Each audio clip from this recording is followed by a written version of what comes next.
apartment complex where you serve as a courtesy officer? Columbia Crest Apartments. And in your capacity as a courtesy officer, what is it that your duties and responsibilities are for that particular assignment? Respond to courtesy complaints, calls that are generated by the residents at the apartment complex. And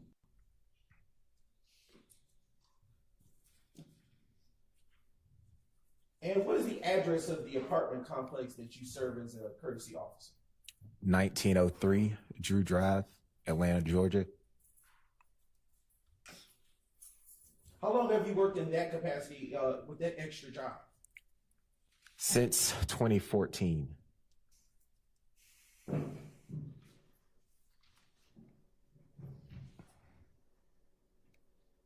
And that address that you provided, can you tell the ladies and gentlemen of the jury what county it is situated in? In Fulton County.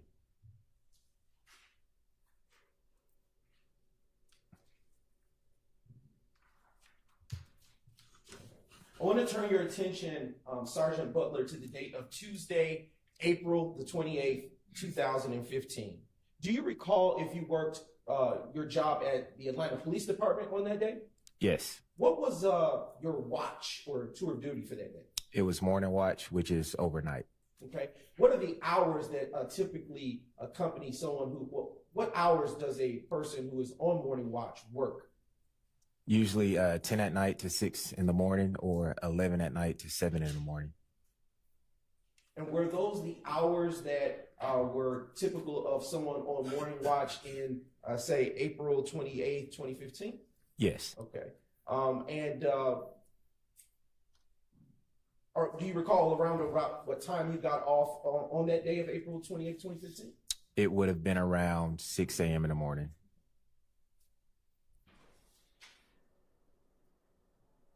And what, if anything, do you recall after getting off of work on Tuesday, April the 28th, 2015? Upon arriving home, I observed an Atlanta police officer parked on Drew Drive, and it seemed to be that there was an incident that happened at the location. And what gave you belief that there was an incident that had occurred in that area? The officer was out his patrol car with his cruise lights running, and I could see one of members from our maintenance team at the property outside with him as well. And at that time, how were you dressed? I was in a full Atlanta police uniform. Are you assigned a patrol vehicle or any type of cruiser as you described? At that time, I was not. And the officer that you said you saw walking about in the vicinity of the apartment complex, did you know that individual? Yes, I did. Who do you know him or her to be? He's a Zone 1 officer, and he was also in my academy class. What's his name? His name is Officer Hill. Do you know his first name? I can't recall his first name.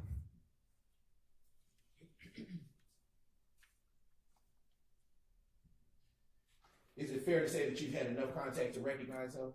Yes. Okay. And is it also fair to say that he knows of you as well? Yes. And when you saw Officer Hill walking about the premises of the apartment complex where you serve as the courtesy officer, what, if anything, did you do? I asked him, why was he at the location, and he gave me a rundown on the reason why. And what was the weather conditions like that day? Was it sunny or was it dark? The sun was coming up, but it was still pretty much dark that morning. Was Officer Hill the only person, let me rephrase that. Was Officer Hill the only law enforcement officer present on the scene at that time? That I can remember, yes. And did you come to learn in the course of that investigation of that incident what the purpose of him being present was? I did. What was that? There were multiple shots fired at that location.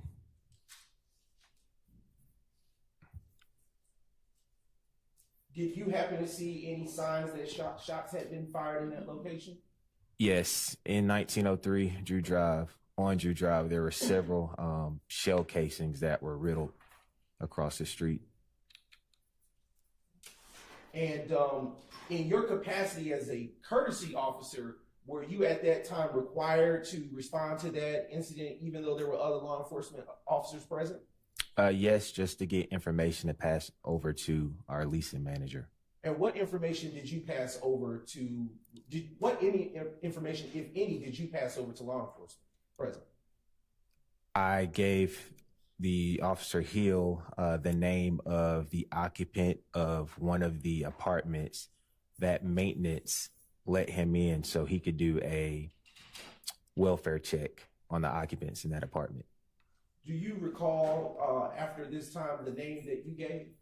I don't recall the name I gave. And how were you able to locate that name at that time if you then knew for Officer Hill to continue his investigation? I was able to locate the name of the person who was on the lease for that particular apartment from a rent roll list given to me by the property manager. And what is a rent roll list, if you will? It's a list that details each leasee and what apartment they live in at the location. Is that something you still get to this day? I don't currently get it with our new management that we have, no.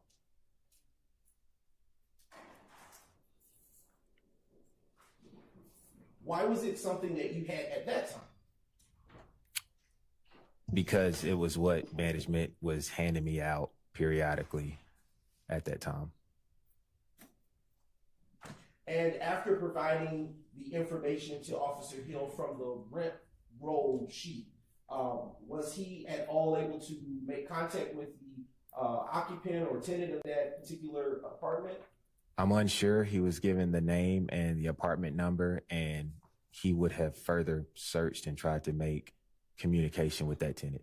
About how long was your involvement at this crime scene where you described law enforcement was already present? Very brief, I would say 5, maybe 10 minutes.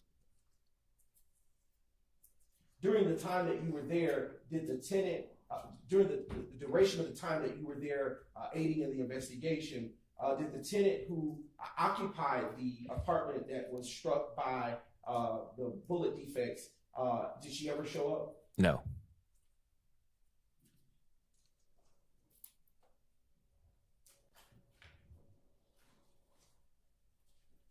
Did, after you left the premises, did you have any further, did you attempt to contact the occupant of that particular unit?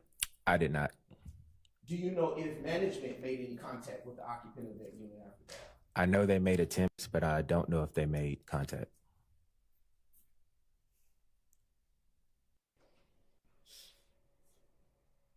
Do you know if there were multiple persons or only a single person that lived in that unit based on your rent roll sheet that you had at that time? There was only one occupant on the lease.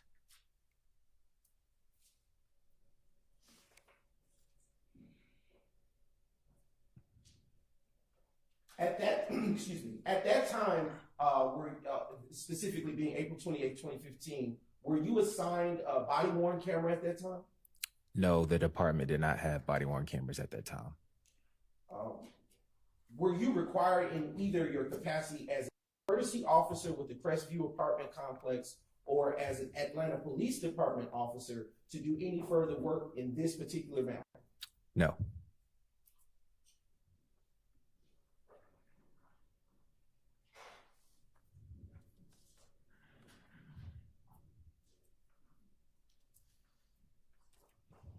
Okay. And on that morning that you saw law enforcement out there, was there any other apartment units that, to your knowledge, that were affected by the gunfire that took place? Yes, there was the second caller about the incident. Did you provide any information or assistance with respect to that caller?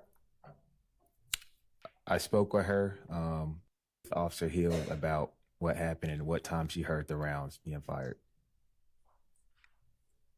Is it fair to say that is about all that you got at that point from all that you gave in terms of conversation with that second caller? Correct.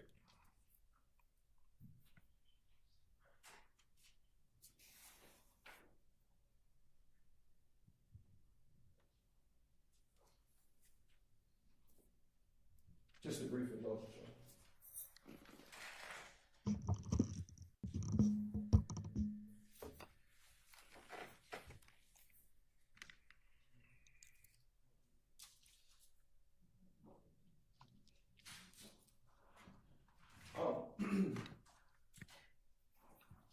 Earlier, you testified that you didn't recall the name of the tenant in that premises. Is that correct? Correct. If I were to show a report from that incident, would that help refresh your recollection? Yes. Now approaching you with, take a moment to look at that, and your memory's been so refreshed, please just look up at me without saying reading something, please. Yes, sir. Ryan, your instructions last time was to not do that. Did you identify what it is? So that they know. Sure, yes, sir. If I may approach with this brief. Hold on, just one second.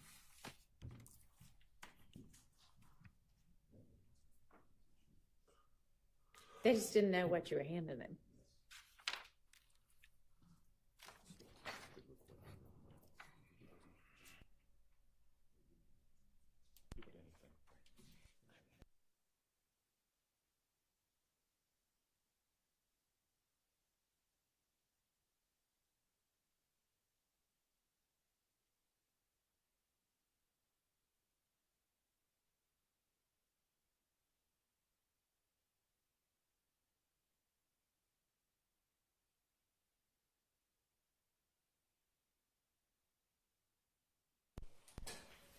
I am now approaching the witness with the same document.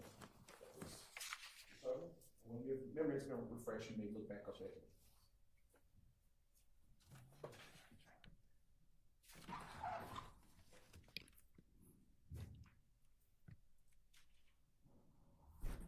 All right. Has your memory been refreshed? Yes. And can you recall the name of the person that was the occupant of the premises that you gave to Officer Hill at that time? Yes. What was her name? Kiana Troutman. Right. Just a few more questions, Sergeant. Do you know a Philip Collins? I don't. All right. At this time, Your Honor, the state has no further questions. All right. Do any defense counsel have questions for this witness? Yes, Your Honor. Go ahead. Sergeant Butler, good morning, sir. Good morning. You worked with APD back in 2015, and you still work with APD now. Is that true? Yes. You were a courtesy officer at this location. Yes. You were subpoenaed to appear here today to give some testimony about the information that you have or remember from 2015. Is that right? Yes. You responded, or you came to that location in the early morning of April 28th, 2015. True? Yes. You did not have anything to do with the investigation of what had happened that night. Isn't that right? No. All right. Officer Hill, someone you went to the academy with, was present when you got there. Yes. And you were made aware that there had been apparently some sort of shooting at the location. Is that right? Yes. Now, you were asked a while ago about the resident of one of those apartments that suffered some bullet defects. You remember that question? Yes. You were unable to remember on your own who lived in that apartment. True? Prior to seeing the report, true. Right. Well, the report you were showing wasn't your report, right? Correct. You didn't write a report that night, did you? No. Okay. So it's not that your memory was refreshed. You essentially just saw a name that was written in someone else's report, and that's how you're able to say, well, that's the person who lived in that apartment. Isn't that true? No, it was the name given based off the rent roll list that I gave to Officer Hill. Right. But you have no independent recollection of that other than being shown officer or another report with that name in it. Isn't that right? Could you rephrase your question? Sure. As you sat here on the stand and you were asked who lived in the apartment, you have no independent recall as to who lived in the apartment. True? True. All right. You were shown a report that is not your report, but that has the name in it, and that's how you're able to tell the jury what name was given on that morning. True? True. Okay. You were asked by the state whether or not you know the name of Philip, somebody or the other, and you don't know anything about that person, do you? I do not. All right. You don't know anything about the whereabouts of anyone who lived in the apartment by the name that you mentioned a little bit earlier, Kiana, something or the other. All right. You don't know anything about that person. I do know, based off the rent roll, that she was on the lease during 2015 when the incident occurred. Right. You know from the rent roll that person stayed in that apartment, correct? Yes. And if I heard you correctly, the extent of your involvement in this case was about 5 to 10 minutes there at the scene, talking to Officer Hill, talking to someone else who had made a phone call. Is that right? Yes. All right. You had no further involvement in the case? Correct. Never called to testify? Correct. Never called to identify anyone? Correct. Just called in here this morning and shown that report from someone else. True? I saw the report yesterday, but yes. All right. Sergeant Butler, thank you. That's all I've got. Any other questions for the defense? Any redirect?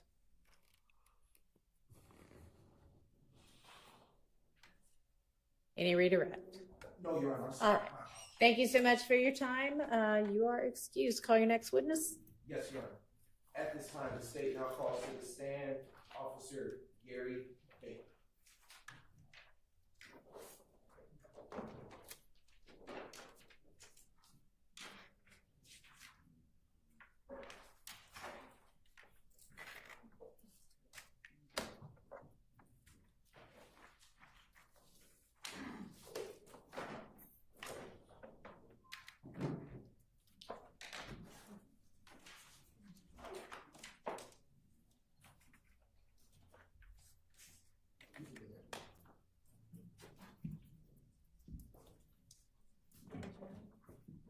Do you swear or affirm that the testimony you're about to give today will be the truth, the whole truth, and nothing but the truth that you got? Yes. Can you take a seat? State your first and last name with the spelling of both names, please. Gary Baker. Spelling of Gary is Gary. Baker is Baker. Good morning. Are you employed? Yes. And where are you employed? With the City of Atlanta Police Department And how long have you been employed with the City of Atlanta Police Department? since August 29th, 2013. And in what capacity are you employed? As a police officer. And what rank do you hold with the Atlanta Police Department? Police officer. And in what zone did you start working, start your employment with the Atlanta Police Department? Zone 3. And were you given a particular watch when you started your employment with the Atlanta Police Department? Yes, I was. What watch were you given? Initially, I started on morning watch. And what hours consist of the morning watch that you won? The morning watch hours are typically in Zone 3 from anywhere between 10 p.m. to 7 a.m. in the morning.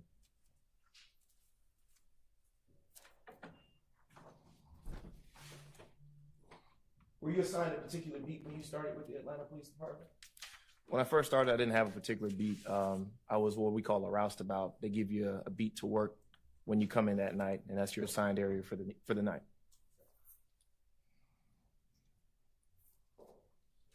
All right. Do you recall, and I want to direct your attention to the date of Thursday, May the 7th, 2015. Do you recall working that day? Yes, I do. Would you please tell the ladies and gentlemen of the jury what, if anything, you remember about working that day? During that day, it was a normal shift. I received a 911 call in the area of 151 Cleveland Avenue in reference to a male brandishing what was described as a machine gun. Responded to the call. Arrived on scene at the call. Okay. Excuse me. What county is that address of 151 Cleveland Avenue situated? Fulton County. And do you know what is located at that address? A residence, a commercial building?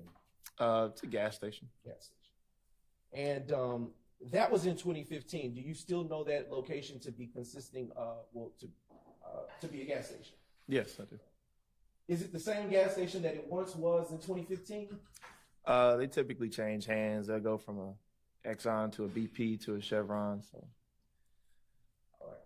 Around what time were you dispatched to the 151 Cleveland Avenue location on that day?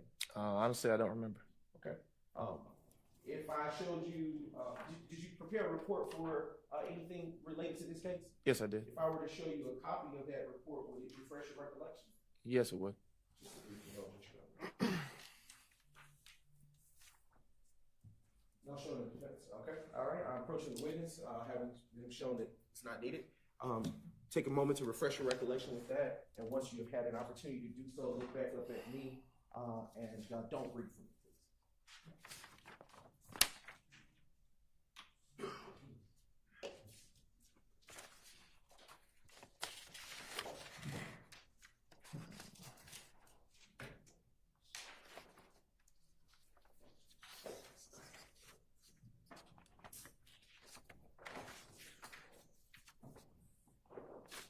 Okay. Has your memory been refreshed, Officer Baker? Yes. Okay. Around what time were you dispatched to that location of 151 Cleveland Avenue?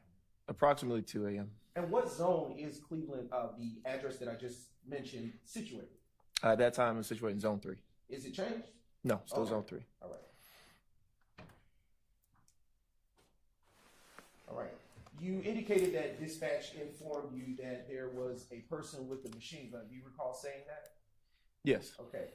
When you heard the terminology of machine gun, what kind of firearm did you have in mind at that time while you were being dispatched?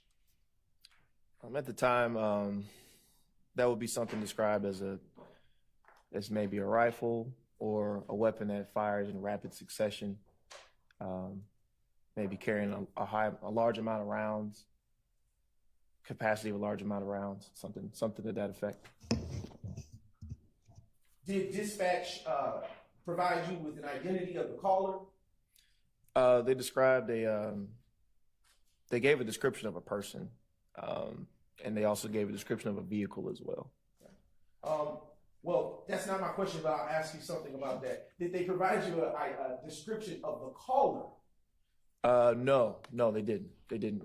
I believe it was an anonymous caller or unknown caller at the time. Did now speaking to what you just stated on direct, did you have a description of the individual that was said to be holding the machine gun style firearm that you were told? Yes, they did give. I remember they did give us a description, but I do not remember what the description was. Would looking at your report help refresh that? Your Possibly. recollection? All right, Possibly. you can please do so, and then when you had your memory refreshed, look back up at you.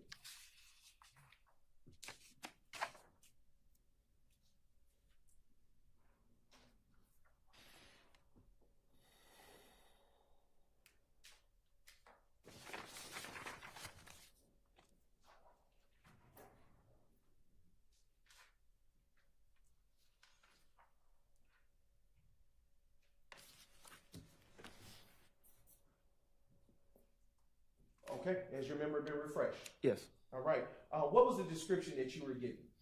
Well, the description I was given was of a vehicle that was occupied by a male and a female, and there was a male inside the male with the female operating the vehicle, and the male had gone in and out of the store. Okay. And did you in fact arrive at the location to which you were said to go to at that time? Yes, I did. And upon your arrival at that location of 151 Cleveland Avenue, what, if anything, did you see at that time? When I arrived on scene, there was a male coming out of the store. He walked out of the store and got into the vehicle that was described to me in the call remarks. Let's unpack some of what you just said. Do you recall which side of the vehicle he got into? I believe he got into the passenger side of the vehicle. And where was the female person that was accompanying him that you mentioned earlier? I believe she was in the driver's side of the vehicle.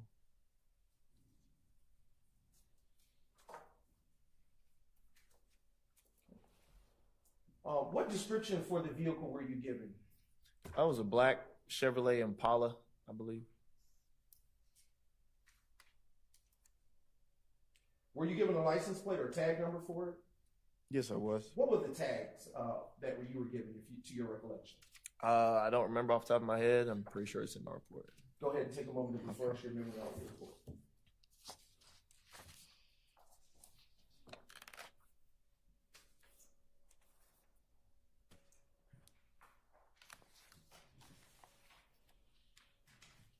Okay, excuse me. What was the tag of the vehicle that you were given? The license plate was PXL8880. I'm sorry, could you say that phonetically because I couldn't hear? Paul X-Ray Lincoln 8880. Okay. Was it a Georgia tag? Yes, I believe so.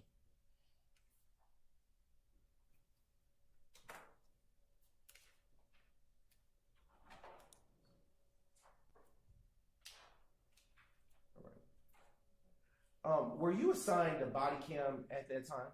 No. And is it, why not? They had not been issued to us at that time. At least in my career, I hadn't been issued a body camera. At that time? At that time, yeah, correct. And did you arrive to that location alone, or were you accompanied? I was accompanied by another officer. They sent another backup officer just in case. And when you say a backup officer just in case, why would dispatch send a backup officer just in case? Typically, when there's a call involving a person with a firearm, an armed person, they want to send a second or maybe even a third officer, just because, just for our safety and the public safety in general. It's kind of believed by us that if you have more than one officer, maybe two or three, then a less amount of force has to be used.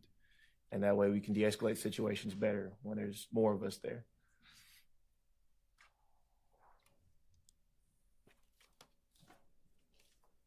All right. So when you arrived to that location, what, if anything, did you do? Did you have your lights on? Not that I recall. Okay.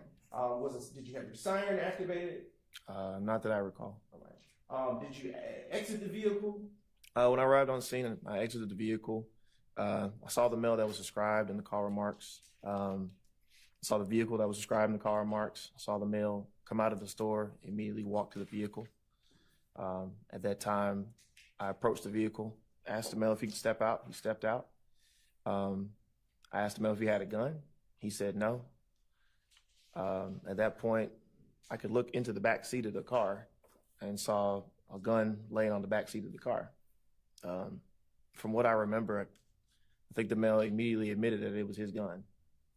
And at that point, we went ahead and detained him. And I believe the second officer there, I think he detained the female. And we just went from there. All right. So I want to unpack a few things that you just said. Sure. All right. Earlier you said he initially said he didn't have a gun. Correct.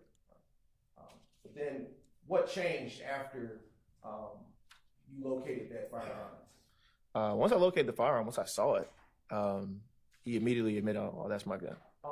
Was it in plain view, or was it something that you had to look a little more intently for? It was in plain view. Okay. Is this the type of firearm that you saw? Well, the firearm that you saw that day, is it the type of firearm that you can hold with one hand, or that you must use two hands in order to discharge the ammunition? In my belief, to use a weapon like that, you would need to use both hands. Is this a weapon that is a single firearm, or is it one that shoots its ammunition in rapid succession? Honestly, I don't know. With that weapon, I believe that weapon's able to be shot as quickly as you squeeze the trigger. Are rifles generally firearms that discharge ammunition in rapid succession? They can be.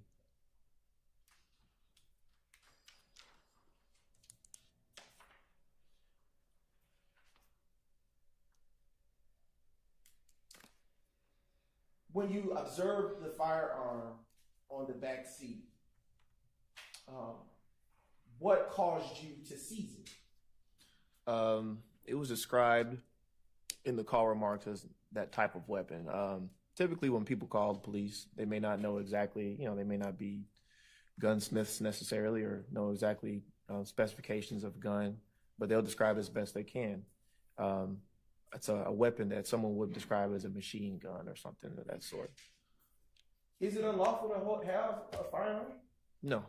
So why would you seize that firearm? From what I can remember, and from what I can remember, it appeared to be a weapon that was illegally modified.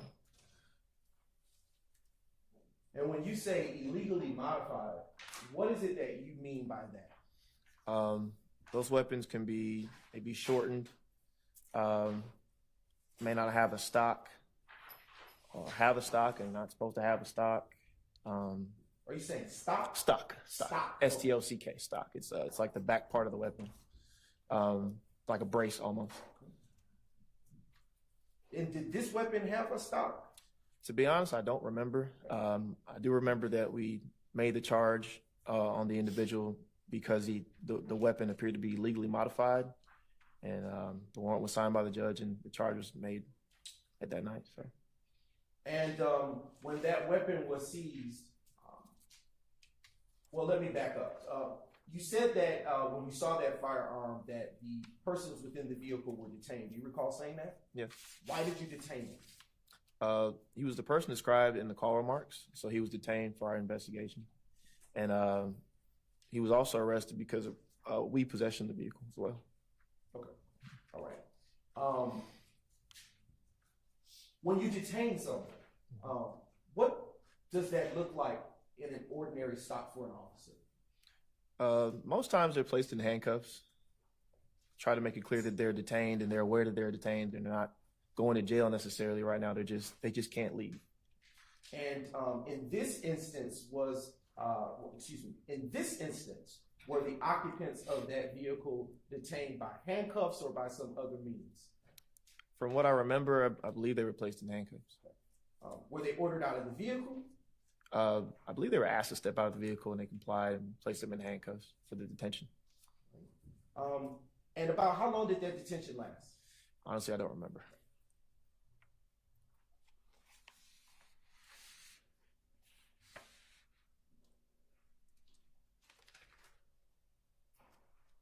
Were you able at any point to obtain names or identities for the persons that were detained at that time? I believe I'm sure we obtained the name of the detainee, the male detainee. And what name did you obtain? I believe it was Quindarius Zachary. And were you given a name for the female occupant of the vehicle? I don't remember. Don't recall. Would that be contained within your report? Possibly. Okay. Would you take a moment to refresh? Sure.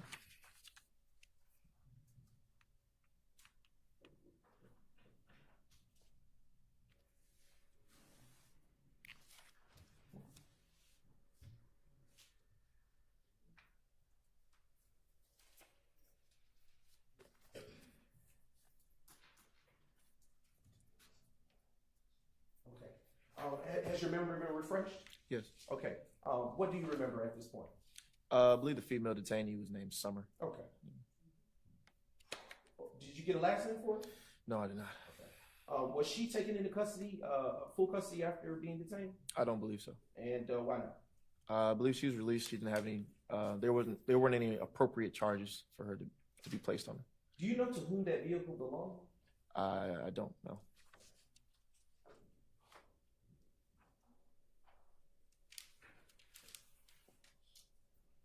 Okay.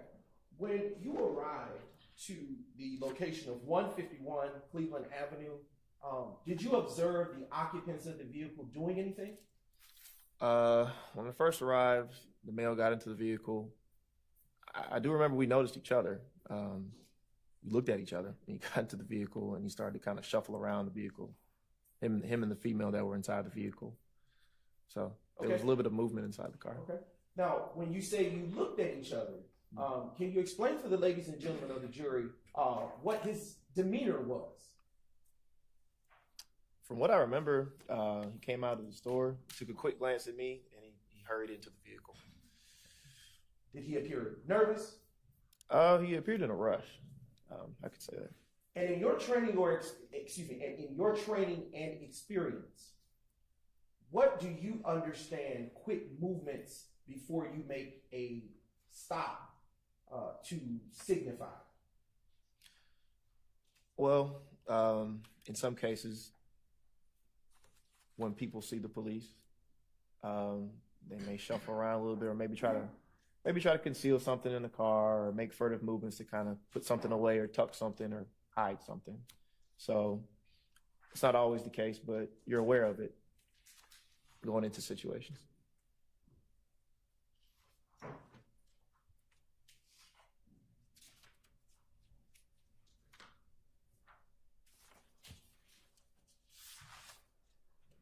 Were there any other people in the area while this investigation and detention was taking place? I don't remember. Did you get specifications for what the type of firearm it was, the brand or the make? I believe it was a Bushmaster Carbon 15 .223 caliber.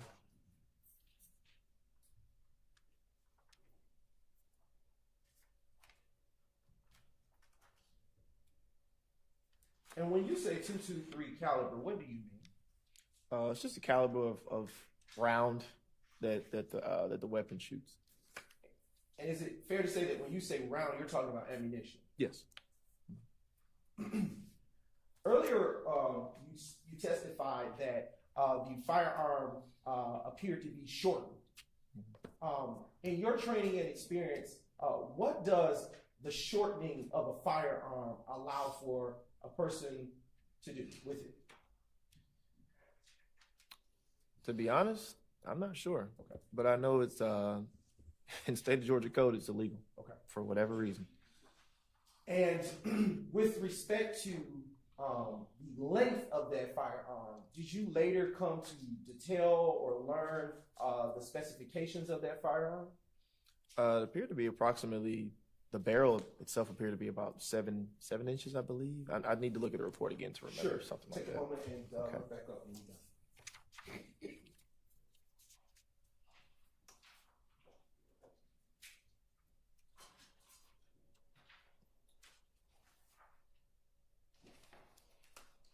Okay.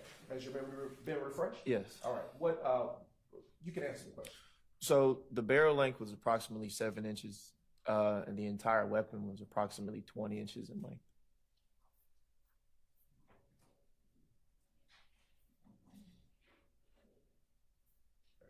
Was the firearm loaded? Yes, it was. All right. Was it? Was there anything in the chamber?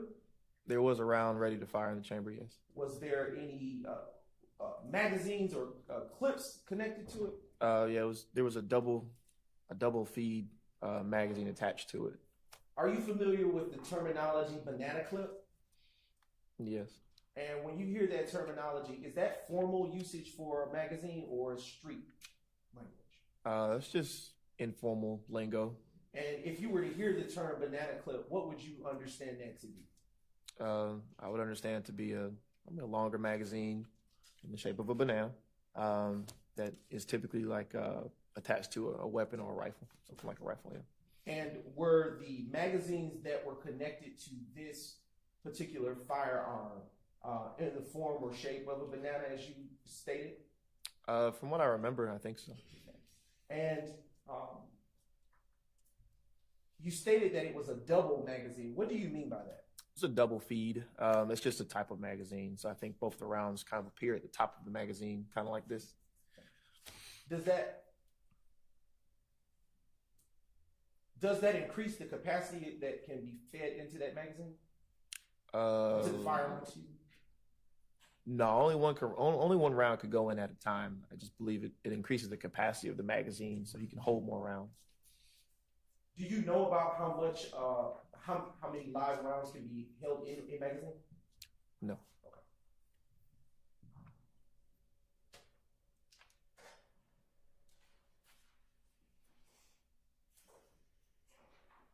Is it normal for a rifle of this type or any type to have double magazine, as you described? A double feed A magazine? double feed, excuse me. It's not abnormal. It's not abnormal.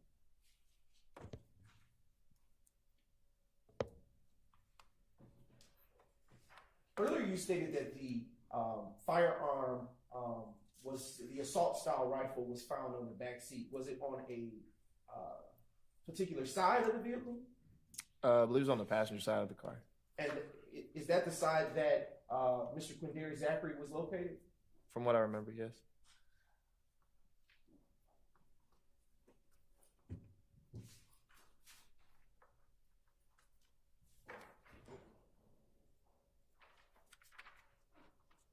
Did you ever conduct a complete search of the vehicle after observing the modified firearm? Honestly, don't remember. Earlier, you stated that there was marijuana found inside the vehicle. Do you recall saying that? Yes. Do you recall where it was located inside the vehicle? I do not remember. Do you think you may have included that in your report? I can check. I'm not sure. Sure.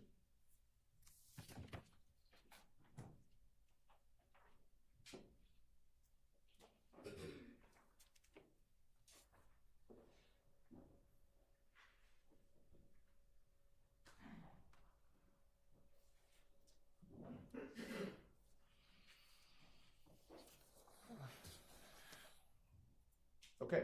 Has your memory been refreshed? Yes. All right. You may answer the question. There was marijuana found inside the vehicle on the driver's seat side. And did Mr. Zachary also take claim possession of that? Sustained. What, if anything, was done with the marijuana after it was located? I believe it was turned into property as evidence. What about the firearm? I believe that the firearm was also submitted to the Atlanta City Property Annex as evidence. How much marijuana was found? I believe it was 0.3 grams of marijuana. Did you charge Mr. Zachary with the marijuana? From what I remember, yes.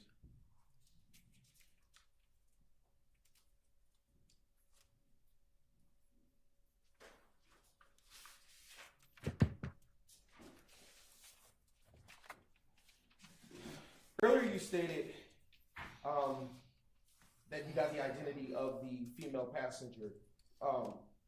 Does the name Summer Good ring a bell for you?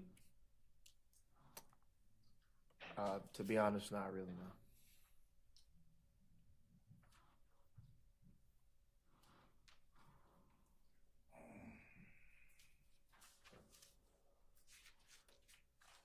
Just a few more questions for you. Were any photos taken of this particular crime scene? Not that I remember. And was there any reason in your mind at that time to notify the gang unit? Not that I remember. No, not that I remember. Right. Do you know if the gang unit ever got the file for this particular arrest? I do not know. Did Detective Gaither get your file from this case, to your knowledge? Not to my knowledge.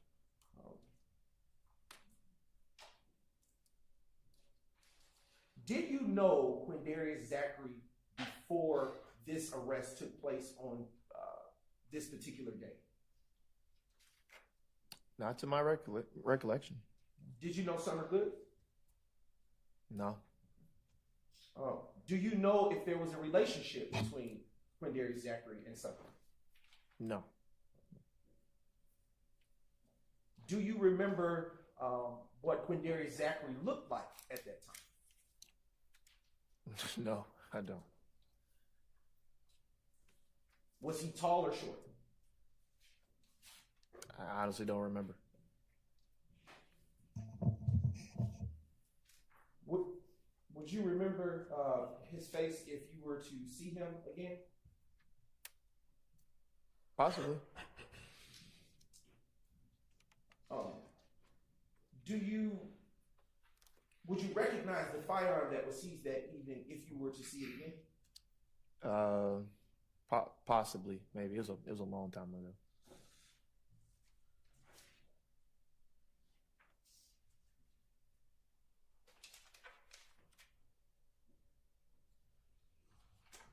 What do, with respect to the incident number associated with this case, do you know what that incident number is? Off the top of my head? Yes, Don't know what is the the case. incident number associated? You want me to read it off of the? After you refresh your recollection. Sure. Okay. Okay, what is it? 151270278. Are you familiar with the Julian date? In terms of what Of exactly? Incident numbers. 127. Yeah, it's Yes. the middle number. How are the police incident numbers structured? So the first two numbers of the year, the middle three numbers are the day of the year, and the last four numbers are the report or the incident number itself And from that day. Sorry about okay, that. go ahead. Yeah. I'm sorry. The last four numbers are the incident number from that day, from that 24-hour period. So the last four pertain to the amount of calls that have come in. Is that fair? to say? Correct. Yeah. Do officers typically supplement reports if new information comes about at a later time? Yes. All right.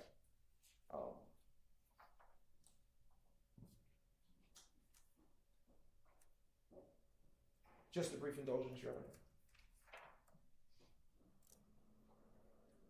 Are you aware if Detective Lakia Gaither did any additional supplements to your report from this incident? I would not have been made aware. Is it typical for the officer to be made aware that supplements have been made to a report they may have made for a separate incident? Not to my knowledge, no. And if there were a supplement made to a report by another officer, say you in this instance, would that supplement reflect the same incident number as the one that you received for the arrest that you made?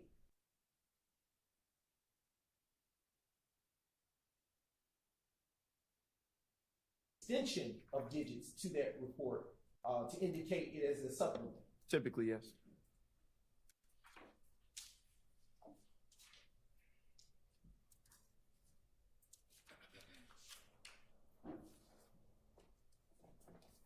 Just a brief moment, Your Honor.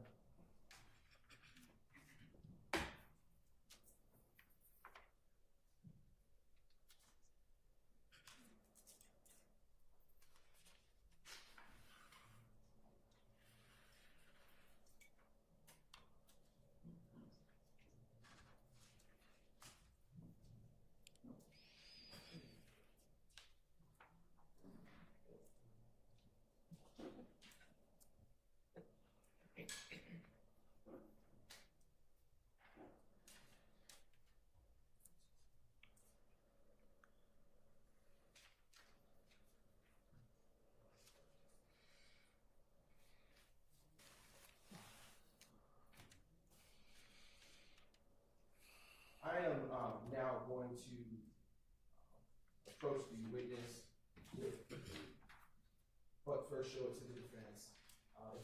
Require a copy of State's Exhibit 2000, Julian.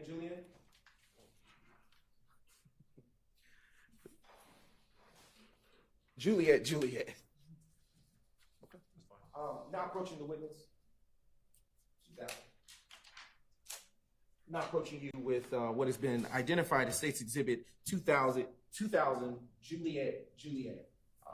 When you had a chance to look at that exhibit and pass over it with your eyes a good little while, look back up at me and I'll ask you a few more questions.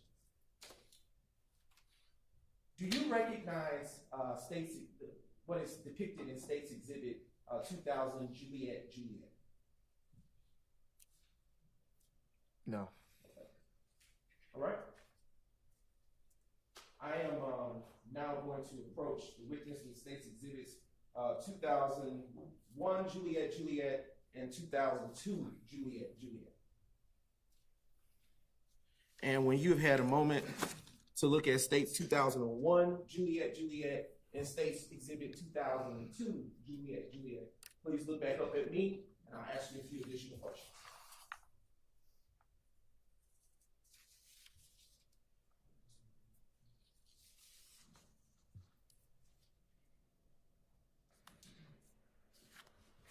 All right. Excuse me. In State's Exhibits 2001 and 2002, Juliet, do those look like the firearm that you recovered on the day that you arrested Mr. Quindarius Zachary? Possibly. All right. And do those images reflect the specifications that you said that firearm had at that time? Yes, I do. Okay. And at this time, does it appear that any changes had been made to those firearms from the time that you recovered it from the back seat of the vehicle that you approached on that day? No. Right. Your Honor, at this time, the state now moves to admit State's Exhibits 2001 and 2002 into evidence. 2001, 2002, Juliet into evidence at this time. All right, those are admitted without objection. Okay. Right. Officer Baker, did that thereabout conclude your involvement with this particular case? Yes. All right. Your Honor, at this time, state has no further questions. All right, do any defense counsel have questions? All right.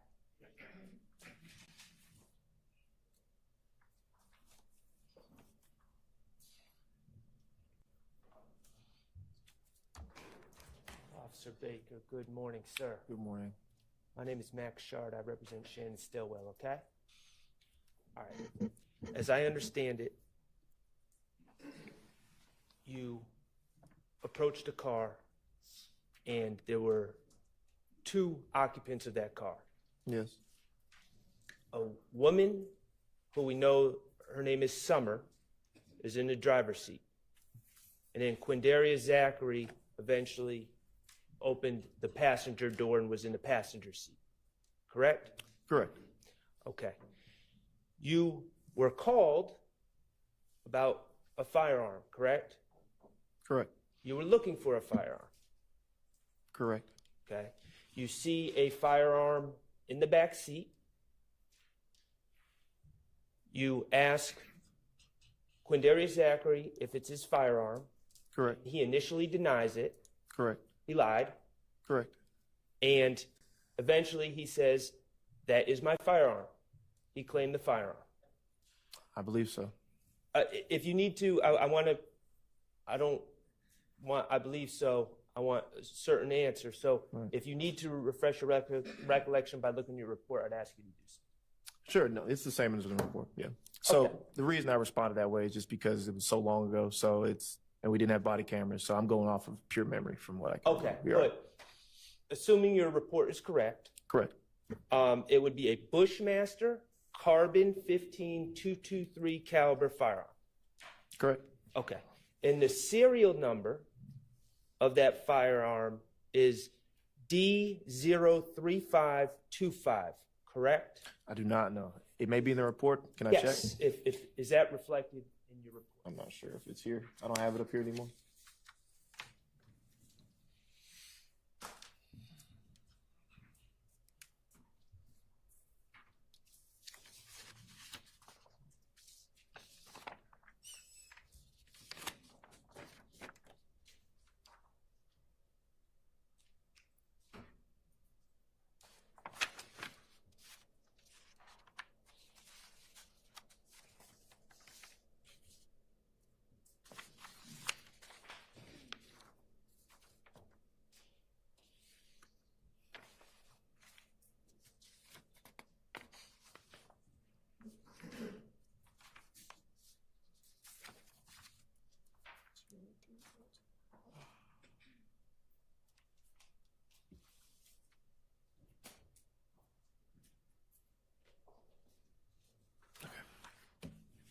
Have you refreshed your recollection? Yes, sir. Could you tell the jury the serial number of that firearm? It would be D as in David 03525. Now, you eventually seized this firearm from Quindarius Zachary, correct? Correct. And do you know what? Are you a ballistics expert? No.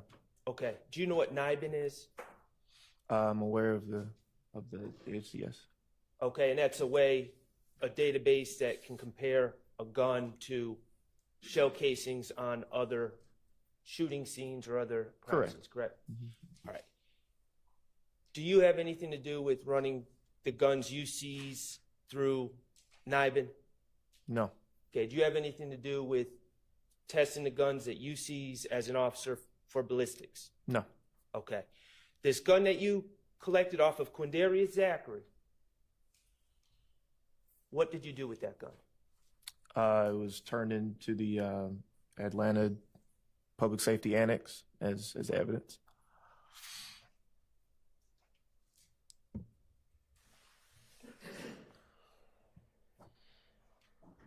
And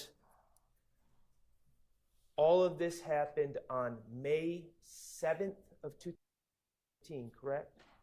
I believe so, yes. Okay. Thank you. I have nothing further. All right, any other defense questions? On behalf of Mr. Williams, we have no questions. All right. Anybody? Nope. Okay. All right, is there any redirect for this witness? Go ahead. You were asked a couple of questions on cross by Mr. Sharp. I just want to ask some follow-up about. You were asked if you are a ballistics expert. Do you remember that? Yes. Does not being a ballistics expert prevent you, or did it prevent you from being able to identify that firearm as an illegally modified assault rifle? No. Did you run any searches on that firearm using the serial number that you identified? I believe so. Okay. Did you have any? What results, if any, did you have with that search? I don't believe it came back as stolen or anything like that. No. I'm approaching you with what has been pre-marked the State's Exhibit 2003, Juliet.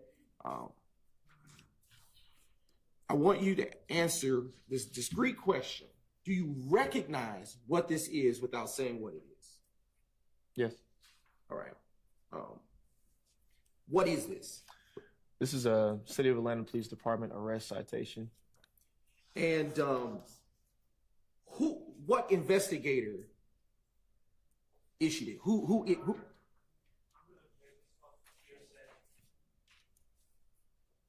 Any response? Your Honor, I would say this is not hearsay, given the fact that it is part of the course of the investigation as it relates to law enforcement's overall duty. And I don't want to say too much, obviously, Judge. Okay, well, sustained, unless it's his report. Or his arrest citation.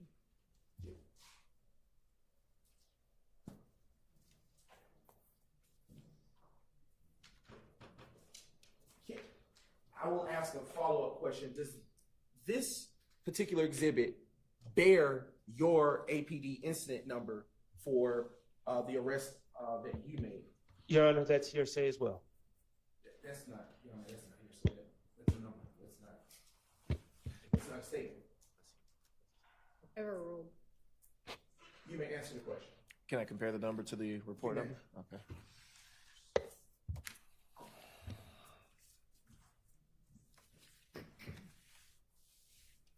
All right. Does it bear the same number as the incident report number for your particular arrest? Yes, it does. All right. Your Honor, at this time, I have no further questions. All right, any recross? Okay, thank you for your time. You may step down, call your next witness. Your Honor, the state calls supervisor to go to the stand.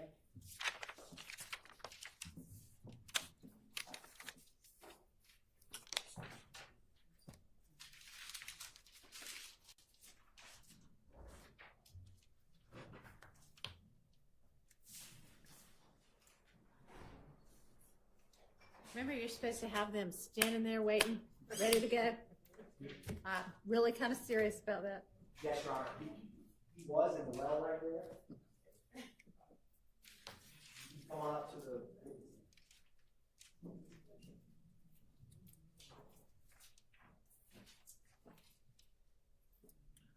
Raise your right hand. You swear affirm testimony you give the truth, the whole truth, nothing but the truth. Yes, sir. State your first and last name for the course now. Yes, sir. My name is Christopher Traugott. That's CHRISTOPHER TRAUGOTT. Yes, ma'am. Good morning. Morning. Can you tell the jury where you currently work? I am currently working for the Cobb County Police Department as the crime scene supervisor. How long have you been crime scene supervisor for Cobb County Police Department? I just celebrated my 1 year with being with the county. And before working in Cobb County, where did you work? I worked for the City of Atlanta Police Department. And what all did you do when you left, or what were you doing when you left the Atlanta Police Department? When I left the Atlanta Police Department, I was a supervisor for the crime scene unit there. How long were you a supervisor of the crime scene unit at APD? I want to say 7 years. And before that, were you a crime scene technician? Yes, sir. When did you first start working as a crime scene technician for the Atlanta Police Department? I started working as a crime scene technician in January of 2013. And when were you hired by APD? I was hired by APD the previous year as a police recruit, but being a police officer didn't really work for me, so I went over to crime scene. Can you briefly describe what your current duties entail with Cobb County? My current duties entail managing the crime scene unit for the county. The police department manages all major calls like homicides, rapes, robberies of that nature, crimes against persons. Do you still respond on scene to cases? Yes, I am still active in responding. Now, I wanted to turn your attention to January 13th of 2015. Did you have an opportunity to respond to an 878 Oakland Drive? Yes, sir. Now, on that date, how can you kind of orient the jury? How far into your time as a crime scene technician were you? I would have been 2 years into being a crime scene technician on that date. What did you respond to? Why were you called to that scene?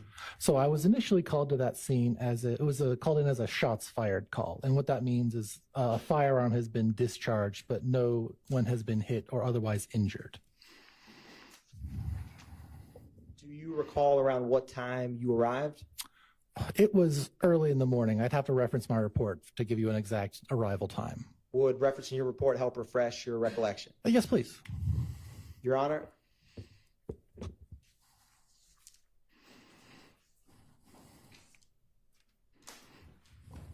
I'm asking to approach the witness with his report. Okay. Once your memory's refreshed, before you answer, just let me know. All right. And I'll leave that up there in case we need it. But what time did you respond? I got the call at 8:02 in the morning. It would have been right when I arrived at work, and I arrived there at 9:40 a.m. Were you day shift back in that time frame? That is correct. On that day, I was working the day shift. And when you got there, was this a house, an apartment, a business? What was 878 Oakland Drive? This was a residential home. What did you see when you first arrived? When I first arrived, I met with the officer on scene. I believe it was Officer Campbell who was on the scene. And I just saw a house. It wasn't until I stopped to inspect the scene that I saw anything else. But initially arriving on scene, I saw a house with green trash cans in front of it. Now, Your Honor, I am approaching the witness with what's been marked as 1 Delta Delta Delta through 31 Delta Delta Delta.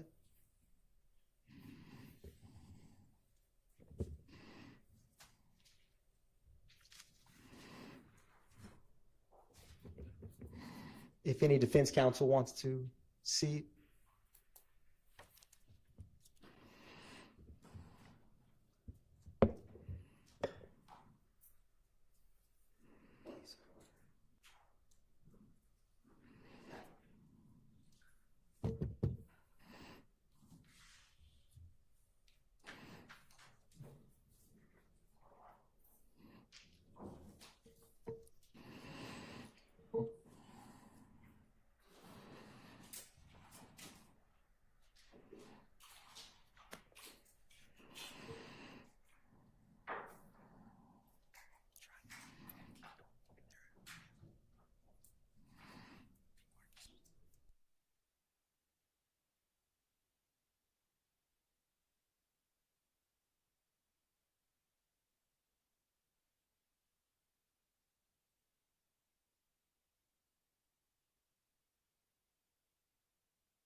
Or in future, and to the extent possible, review the evidence beforehand. The problem, Your Honor, is that what's being shared doesn't have exhibit numbers, so there's no way to cross-reference, for us to cross-reference. All right, maybe I'll get together 10 minutes before we start and just say, here's my evidence for the day. Okay, I've seen it. Yes, Your Honor. Thank you.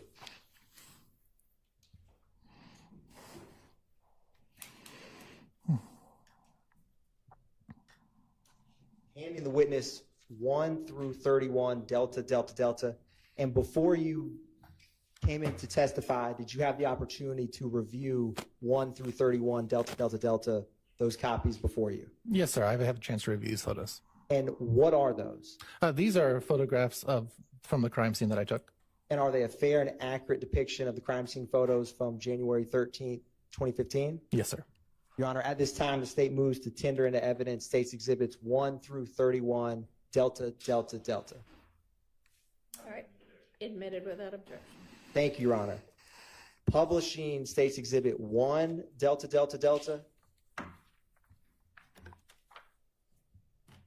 Now, you had mentioned when you got there was that house with the green trash cans. Is that what's depicted in 1, Delta, Delta, Delta? Yes, sir. And that's the 878 Oakland Drive? Yes, I believe there should be a photo with the address in here as well. Publishing 2, Delta, Delta, Delta. Is this the roadway that the street and the surrounding area from where you responded to? Yes, it is. And I wanted to ask you, what was the Atlanta Police Department case number associated with this crime scene you responded to? It would have been early in the year, so it would have been 15013, and the last 4 numbers would have been... Do you need to refresh your report? Yes, would have been 0459. 0459? Yes. So in total, can you say that one time? 150130459. Thank you. Publishing 3, Delta, Delta, Delta. Can you describe for the jury what is depicted in this photograph? So the previous photo we saw was of the roadway, and this is another photograph of that same roadway where I have marked using yellow evidence markers all of the points of evidence. In this case, I believe was shell casings. So what do each of those placards represent? Each of those placards would represent the location of a shell casing. How many shell casings were on scene of this crime scene that you processed? I believe there were 66 shell casings that I recovered. And at the time that in your career, turning back to January 13th, 2015, was that number of shell casings low, average, or high for you as a crime scene technician at that time? At this point in my career, this was the most number of shell casings I had collected at a single scene. And are the shell casings on this scene, are they concentrated or not concentrated at a specific area or location? As you can clearly see, it looks to be 2 concentrations. One, is this a touch screen? Can I highlight? It's unfortunately not a touch Oh, okay. screen. Can you see the mouse? I don't have like a laser pointer or anything yet. Okay, as you can see, there's a concentration. Looks like it's in front of the green trash cans, and there's another concentration over here, further up to closer to where I'm standing from taking this photograph. And is there any shell casings do any of the placards represent more than 1 shell casing? Yes, to my recollection, placard 21 has 2 shell casings. I placarded them together because they were physically touching. They were that close to one another? Yes. Publishing 4, Delta, Delta, Delta. Now, what is depicted in 4, Delta, Delta, Delta? That is placard number 1, which is representing a shell casing. In this case, it is a rifle round. Rifle shell casing? Rifle shell casing, ma'am. And your placards went from 1 to 65? That is correct. Publishing State's Exhibits 5, Delta, Delta, Delta. Can you describe for the jury, 1, what's depicted in 5, Delta, Delta, Delta? This is what is known as a mid-range photograph. What this is this is not an overall photograph. It's closer. It's depicting evidence, but it's also depicting the evidence in relationship to where everything else is around it. So we're not seeing close-ups of individual evidence. We're seeing the evidence as they are in relationship to each other. How many crime scene photographs did you take overall of the scene? I'll have to reference my report. You may. 286. And do you take individual photographs of each placard? Correct. And did you, I'm going to publish 6 Delta, Delta, Delta. Is this the next mid-range photograph that you were just describing? Yes, sir. And is this from placards 7 through 18? Yes, they are. All of which are shell casings? Yes, sir. Publishing 7 Delta, Delta, Delta? Is this another mid-range photograph? Yes, sir. And all of these thus far, what part of the location have they been in? They've all been in the street, in front of the house. Publishing States Exhibit 8 Delta, Delta, Delta? Can you describe for the jury where these shell casings are? This would be the driveway. Publishing 9 Delta, Delta, Delta? Is this another mid-range photograph of additional shell casings? This is more of an overall photograph, but yes, it is a mid-range in the sense that you're showing the evidence 30 and 31 in relationship to where they are with the rest of the crime scene. Publishing 10 Delta, Delta, Delta? Can you describe for the jury what we're seeing here? This is an overall shot of evidence placards that were, like I said, in front of the green trash cans in front of the house. It's just sort of an overall showing the whole layout of the scene. And with these mid-range photographs, do you go through them in chronological order of the placard numbers? I attempt to, unless there's some other circumstance in which I can't, but yes. Publishing 11 Delta, Delta, Delta? Is this another mid-size photograph? Yes, this is a mid-range photo. Going up to placard number 52? What's the last placard you see? The last placard I see clearly is 52, yes. Publishing States Exhibits 12 Delta, Delta, Delta. And this is what we call overlapping shots. The top of the last shot is in the bottom of this next shot, so we can overlap the various scenes, so there's no missing sections. So this will go up to 59 then. Publishing 13 Delta, Delta, Delta. Objection, Your Honor. Are we going to go over all of these photographs? I don't believe so. Your Honor, there was initially 276 photographs. There's now 1 through 31 Delta, Delta, Delta. Can I overrule the objection? He's moving very quickly through it. Thank you, Your Honor. Now, did you see different type of shell casings on this scene? Yes, sir. And were, in general, or what type of shell casings were there, if you know? Predominantly, there were mostly rifle caliber shell casings. There were several handgun caliber shell casings as well, but the predominant were rifle caliber. I'm going to publish 14 Delta, Delta, Delta. And I want to also ask you, when you got to the scene, was anyone in that house? No, not to this. Like I said, this was a shots fired. This is a scene where firearms were discharged, but no one was hurt or injured. And I believe Officer Campbell and Scene told me no one was home at the time of the shooting or the firearm being discharged. Publishing 16 Delta, Delta, Delta. Excuse me, 15. Now, once you took photographs of the shell casings, what was the next part of the crime scene that you went through? Documenting damage to the residents and the property. In crime scene technician speak, what do you classify damage as? Defects from projectiles is how I would classify it. And did you see any defects in 878 Oakland Drive? Yes. Now, Can you identify for the jury any defects you see in 15 Delta Delta Delta? If you, can I stand up? You may. You may. It's, you know what, here's a pointer. Thank you. Thank you, Your Honor. So much. And y'all can move if you need to see. Yeah. So if you look right here, this is a defect in the house inside. This is also a defect in the house on the side. This is, I would have taken close-up shots of the defects, but this is sort of a mid-range overall shot of these defects. Publishing 16, if you don't mind, remain standing for me. Thank you.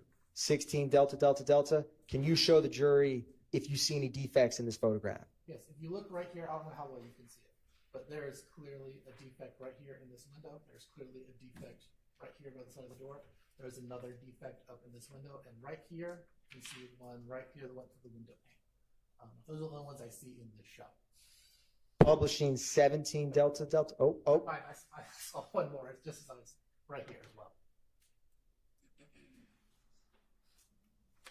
And are these going, is there any order to when you are photographing, say, the outside of a home? Are you going left to right, right to left? In this case, I would have been going left to right. You know, if I'm facing, I take my photos the same way you would read a book. So from your perspective, it's going left to right. So. Publishing 17 Delta Delta Delta. Is there any defects in this photograph? Yep. So there's the defect here in this window, defect here in this window, defects up here and here and here above the window, defects here and here between these two shutters. And you can see 1, 2, 3, 4 defects in this window right here from the scene. Publishing 18 Delta Delta Delta. This would have been an overall shot where I've now gone to the entire other side of the house. As you can see, we're seeing defects all along here. I believe there's even some right here in the gutter. And one right here in the edge of the window frame right here. You can see. Publishing 19 Delta Delta Delta. This is that same window that I was just pointing out where you can see the one in the window frame. Here's the 1, 2, 3. Here's the 2 between the shutters that you saw previously. This will be more of the mid-range shot that I was talking about earlier on, taking closer and closer photos of the defects. Publishing 20 Delta Delta Delta. Is there any defects you see in this photograph? Yes. As you can see, there's starting right here underneath the window. We're going down 1, 2, 3, 4, 5, 6, 7, 8, 9, 10, 11, 12, 13. Now these might not be defects. These might just be construction, boxes, because this is where the utility line is. So they may have taken something on and off the box here, but these over here are the defects. You can tell by the irregular shaping pattern. Publishing 21 Delta Delta Delta. Do you see any defects in this photograph? Yes, sir. Two very clear ones right here. Publishing 22 Delta Delta Delta. This is over near the door. You can see very clearly the defect right there, as well as the defects that were over here that were part of this first window. Now, once you take photographs of the outside of the home, do you proceed to go inside and take photographs? I believe in this case we did go inside to take photographs. It's not always the case if we don't have access to the home for whatever reason, but I think in this case we did have access to the home. Publishing 23 Delta Delta Delta. So this would have had a close overall shot, but this would have been damage to the television screen inside the house. And just to orient the jury, is this television screen, where is that in general in relation to the front of the house? I believe if you are, let's do this from your perspective, if you are walking in the door, I believe the television screen would have been right here, perpendicular to the door. I remember correctly. Publishing 24 Delta Delta Delta. Do you see any defects in this photograph? Yes. As you can see, this wall would have been perpendicular to the shots, so the defects would have become more elongated as they hit it at a steeper angle. So over here you can see where the defects have started hitting the wall more straight on as a 90-degree angle. You can also see the damage to the clock face here where the defects, where rounds were hitting it. Publishing 25 Delta Delta Delta.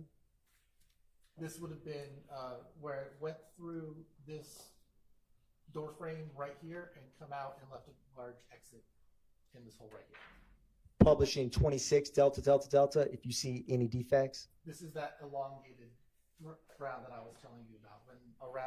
When a bullet hits something at a 90-degree angle, it leaves a very round hole. When it hits it at a much steeper angle, it leaves a much more elongated pattern of defects. Publishing 27 Delta Delta Delta. This would have been the window that is on the front of the house, and we are seeing it from the interior side.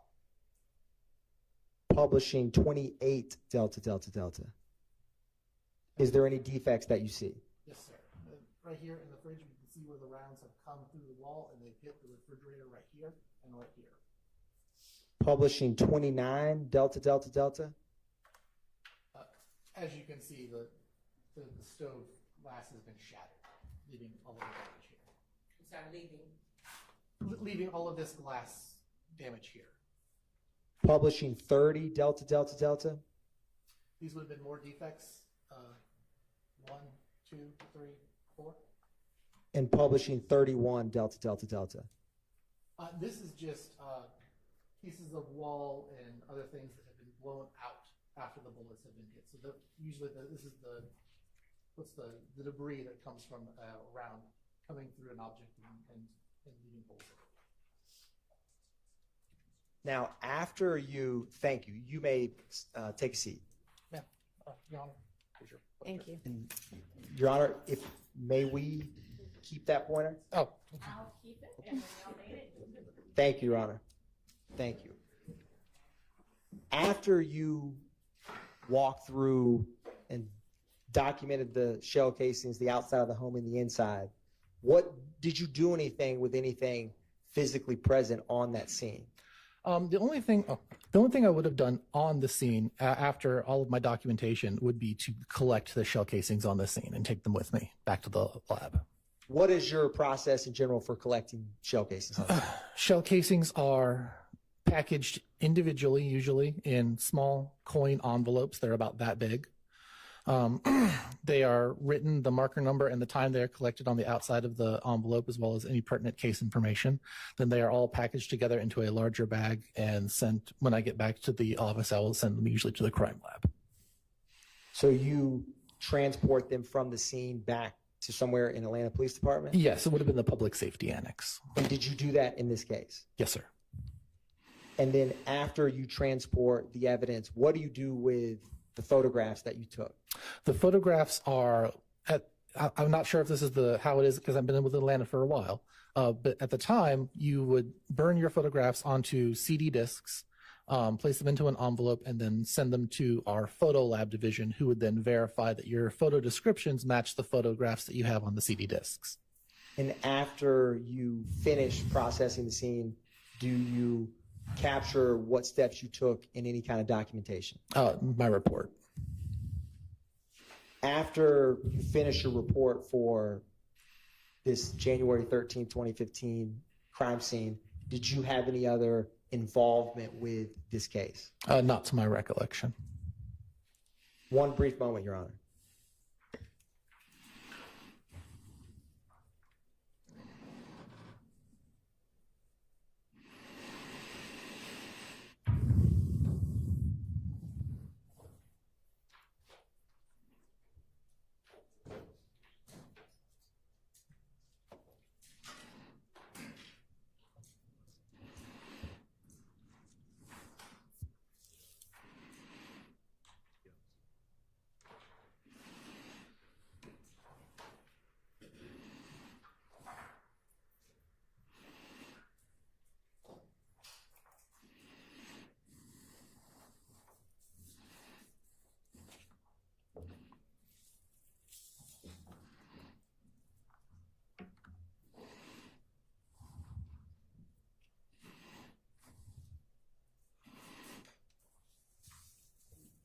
Would the crime scene report have the same incident number as the Atlanta Police Department case number? It should. I don't have any further questions, Your Honor. Thank you. Thank you. Are there any defense questions for this witness? Thank you. On behalf of Mr. Williams, no questions. Not on behalf of Mr. Stillwell. All right. Anybody else? And Okay, thank you for your time. You're excused. Do y'all need a bathroom break? Are we gonna? All right, let's take a quick restroom break. Have your next witness ready. Yes, Your Honor. Okay.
see you're here with us again.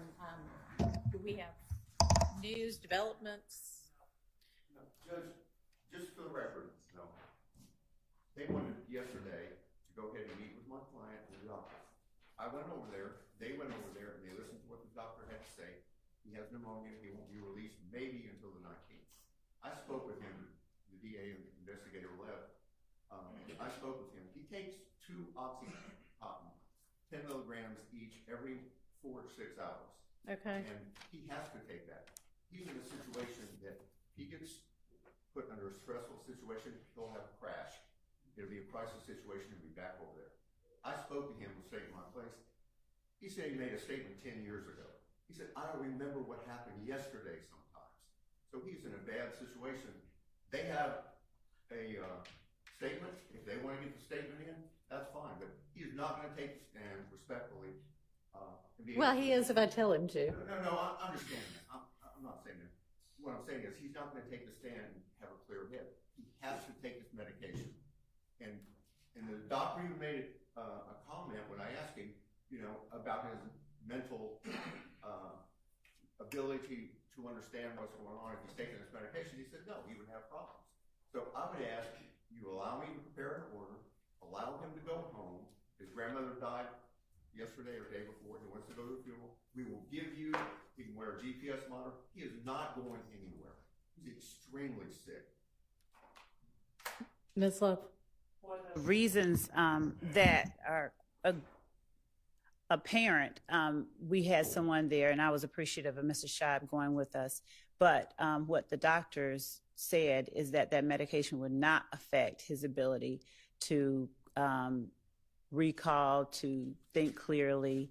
And in fact, he could have been released as early as today. And they said that they would keep him no later than the 19th. The touch of pneumonia is not what is keeping him. It is his reported pain level that he has given them that they are keeping him to monitor. So based on the information that we have, and Your Honor, is this something that the court wants filmed? Doesn't matter to me. Go ahead. Okay.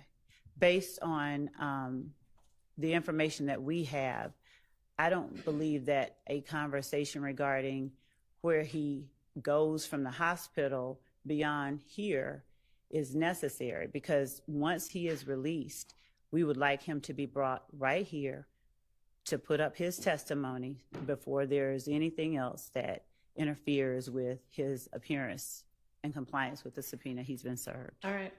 Just one more thing. I asked the district attorney yesterday, she gave me a copy of the material witness warrant. She said she would. And I will. We go ahead and allowed us to speak to the doctor with the DA. I asked her for that this morning. She doesn't have it. So I think I'm entitled to that because I think there's some problems with it. But the only way I can address it is through you, because she's not giving it to me. She said she would. And Your Honor, I don't mind providing a copy of that to Mr. Scheib. The issue, and that's a wholly separate issue from the matter of what's going on right now. And I believe that part of what is happening is related to what Mr. Scheib and I conversed about 2 days ago that I will not broadcast to the world. But I believe that we need to handle his client's compliance with this subpoena and his appearance in court. And we'll give him whatever he needs. He hasn't told me what he believes is a problem with it. Well, I guess he hadn't seen it yet. Ms. Percival, we have a copy, don't we? We can give you a copy right now. Judge, what I'm asking is just release him, let him go back. I understand that's what you're asking, but I'm not going to do that. I already have given the okay that as long as, and it sounds like the doctors aren't saying that he's not able to testify. So if he's going to come from the hospital upon release to here to testify, that may be the best way to handle it, and then he'll be finished, and then he can. That's fine, just as long as the court understands if he's made to come here, and put in a crisis situation, he could die. I mean, his situation is bad. And I understand. All right, well, I understand that that's what he is representing to you, but he also might potentially have reasons to want to make it seem as dire as possible. And I would think that we'd be able to trust the doctors with regard to, did Ms. Love, and maybe this is something to approach about, but do you have, I understand that you said that the doctors said the medications he's taking shouldn't have any impact on his ability to think clearly or recall. Did y'all at all discuss anything about, is he in some kind of a condition where any amount of stress is going to make him fall out and die? Well, yeah. I'm asking Ms. Lev. Hang on just a second. Actually, our investigator and another chief ADA went down there, and the indication that he gave was that it would not harm him, because I believe that Mr. Scheib broached the question of the impact it could have on him, and the doctor indicated that it would not have an adverse impact on him. But to be certain, I would rather that particular ADA or the investigator that overheard that conversation relay it more accurately as we can. But that is my understanding of what they said. And we can certainly have medical, people on standby.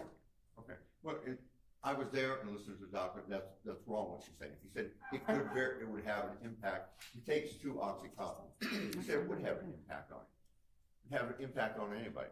But that's fine. All right. Why don't we, before the lunch break, hear from whomever that was the other party to that?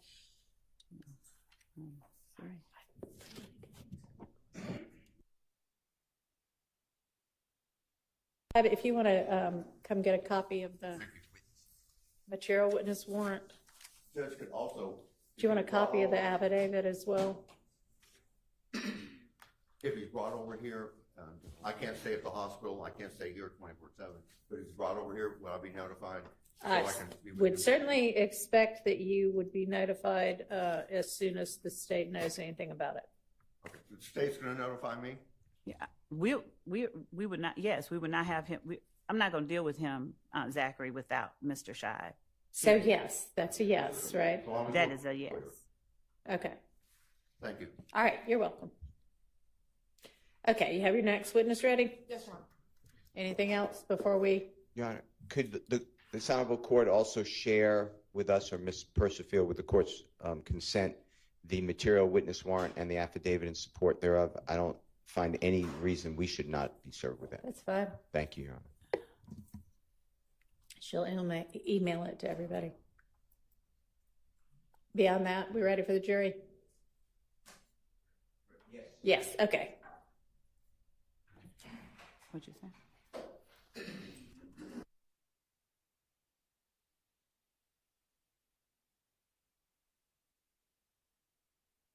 Chief ADA before lunch? Yeah, just when we break for lunch, that'll be great. Morning. I'll just tell him that.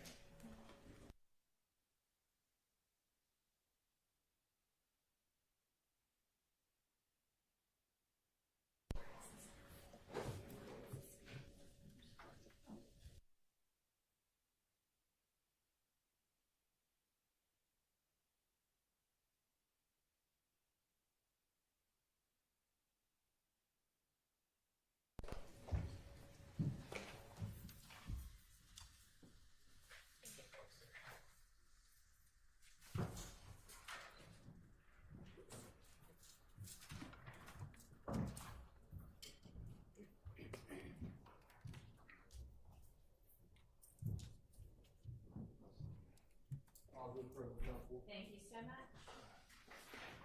Your Honor, the state calls Lieutenant A. Leduc to the stand. Lieutenant A. Leduc, L-E-D-U-C, to the stand.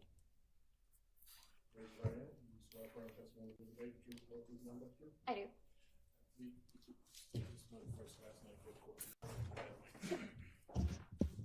First name is Allison, A-L-L-I-S-O-N. Last name Leduc, L-E-D-U-C. And are you employed with the Atlanta Police Department? Yes. And how long have you been with the Atlanta Police Department? About 13 years. And what is your current rank? Lieutenant. What unit do you serve as lieutenant over? Open records unit. And how long have you been a lieutenant with the open records unit? Since May, so a couple months, 4 months. Okay. If you can briefly tell the jury about your service with the Atlanta Police Department.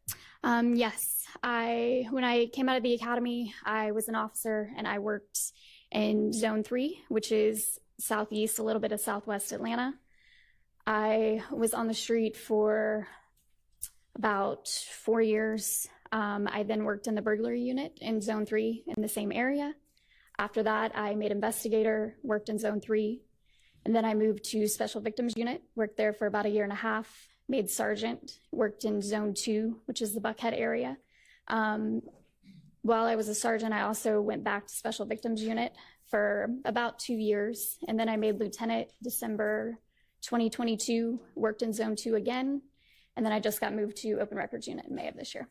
Now, I want to focus your time as when you worked in the Zone 3 area. First, as a patrol officer. As a patrol officer, did some of your job duties include responding to 911 calls? Yes. Traffic enforcement? Yes. Writing police reports? Yes. And doing directed patrols? Yes. Is there anything else that you did while you were a patrol officer within Zone 3?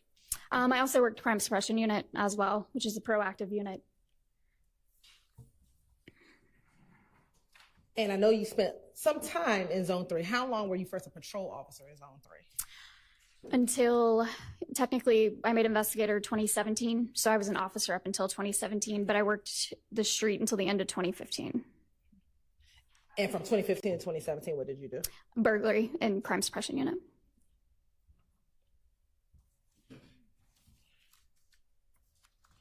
Now, when you were a patrol officer in Zone 3, what shift did you work? Evening watch. And what was the evening watch time frame?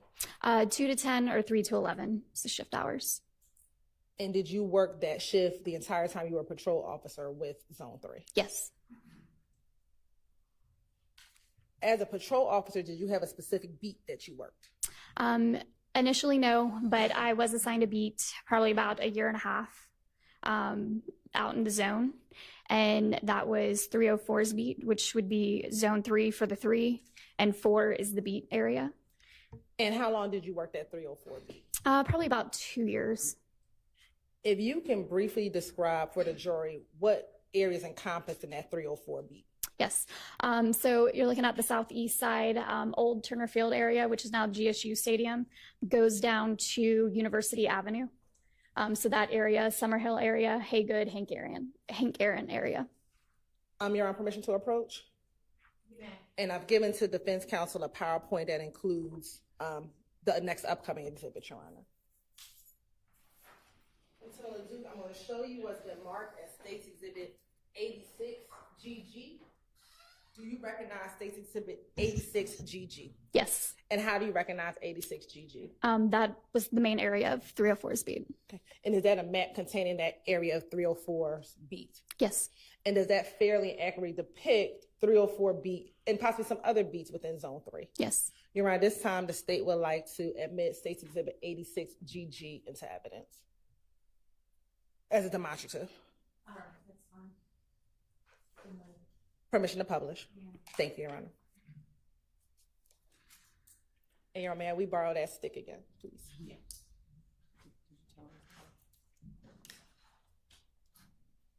And permission for Lieutenant LeDuc to step down. She may. Lieutenant LeDuc, if you could just indicate with the stick that area that you said was the 304 beat when you were working the zone back in 2014, 2015. Yes. So pretty much all encompassing up to the north side of Atlanta Avenue, down Hill Street, anything to the, what's that, north, south, east side of Hill Street would be Zone 6, and part of this area down here would be 305 Street. And I'm going to ask you about some other streets within the 304 beat. You talked about, I believe, did you say Haygood? Yes. Atlanta Avenue, so that would be a part of 304's beat? Yes. And Van Ira, that's also part of 304's beat? Yes. And then Farrington, that's also part of 304. Yes. All right. Thank you so much.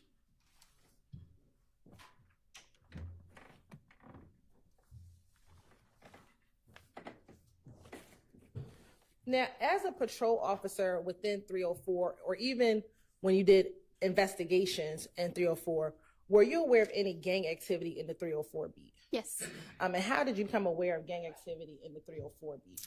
Just sharing throughout the department from our gangs investigators. If they ever came to roll calls, they would share information, but also just from interacting with citizens that lived in that area. Okay. And was there any particular gang that operated in that 304 beat? Yes, I recall ABG, Atlanta Blood Gang. Were there any others? In that area, specifically for 304, that's the only one that I recall occupying that space. And are you familiar with a location at 12 Atlanta Avenue? Yes. How are you familiar with that location? It's a convenience store. And was there any known gang activity that would occur around that particular location? We would respond to criminal trespasses there. There would be a lot of people that would hang out around the store that would be affiliated with that gang. You said would be affiliated with that gang? Okay. And was that during the duration of your time in Zone 3? Yes. Now I want to transition to your time in Zone 3 and responding to a call. As a responding officer to a call, specifically a shooting, what are your responsibilities when you arrive on the scene? Arriving on scene, you're going to try to make the scene safe for yourself and anybody else that's there. Check for victims, make sure the scene is secure so that way you're preserving any evidence there. And walking through the crime scene, find out what evidence you have there, making sure you speak to any witnesses that are at the location as well. Okay, and you said something about trying to make the scene safe. What does that mean? Well, one, making sure there's no longer a threat at the scene, but securing the scene so that way you have your crime scene located in one area where nobody can cross into that area. And how do you secure a crime scene? You can set up crime tape, you can position patrol vehicles, have officers set up wherever the tape is or the vehicles are. And as a patrol officer, do you sometimes serve as a lead investigator, for lack of a better term, when you respond to shootings? Yes, sir. Primary officer. And when you become the primary officer on the scene, what are some of your job duties and responsibilities? Speak to the victims, speak to witnesses.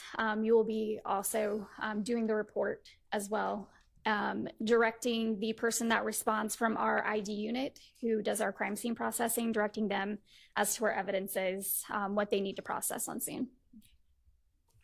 I want to direct your attention to January 26, 2015. Did you have the occasion to respond to 1007 Hill Street in Atlanta, Georgia? Yes. And is that in Fulton County? Yes. And as a part of your preparation, have I asked you to look at what day of the week that was? Yes. And what day of the week was that? Monday. And when you responded, did you respond to a house, an apartment, or something else? It was like a townhouse or a duplex, so there was an A and a B unit at that location. And initially, which duplex letter or number did you respond to? A.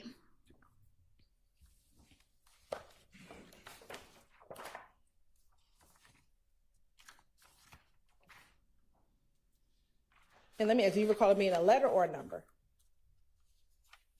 I thought I recalled it being a letter.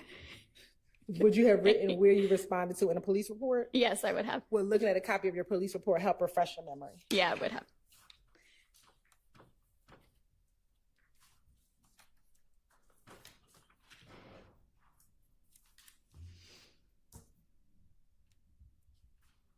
I'm going to show you what's been marked as identification purposes, and this is her police report as States Exhibit 87GG. And once your memory is, if that refreshes your memory, just look up and let me know without reading it.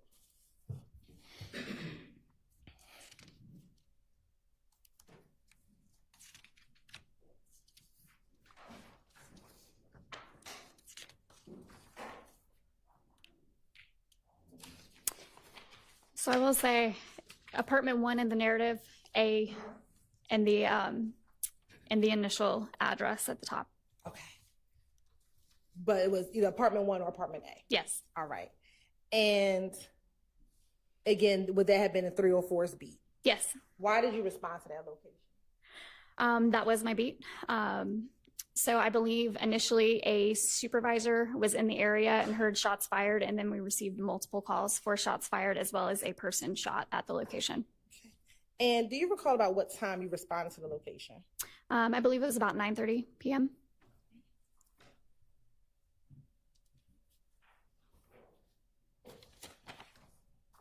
And when you arrived, I know you just said that there was a sergeant who heard shots fired. Did other officers respond with you initially? Yes. Do you know about how many other officers responded with you? I don't recall how many. Once you arrived, tell the jury what you recall happening. When we arrived to the scene, it was myself and other officers as well as a sergeant. Initially, a male answered the door, led us inside, so we were checking the house. When we went up the stairs, we found a male at the top of the stairs who advised he had been shot to his right calf, and there is a female as well that was located, she advised, in the bedroom upstairs, but closest to the front of the house, that had been shot in the right calf as well. They both advised that they had been laying in bed together. There was also two other females, I believe, that were located in a room in the rear upstairs of the house as well. We also located multiple shell casings in the street. So we're going to go back over some of that just slightly.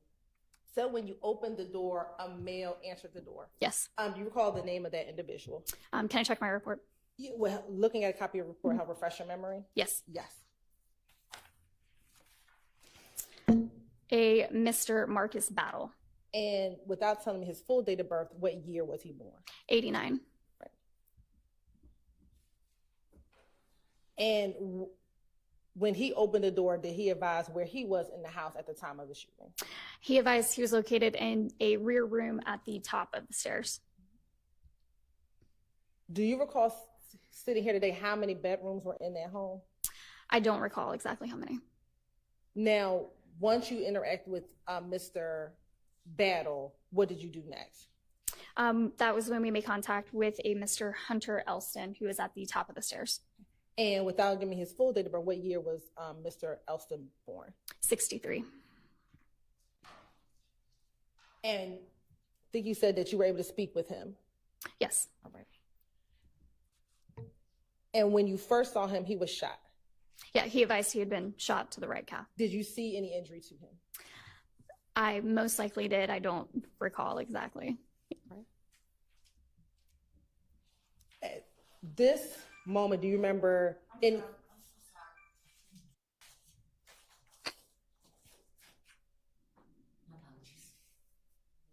me turn it off now.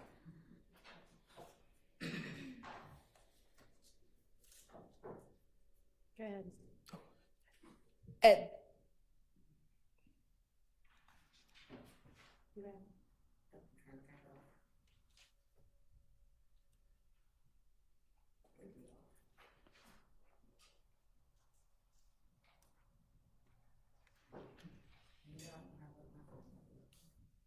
It always happens like that.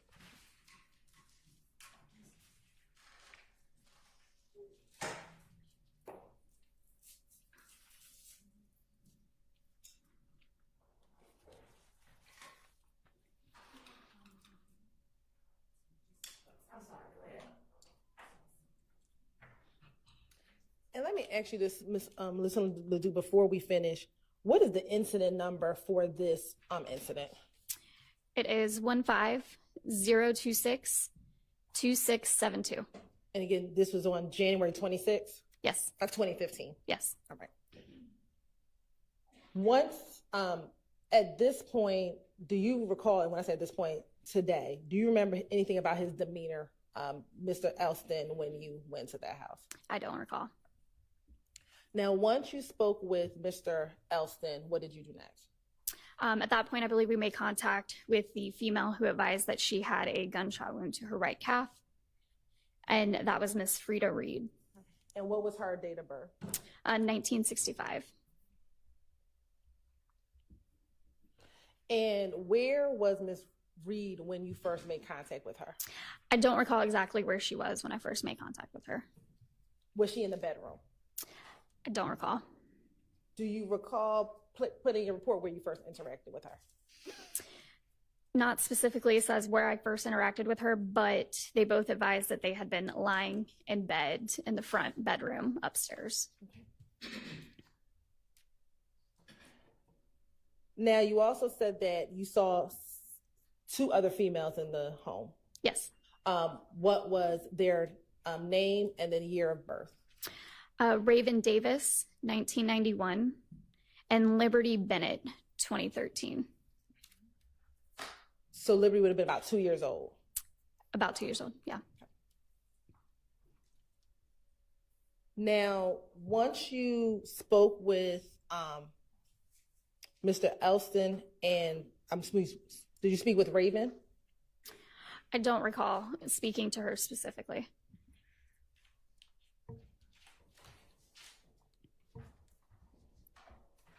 And you saw Miss Bennett inside of the home, Miss Reed inside of the home, correct? Frida Reed. Yes, when I first made contact with her, it would have been inside the home. Okay. Once you spoke with Miss Reed, what, if anything, happens next? After speaking to her and getting statements, we most likely started processing the crime scene at that point, seeing where there was damages inside of the house, any shell casings, ensuring that they received medical attention as well, checking for any witnesses that might have seen, heard anything that had just occurred. And you talked about getting medical services. Did Grady arrive on scene? Yes, Grady and fire responded to the scene. And was Mr. Elston and Miss Reed transported to the hospital? Yes, they were.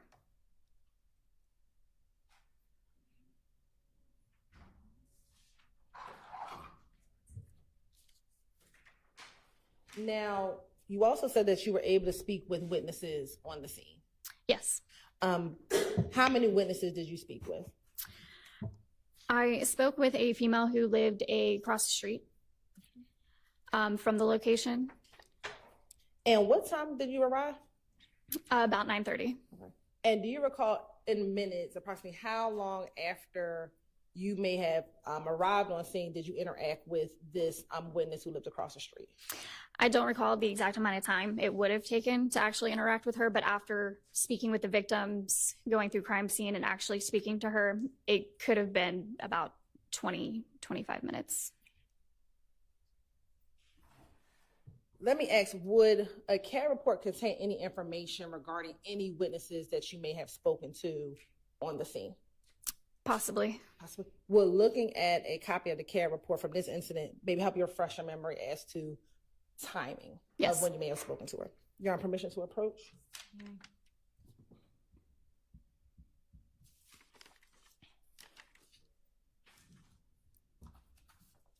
I'm going to show you what the marked for identification purposes as 88 GG.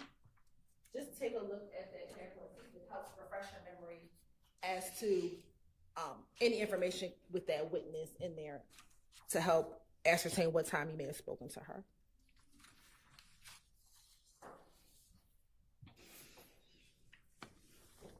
So between about 9:54 and about 10 p.m., I see the names and date of births of the victims and the witness information in here.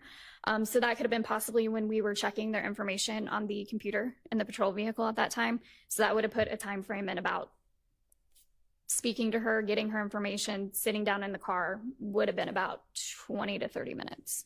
And you arrived at about 9:30. Right. Would you have gotten her information to run before or after you spoke to her?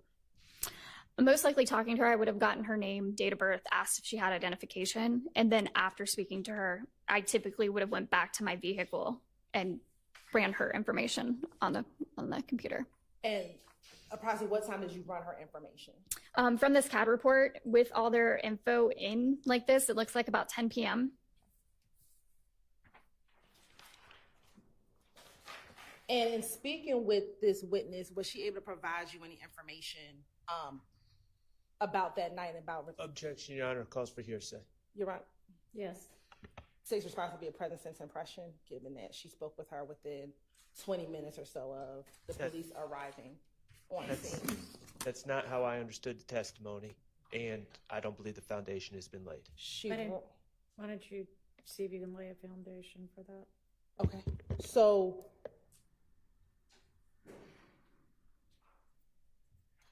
did you, based on your report, speak with this witness? Based on my report, yes. And given that you ran her information at about 10 o'clock, would you have spoken to her before 10 o'clock? Would you have spoken to her before 10 o'clock? Most likely, yes. Okay. And you arrived on the scene about 9:35? Yes. All right. So within 25 minutes, is it fair to say you would have spoken with this witness? Yes. Okay. And is that typical that you would speak with the victims first and then go out and canvass the area to speak to witnesses to see if they've observed anything? Yes. And would that be the protocol, what you would have done on this day back in January 26, 2015? Yes. Today, do you remember what her being the witness, what her body language was or her demeanor was? I don't recall. Okay. But was she able to provide you information of what she saw and heard on the nights when you all responded? Yes, she advised. Don't tell me yet. Oh, sorry. Was she able to provide you information about what she heard and what she saw that night? Yes. And was that within 20 minutes of you responding to a shots fired call? Yes. Your Honor, this time the state. There's been conflicting testimony now, and we're leading and saying 20 minutes, and that's not, I don't understand that to be the testimony. And furthermore, the question is that I don't think we've gotten an answer to is, yes, there was an initial interaction, but that doesn't answer the question of when the interview, or whatever we want to call it, takes place. So I'd also object on the grounds of confrontation clause. I believe the testimony is I would have spoken to her prior to 10 o'clock, which is when she put the information in the system, and she arrived at 9:30, approximately 9:30. So between 9:30 and 10 o'clock is roughly 30 minutes, and she would have spoken to her before 10 o'clock. So again, I don't know why we keep talking about 20 minutes. She initially said she spoke with her between 20 and... Let's hear that from the witness. Okay. About how long do you think you were on scene before you met with or spoke with the witness on the scene? With giving a timeline of how that incident was and how we would typically speak to victims and how we would typically look at evidence and make sure everybody gets medical attention, I would say on that scene, it could have been about 20 to 25 minutes. I'm going to sustain the objection. Okay. Was she able to provide you without saying what she said, was she able to provide you information regarding the incident? Yes. Okay. After you spoke with the witness, what, if anything, did you do next? After speaking with the witness, then it would have come down to processing the crime scene at that point and locating damages or directing ID whenever they arrived on scene to where shell casings were or damages were at that point. And do you recall who the crime scene tech was that you had come out to that scene? From my report, it was ID Unit 7320, Sanders. And had you had an opportunity to look at some of the pictures that were taken back on January 26, 2015? Yes. And in looking at those pictures, did that fairly accurately depict the scene as you recall it from January 26, 2015? Yes. Your Honor, permission to approach? No.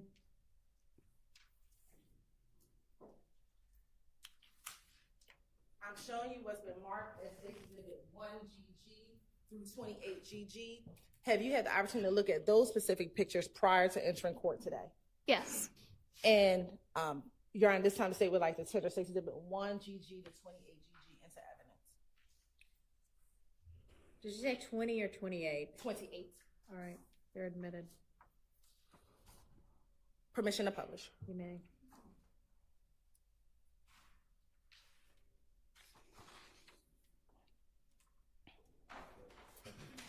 Looking at State's Exhibit 1GG, what are we looking at State's Exhibit 1GG? The incident location, the residence that it occurred at. And do you recall if it was the left or the right home? Looking at the picture, left side. Okay. And going to 2 Gigi. Now, you said to the left, is that the one where it appears that the door is open beyond the burglar door? The other door is open? Yes. Okay. And looking to the other door, which is closed, do you see anything that you would determine as defects on the door that's to the right?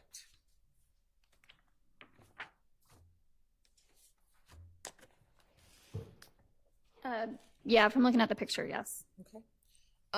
But that is not the house that you responded to, the one on the right. That's correct. Okay. Looking at 3 GG, if you can describe for the jurors, what are we looking at in 3 GG? Staircase inside of the residence. Okay. And is this a staircase in where you saw Mr. Elston? Yes, I believe so. Okay. Looking at 4 GG, what is depicted in 4 GG? Defects on the wall and the staircase. And when you say defects, what do you mean? From being struck by bullets. Looking at 5 GG, is that just a close-up of those same defects? I believe so. All right. 6 GG, are these additional defects found within the home? Yes. All right. And 7 GG, are these additional defects found inside of the home? Yes. And will all these be consistent with defects that come from gunfire? Yes. All right. Looking at 8 GG, is that just a close-up of what we just looked at? Yes. All right. 9 GG. And in 9 GG, is that also a defect at the top portion of that picture? Yes. And I don't think you can see it here, so if you can stand up and just indicate with the pointer where that defect is on that picture. Right there. All right. You may have to stand, so. Okay. Looking at 10 GG, if you can identify for the jury the defect that is right here as well. All right. 11 GG, is that just the floor inside of the home? Yes. All right. 12 GG, what is depicted inside 12 GG? I recall that being the front bedroom upstairs. And looking at 12 GG, do you see the window in 12 GG? Yes. Do you see any distortion of the blinds looking at 12 GG? Yes. Okay, if you can just point that out for the jury. Here and up here. All right. Looking at 13 GG. Within 13 GG, do you see any defects in the wall near that window that you just identified? Yes. If you can just point to the jury, and if we can zoom in where those defects are. Scroll down. So we're looking right here and over here. Okay. And you said over, hold on. Possibly some up here.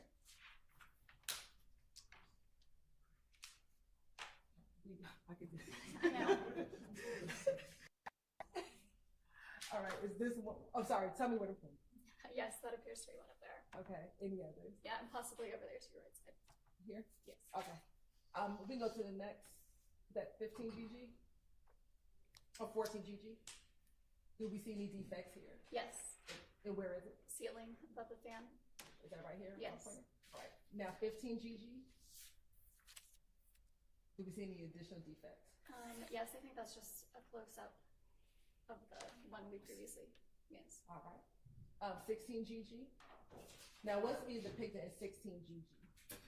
Where one of the victims was lying in bed. And 17 GG?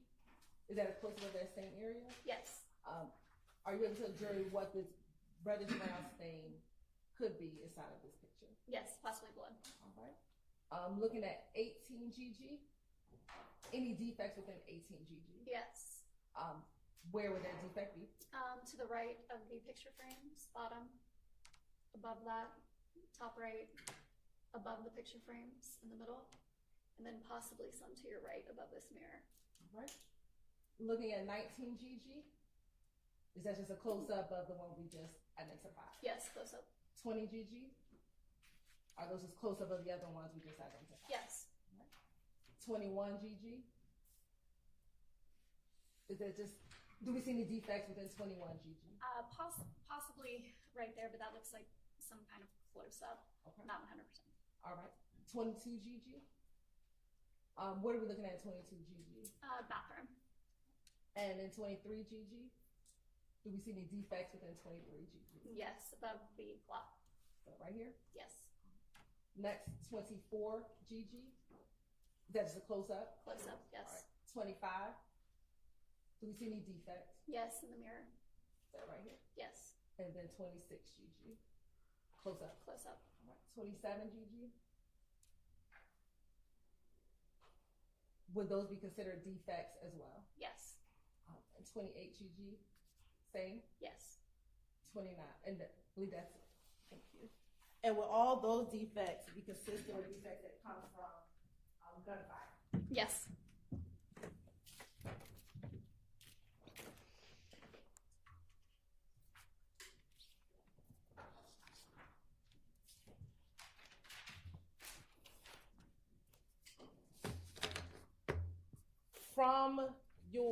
From the bedroom, where was the bedroom in relation to outside? Was it the front bedroom, the back bedroom, or something else?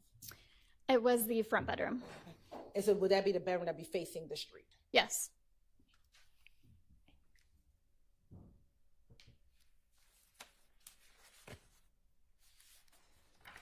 Once you had investigator Sanders process the scene, what, if anything, would you do next? After probably while she was processing, or I can't recall if Sanders is male or female, I apologize. While processing, I would most likely walk them through the scene to advise what needs to be collected, what's evidence, what's not. Walk them through, also fill out, they have paperwork that we have to fill out as well. And that's what I'd be doing while they'd be processing. Now, all the individuals who resided or who was at the home that day, do you know they lived at that location? I can't recall if they definitely lived there, but they were there that night. Were you able to get phone numbers and addresses for those individuals? Can I check my report? Yes.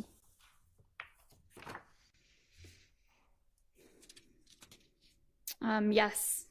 Would you like me to go through? No. Were you able to get that for each of those individuals? Yes, I was. Okay. And outside of the home having defects, were there any other defects to anything outside of the house? Yes. Okay. What else was damaged? There was a vehicle that was in the driveway, I believe, that had damage. What kind of vehicle was it? From my report, a blue Chevrolet Illumina. When you arrived on the scene, did you see anyone shooting by the time you got on the scene? I did not.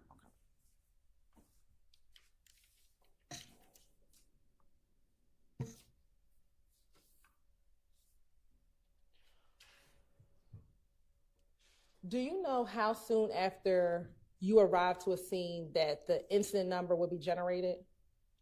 It would already be generated upon us getting the call.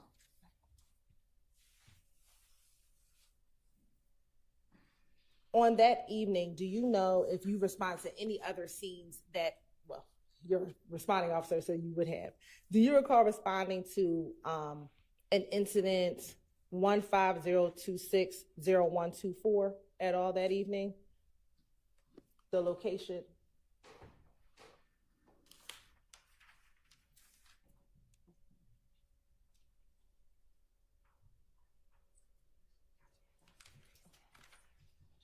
Did you ever have to respond to I-7585 at University that evening or that morning? I don't recall. I wouldn't have responded in the morning because I worked evenings.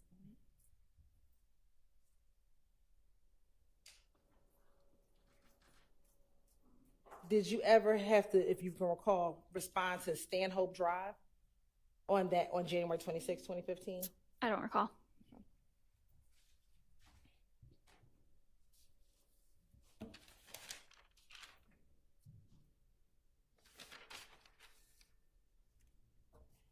And again, this shooting was at 9:30 in the evening, correct? Yes. All right. Course indulgence for one moment.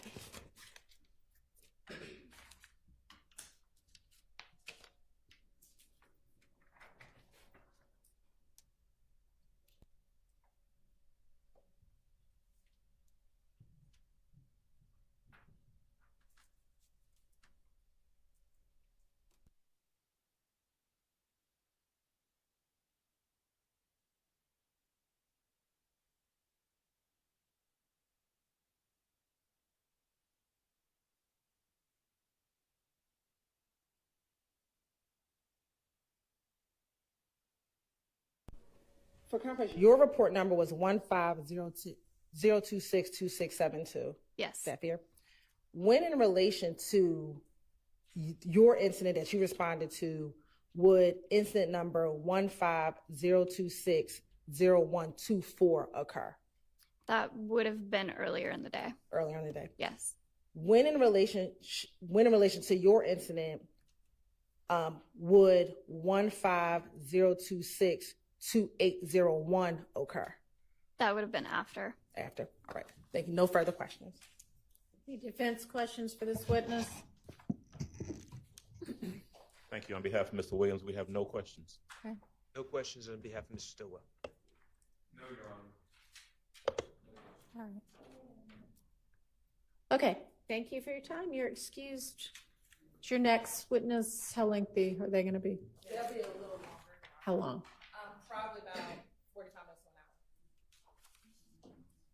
Do you want to eat lunch now or in an hour? Want to keep plugging for a little while? All right, let's have your next witness. State calls Dr. Christy Pitts to the stand. Okay.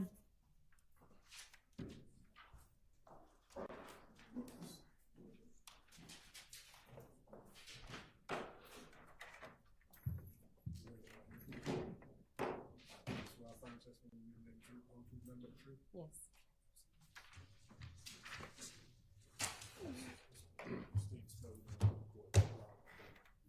Christy, Kristi, Pitts, Pitts.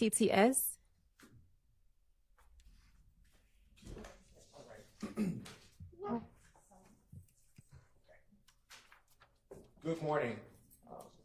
I heard you spell your name. Has your name changed in any time recently? It has. Okay, what did your name used to be? Christy Sanders. Okay, and when did it become Pitts? I was born in Pitts. I went back to my maiden name. Okay, all right. And was it Sanders in or around or about 2015? Yes. Okay. Are you employed?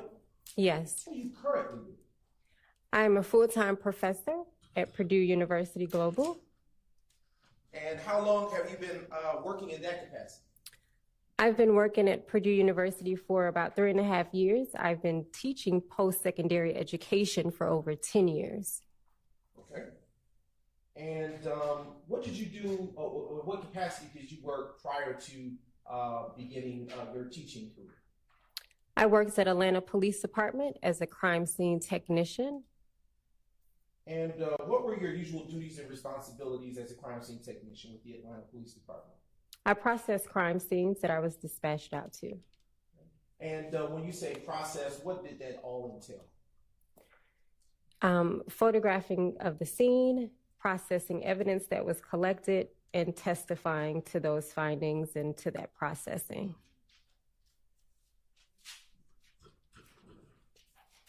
And how long were you employed with the Atlanta Police Department? Maybe a little over 5 years.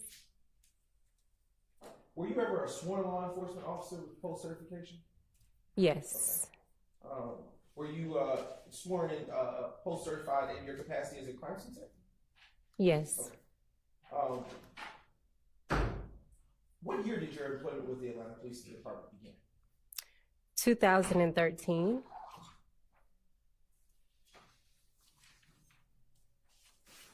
All right, I'm going to turn your attention to the date of January 26, 2015. Do you recall working on Monday, January 26, 2015, Dr. Pitts? Yes. Can you tell the ladies and gentlemen of the jury what you remember about working on that day? I remember being dispatched out to a number of crime scenes that day. Do you recall one of those crime scenes being 1007 Hill Street, Southeast Atlanta, Georgia? Yes. Okay. And in what county is that location situated? If I recall, it's in Fulton County. And can you tell the ladies and gentlemen of the jury what is located at that address? Is it a house, a business, or? I would actually have to take a look at my report, if possible. No problem. Now approaching the witness with what has been pre-marked, Your Honor, as State's Exhibit 90GG, and it has already been previously served in discovery. All right.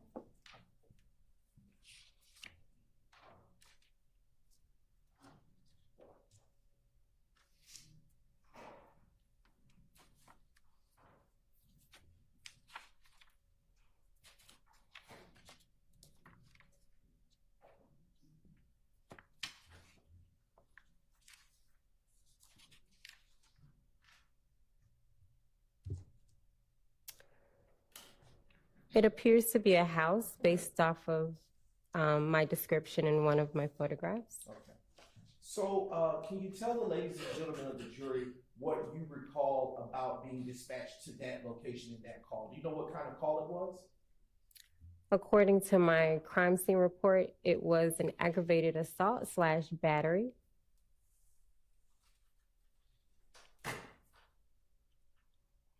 And what, if anything, did you observe when you arrived to that location?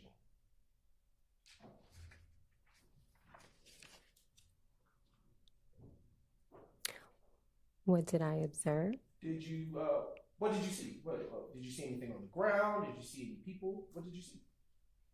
I would probably have to look at photographs to be able to determine that. Okay. I am going to approach the witness with what has been pre-marked in State's Exhibits 30, golf through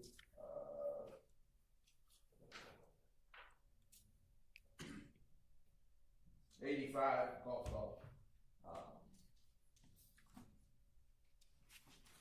And when you've had a chance to look at those, I mean, have you, let me ask you this question, Dr. Pitts. Have you previously had an opportunity to review those exhibits that have been placed before you before coming to court? Yes. And what are those exhibits that have been placed before you? These are photographs that I have taken of this crime scene. And I'm also going to put before you what has already been previously admitted into evidence as State's Exhibits 1 golf, 2, 28 golf. And I'm going to put these over here so they can remain separate.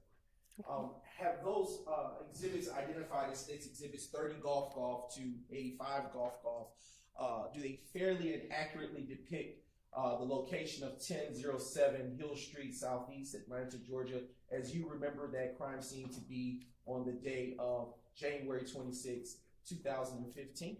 Yes. Have they been changed in any way? They don't appear to be. Okay. Your Honor, at this time, I now move to admit State's Exhibits 30 golf to 85 golf into evidence and request permission to publish at the appropriate time. They are admitted, May. If you will take a moment to refresh your recollection using those photos about what you may or may have not seen and look back up at me when you have had such an opportunity to do so.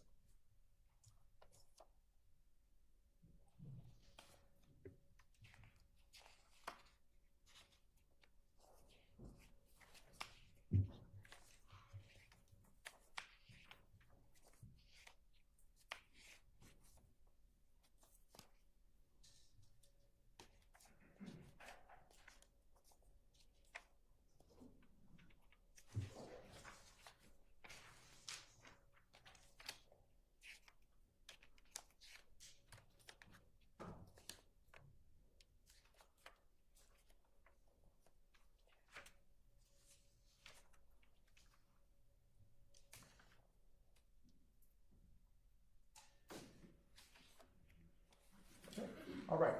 Do you need me to restate the question, or? Absolutely, please. Okay. All right.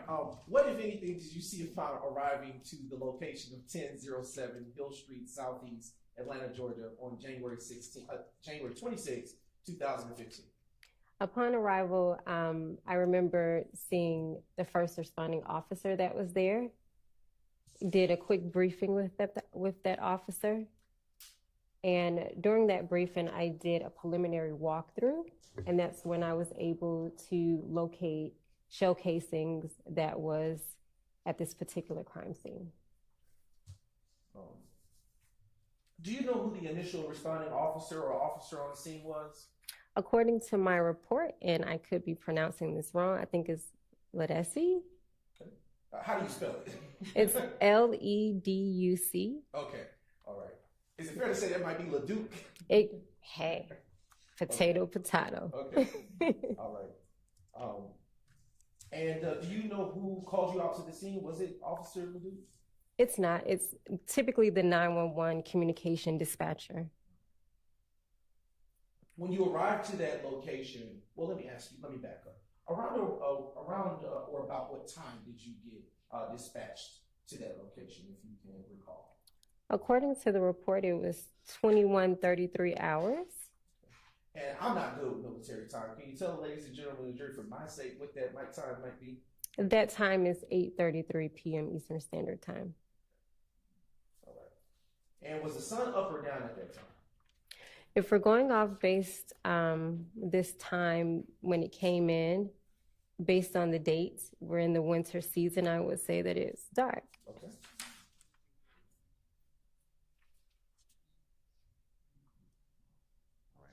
All right.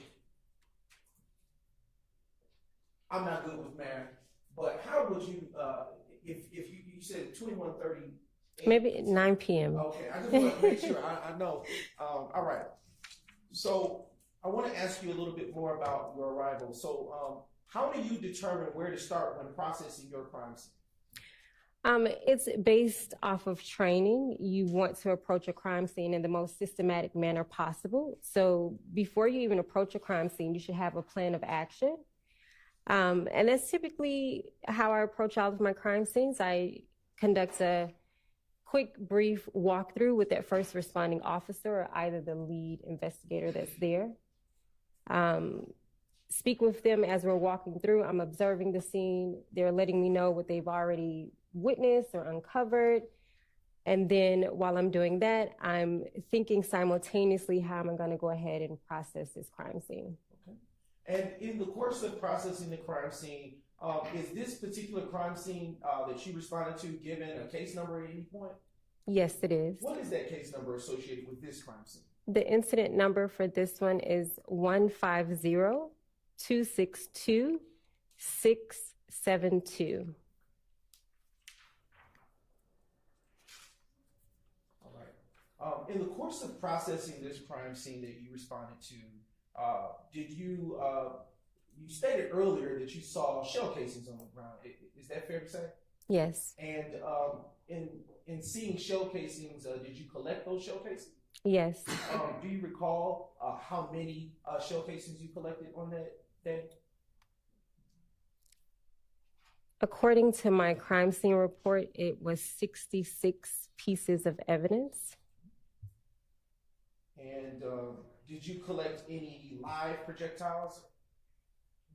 Or live rounds, rather?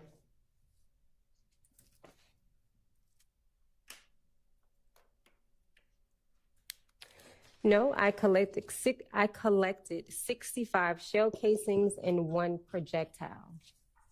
And when you say a projectile, what do you mean by that, Dr. Pitts? So a projectile is a piece that comes off of a shell casing or a live round that has been fired. So it can be a piece of metal that's off of that. And prior to collecting the said evidence that you obtained on that evening, can you tell the ladies and gentlemen of the jury what, if anything, you do before removing it from the premises? You want to photograph the crime scene in its totality. And then from there, you must photograph each individual piece of evidence. So in this instance, I collected 65 shell casings. I took 65 individual photographs of those shell casings, and overall, a mid-range and a close-up of each and every piece of evidence. And after you take those photographs, well, let me ask you a different question. How do you distinguish shell casings one from another on the scene when you're taking pictures?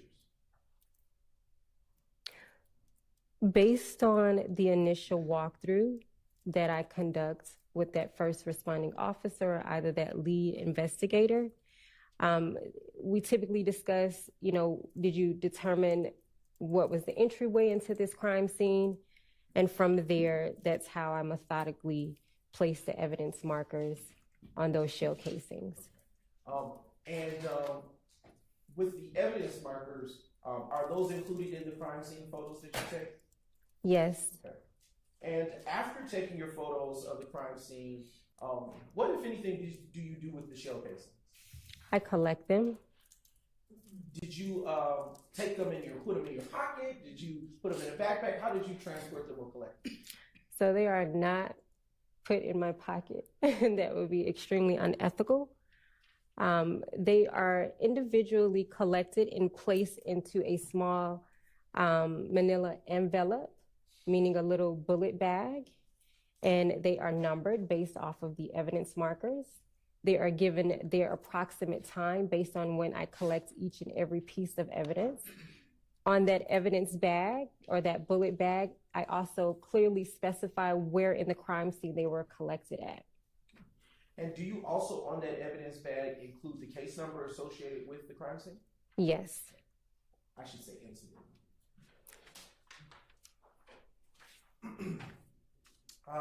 I am now going to publish a select set, Your Honor, of crime scene photos that have been previously admitted, subject to the court's rulings, starting with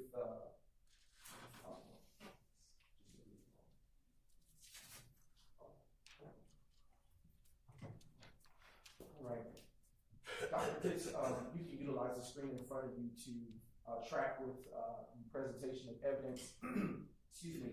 Now showing you what has been previously admitted as State's Exhibit 30 Golf. Dr. Pitts, are those little yellow things on the ground the placards that you were describing earlier? Yes. And would those little placards that are on this photo be next to the shell casings that you saw outside of the residence? Yes.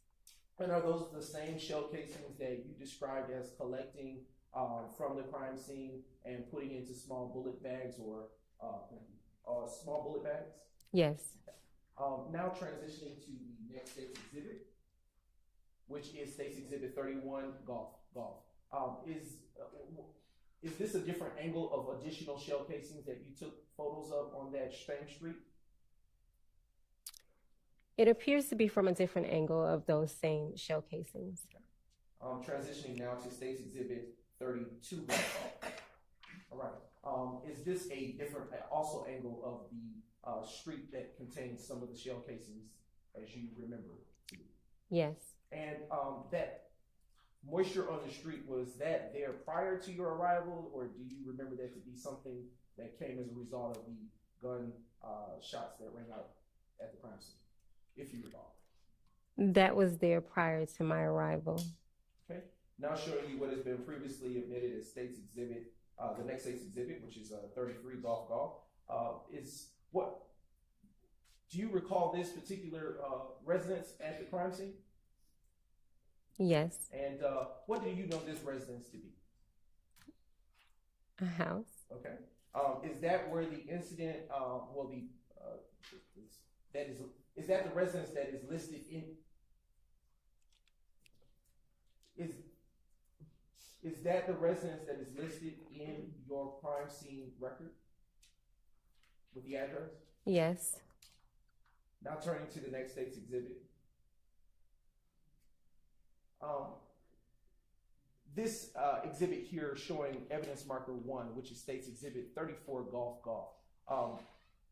Is this next to one of the shell casings that you collected? Yes. And is that one such shell casing that you also included in your report? Yes. Okay, turning to the next state's exhibit, which is State's Exhibit 35, Golf. Is this another such shell casing that you recovered? Yes. All right. Next exhibit. What about this exhibit, 36, Golf? This is another shell casing. 30, turning to the next exhibit with evidence marker 4. Is this another shell casing that you recovered? Yes. And do you recall or have any independent recollection of the caliber of the shell casings by any chance that you recovered that day?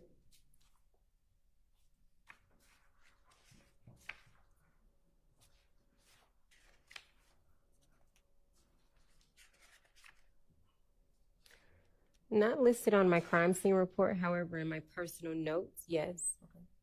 Would that help refresh your recollection? My personal notes, yes. Ma'am. I can. Yes. Oh, well, they're not with you? Okay. They are with, well, they're in the courtroom. We'll hold tight on that. Okay. Yes. I'll transition to the next state's exhibit.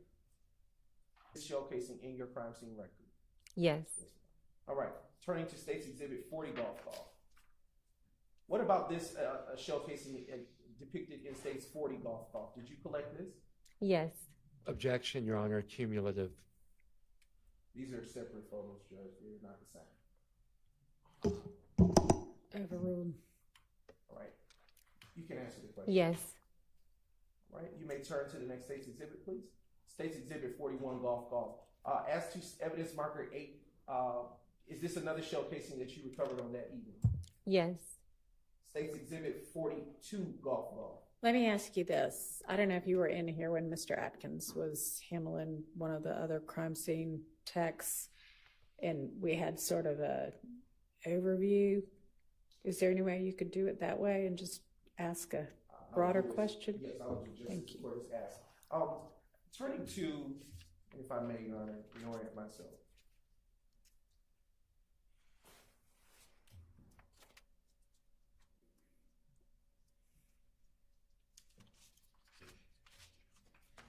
Just a brief indulgence.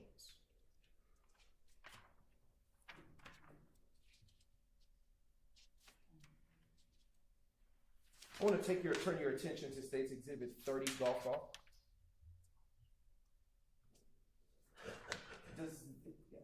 Does the State's Exhibit that is published on the screen just about encapsulate all of the shell casings that you recovered from outside of the address of 1007 Hill Street Southeast, Atlanta, Georgia?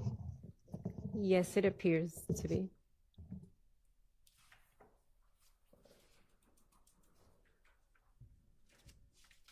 Okay. I want to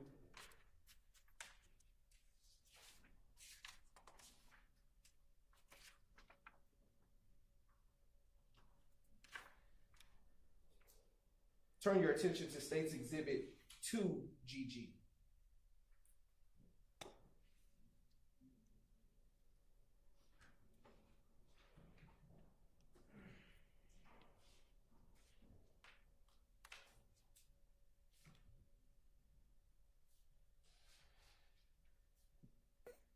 All right.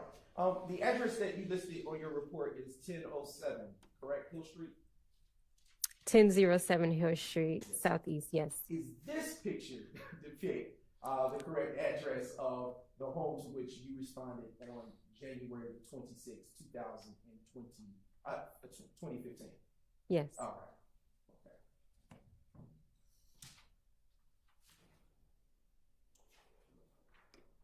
Do you know from your crime scene record or independent recollection how many different types of shell casings were recovered from the crime scene? From my crime scene report that I'm presently looking at, no, but from my personal notes from this crime scene, yes.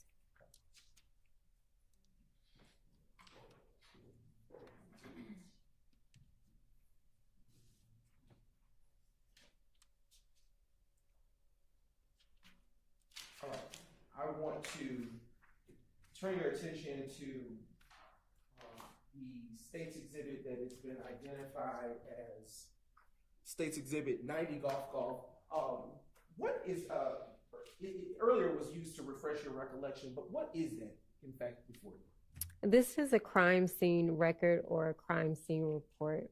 And why are such documents, well, how do you know what it is? I was trained on this. This is how I document each and every crime scene that I'm dispatched out to and each and every crime scene that I process. And is that particular crime scene record one that was drafted by yourself? Yes. Okay. And is that crime scene record made at or near the time that you have would have performed your duties as a crime scene technician? Give or take maybe a day or two. Okay. And would the evidence that was depicted in the photos that were published a few moments ago be included in that document? Yes. And would you also include any other such things that you would have, actions you would have taken that evening or thereabouts for? All right, that's admitted.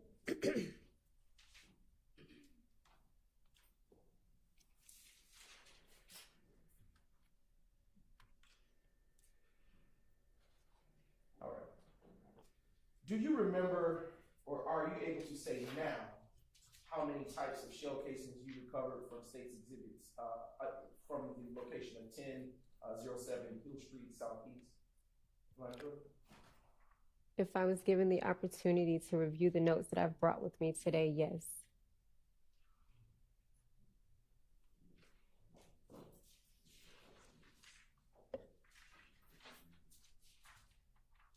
Your Honor? Excuse me. Mm-hmm. May I seek clarification? Is Your Honor, when you had speaking testimony and approach, if this is going to be commentary. I'm not. I don't know. I can't tell what you're saying. Can we, I don't want to put anything in front of the jury unless it's an objection. Can we approach this immediately? I'm wondering the notes.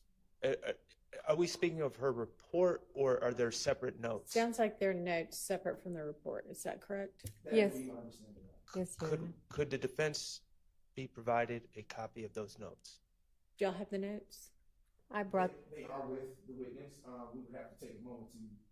They're independent, but we can't get those. Well, we Okay. don't have them. We'd like to see them, please. Okay, I don't. Have y'all seen them before? Nobody's seen them before. They've been with the witness. So, is the question just going to be to refresh her recollection? It really would be. That's the only point for those notes now that she's mentioned. All right. I mean, y'all certainly can look at them if and when y'all cross-examine her. I think at this point she's just going to look at them to refresh recollection. Go ahead. Okay, thank you, Your Honor. I want to transition to. So is she not going to look at them and refresh her Yes, recollection? they're currently in. Are they in? No, they're here in my briefcase. Okay. Just a brief introduction.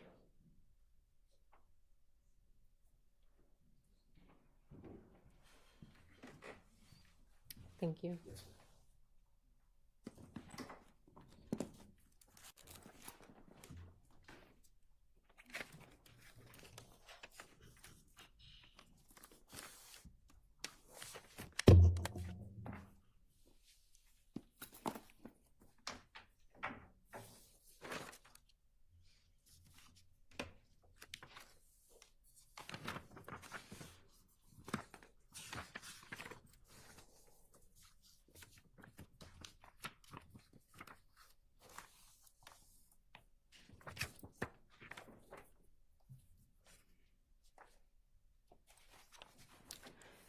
So the listing of shell casings that breaks it down based off of the caliber, it's for a different incident date, but not for this particular address. All right. Excuse me. So I'm going to transition to the next set of questions. And I want to ask you, based on State's Exhibit, which we're going to get up for you, State's Exhibit 52, Golf, with the assistance of Ms. Knight.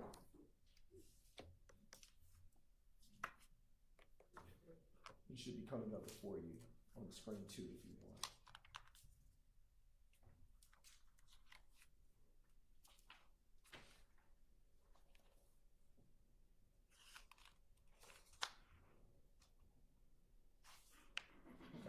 based on the exhibit that's before you on the laptop, which is State's Exhibit 52 Golf, are you able to, based on your training and experience, say that there are at least 2 different types of shell casings that were recovered from?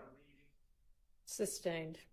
How many shell casing types were recovered from the crime scene based on State's Exhibit 52 Golf? Based on this photograph, it appears to be 2. Are you able to say, just based on this, at least 2? Overruled. At least 2 based off of this photograph would be fair to say. Now I'm going to transition your attention to the date of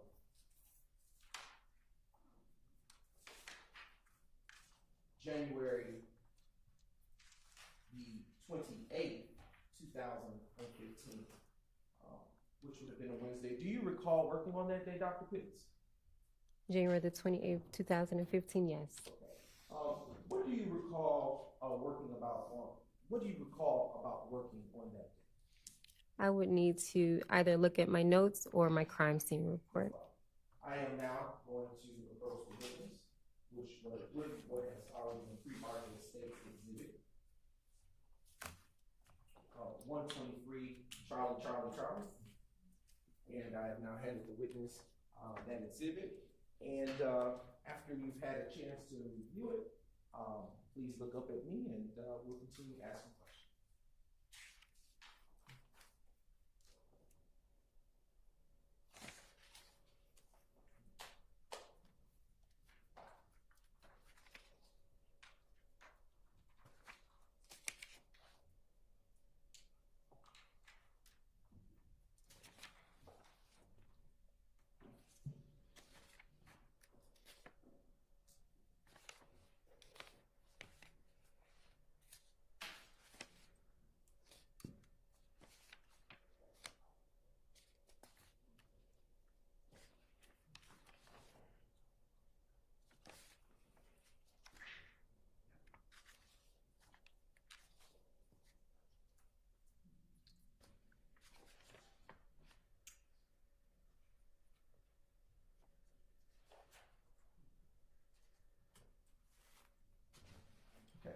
Has your memory been refreshed?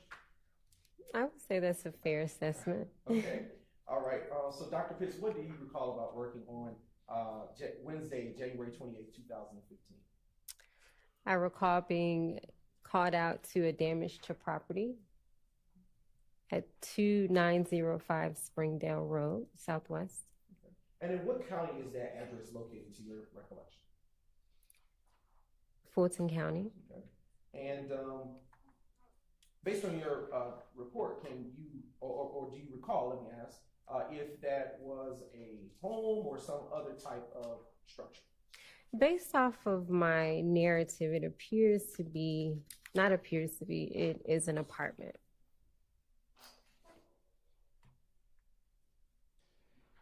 And did you, in fact, actually go out to that location? Yes. Okay. And what, if anything, did you observe upon arrival? I would have to see the photographs. I am now approaching you with what has been pre-marked as State's Exhibits 1 Charlie to 122 Charlie, and they have also been shared in the discovery process already. And I want to ask you preliminarily, Dr. Pitts, have you had the opportunity to view State's Exhibits 1 Charlie, and through 122 Charlie prior to coming to court today? Yes. And do you recognize those exhibits? Yes. And how do you know what those are? These are my photographs. Okay. And do those exhibits that are in front of you now, that have been previously identified, fairly and accurately depict the area that you responded to on January 28, 2015? Yes. And Your Honor, at this time, the state now moves to admit said identified exhibits into evidence and published with your permission. Yeah, I'm sorry. May I have some clarification? Is the state referring to 1CC or 1CCC? one child. Triple C, right? Yes, Your Honor. Triple C, I think he said it one time is just a double C, but it's triple C. Any objection? Those are admitted without, or is there objection?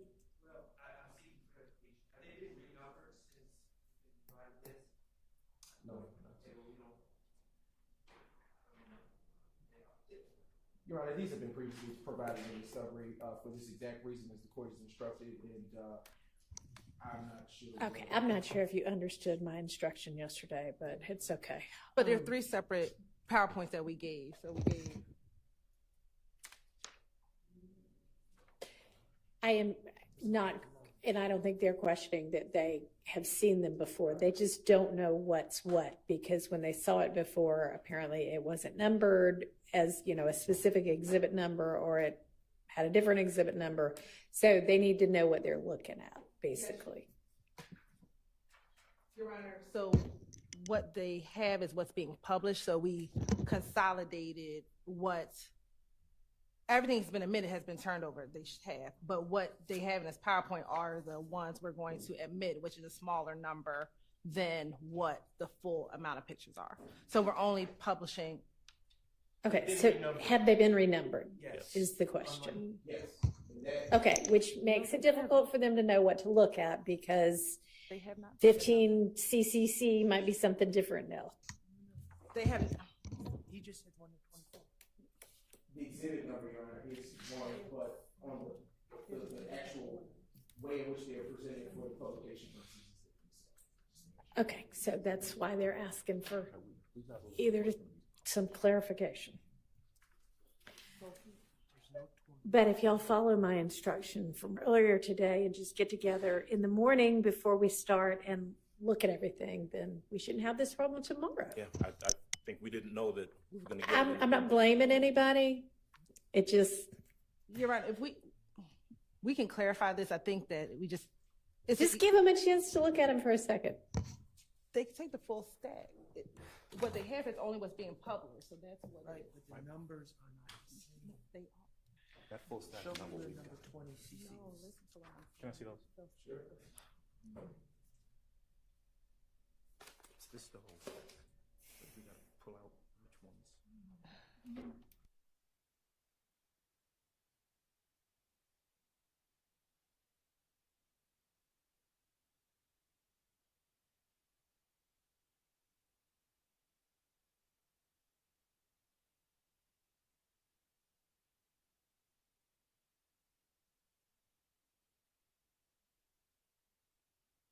This step to admit 122 of them, and I do not expect 122 of them to be published or anywhere near that.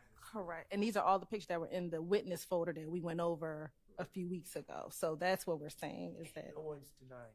So They're just trying to figure out what's what.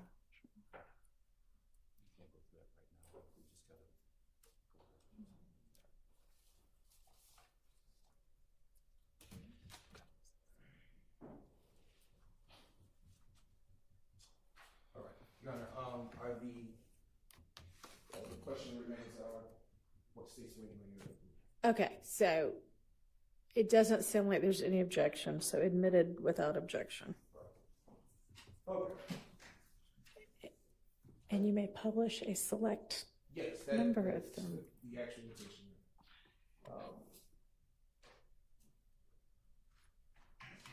Okay. Dr. Pitts, earlier you stated that you would need to refresh with your photos. If you have an opportunity to, you can look through them if you need to briefly, to see what you recall about what you saw when you arrived.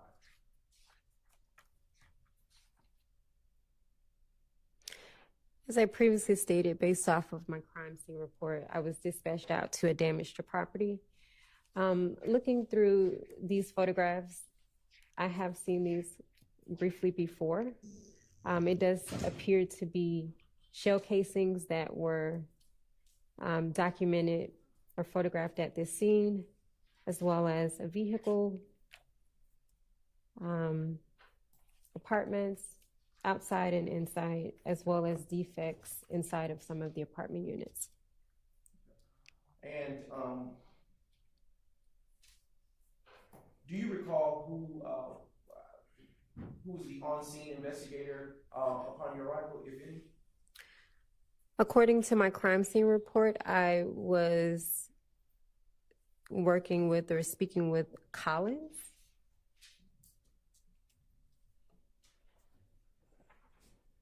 And what was the actual address of the location to which you were dispatched? 2905 Springdale Road, Southwest. And in what county is that address situated? Fulton County. And do you remember whether it was daytime or nighttime when you responded to that crime scene? Based off of the time that the call was received and the time that the call was answered, it was the early morning of January 28th, 2015. Do you have a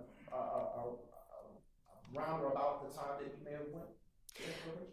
So this call was received at 1:01 a.m. It appears that I responded at 2:07 a.m. Did you collect any evidence from this crime scene after you arrived? Based off of my crime scene report, I collected 22 pieces of evidence. 17 shell casings and 5 projectiles were collected from this crime scene. And do you recall, based on your report, or do you recall off your independent recollection, which caliber they may have been? Let me see if this was.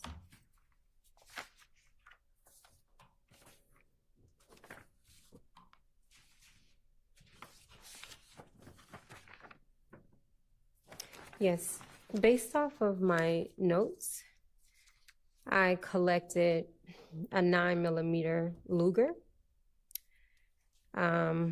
That was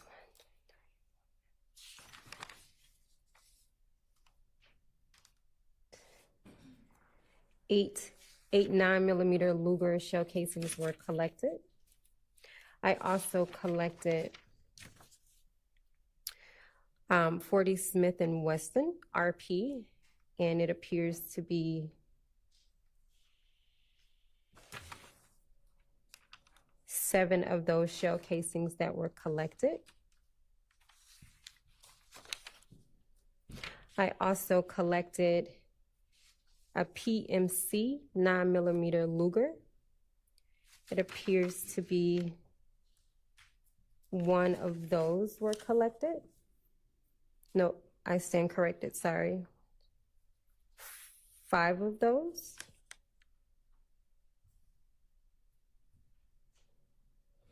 There was also a Hornady 9mm Luger that was collected, a Blazer 9mm Luger that was collected.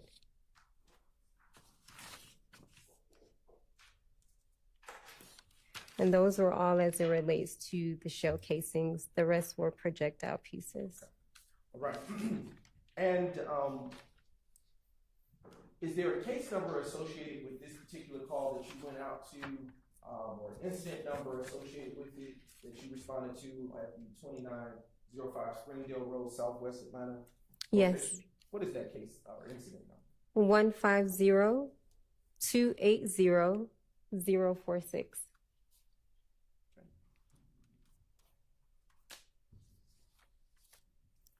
And after you collected that evidence, did you handle that evidence in the same manner as you did in the prior APD case or incident number?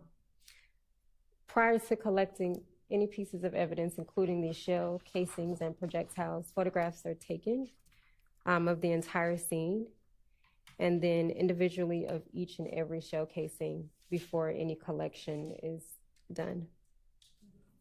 I want to publish select photos on the screen for you, and if you give it a brief moment, it will come up.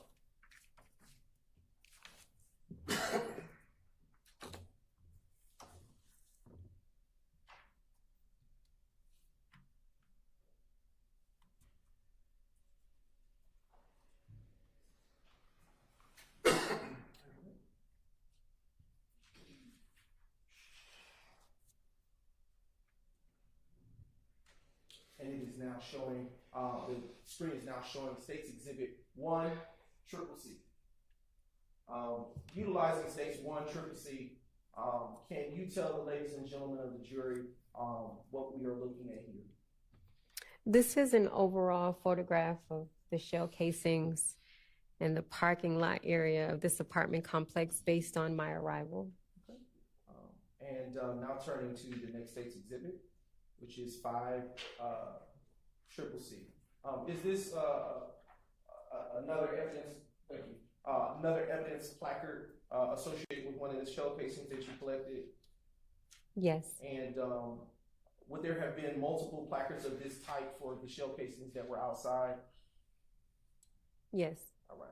Turning your attention now to State's Exhibit 22, Charlie, Charlie, Charlie. Dr. Pitts, why would you have taken a photograph of this vehicle? If I'm not mistaken, based on what I briefly recall, this car may have had some damage. Anytime a vehicle has been damaged or a part of a crime scene, you are to photograph the vehicle, all sides, all 4 sides. And that's what this photograph is showing, the backside of this vehicle. Okay. Turning your attention to State's Exhibit 24, Charlie, Charlie, Charlie. Is this another angle of that view of that same vehicle? This appears to be the passenger side of that vehicle. And do you see from this view any defects to this vehicle on this side of the vehicle? Not based on this photograph, no. Next State's Exhibit, which is State's Exhibit 25, Charlie, Charlie, Charlie. What about this exhibit? It appears to be some type of defect on the driver's side, but I would have to have that photograph zoomed in We can enlarge that. for an exact. Yep. All right. Utilizing the zoom feature, are you now able to see any such defects to this vehicle on this State's Exhibit? Yes. And where do you see that defect? On the driver side back window. All right. Now turning your attention to State's Exhibit 29, Charlie, Charlie. And do you see any defects in this photo here? No. Okay. We are now publishing for your viewing State's Exhibit 30, Charlie, Charlie, Charlie. Dr. Pitts, why would you have taken a picture of the front entrance of this apartment unit? Anytime you're photographing a crime scene, you're supposed to tell a story. And this is another photograph of me showing or telling a story through photography. Okay. Next State's Exhibit. 32 Charlie, Charlie, Charlie is published. And do you see any bullet defects here? Yes. How many? It appears to be 1. And are you ever able to recover any such projectiles that may have entered the home at such range or from distance?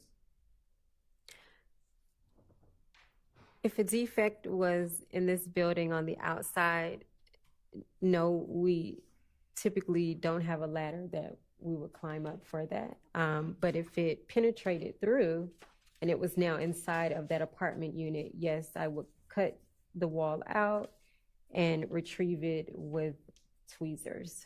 Showing you State's Exhibit 34, Charlie, Charlie, Charlie. Do you see a bullet defect here in this exhibit? Could you zoom in for me? Yes. Yes, it does appear to be a defect in the wall. Okay. Showing you State's Exhibit 36, Charlie, Charlie, Charlie. And I'm going to zoom in. Do you see in this room, separate from the last exhibit, a bullet defect? Yes. Turning to the next State's Exhibit. And being published now in State's Exhibit 39, Charlie, Charlie, Charlie. Is this a separate unit from the first unit that you took pictures at featured in this particular State's Exhibit? Yes. And was this unit impacted by the gunfire that led to defects that may be there present? Yes. Okay. Showing you now State's Exhibit 40, Charlie, Charlie, Charlie. Okay. Featured in this photo, do you see any such defects as you were talking about on this unit? Are we able to zoom in some? It does appear to be a defect on the outside. Right? Turn your attention to bless me, the State's Exhibit 42, Charlie.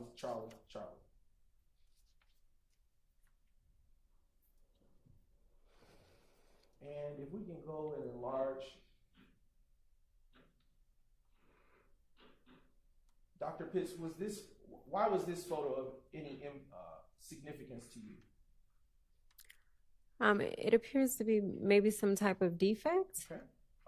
If you could utilize the cursor to just beneath, thank you, go a little lower, right there. Do you see a defect there? Are we able to zoom in some? I think that's as far as it goes, Dr. Pitts. I wouldn't be able to accurately say that that's a defect. We'll turn to the next State's Exhibit, which is 44, Charlie. Dr. Pitts, before you was State's Exhibit 44, Triple C. Why is there evidence placard on the inside of the house as opposed to the outside? Because at this point, I am working my way indoors, and this appears to be the first piece of evidence upon entering this apartment unit. Okay, if we could zoom in, Ms. Knight. And from that angle or vantage point, are you able to tell what that evidence may have been? I can refer to my crime scene report. It appears to be a projectile piece. And now turning your attention to State's Exhibit 46, Charlie. All right. And is this a different defect from the others that we have observed in Unit 2? That we observed in Unit 1, because I think we've just entered into Unit 2. So within Unit 2, is this a separate defect from any others? Yes. Okay. And now turning your attention to the next State's Exhibit.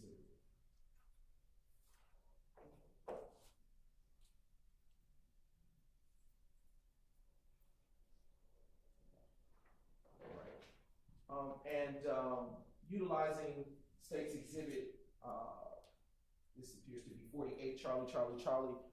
Do you see any defects in this particular photo? Yes. Okay, and is that also another such defect inside of Unit 2, Apartment 2? Yes, it appears to be. Turning your attention to next State's Exhibit. We're just about done. State's Exhibit 50, Charlie. If we could zoom in, do you see anything by the light switch in this photo? Yes. What do you see by the light switch? It appears to be a defect in the wall. Turning your attention now to the next State's Exhibit, which is 55, Charlie. Do you see any defects here on this exhibit? Yes. Okay. Next exhibit, please. 57. And in this photo, do you see any such defects within this closet area depicted in this exhibit? Yes. Okay. State's Exhibit 59, Charlie. Dr. Pitts, now that it has been enlarged, are you able to see another defect in the same unit on this photo? Yes. Turn your attention now to State's Exhibit 61, Charlie. In the same unit, and if you can enlarge, Ms. Knight, thank you. Do you see any bullet defects here with this exhibit on the screen? And if you're not able to, you can always utilize the hard copies of photos. What was the number of this photograph? This is State's Exhibit 61, Charlie. Thank you.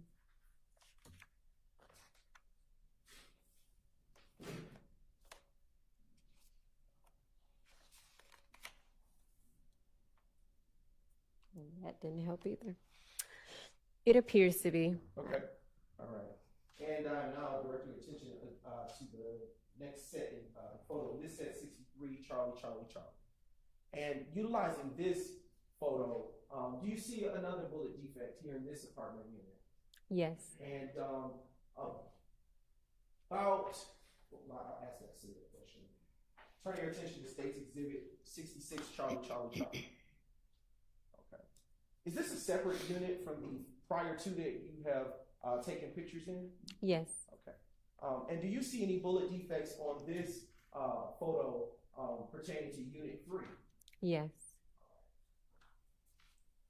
Turning your attention to 67, Charlie, Charlie, Charlie.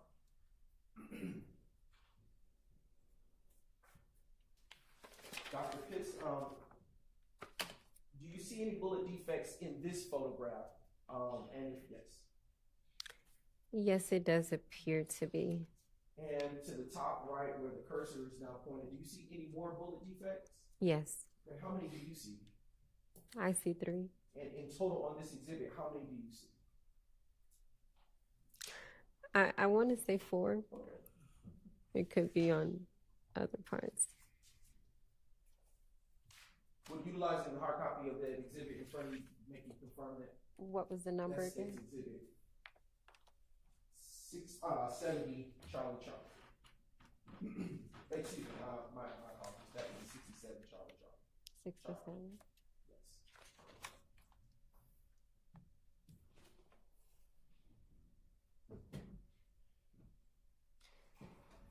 I can't accurately say, and the reason that I state that if you scroll down, it's 2 others, and I can't say if those are defects or not, so I don't want to misstate. I want to turn your attention to State's Exhibit 70, Charlie, Charlie, Charlie.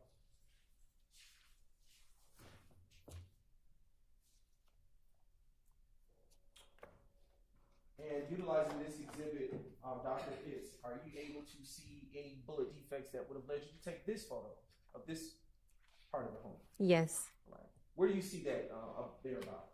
I see one that's right under the window. Okay. Turning your attention now to 71, Charlie, Charlie, Charlie. All right.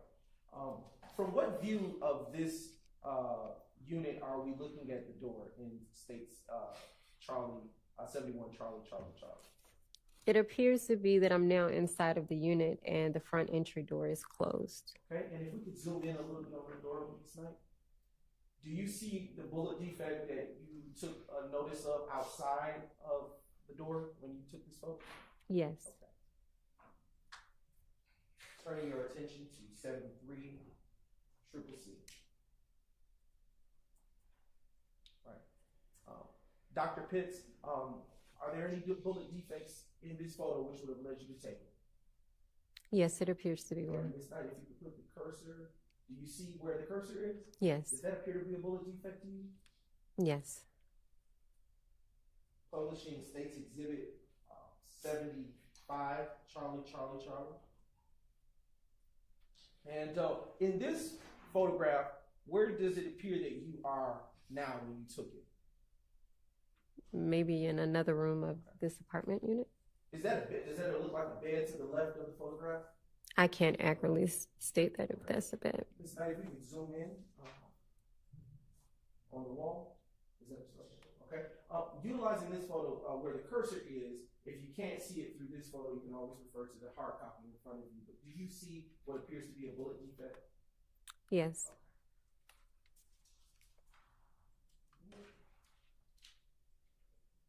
76, Charlie, Charlie, Charlie.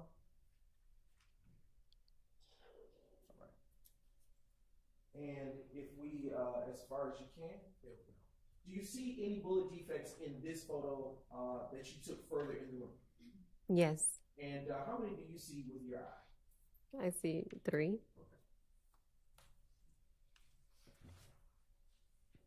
Now, publishing State 77, Triple C.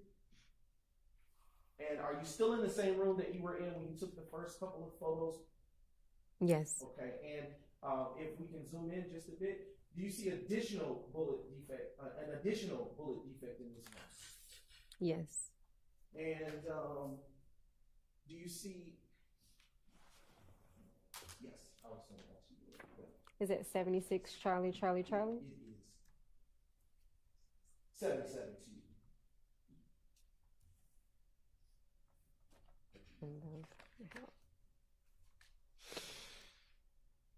It appears to be 3. Okay. All right. Now publishing 79, Charlie, Charlie, Charlie. And do you see any bullet defects in this portion of the photograph that you took for this case? Yes. How many do you see? 2. Now publishing States Exhibit 81, Charlie, Charlie, Charlie. And Dr. Pitts, do you see a bullet defect there? Yes. And is that window in the same room that you were in with the last photo that you took? To your recollection? It appears to be yes. All right, publishing 82, Charlie, Charlie, Charlie. Dr. Pitts, why would an evidence placard now be in this portion of the house of Unit 3? Because the projectile piece was actually recovered from that wall. Okay. And do you see a defect that may have come from that projectile piece? Yes. Where do you see it? On the wall next to the placard. Okay. Publishing States Exhibit 85, Charlie, Charlie, Charlie. Dr. Pitts, do you see any defects to this piece of furniture featured in this photo? Yes, it appears to And be. is it fair to say that that is a headboard in which that defect is located? I can't speculate. I would have to zoom out. Showing you States Exhibit 86, Charlie, Charlie, Charlie. Dr. Pitts, what is on the floor near that placard? That's a projectile piece. Showing you now States Exhibit 88, Charlie, Charlie, Charlie. As to this evidence placard,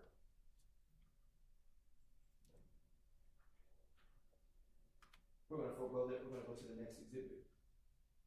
90, Charlie, Charlie, Charlie. Dr. Pitts, in the corner of this photograph, is there yet another bullet defect to your ability to see? Yes.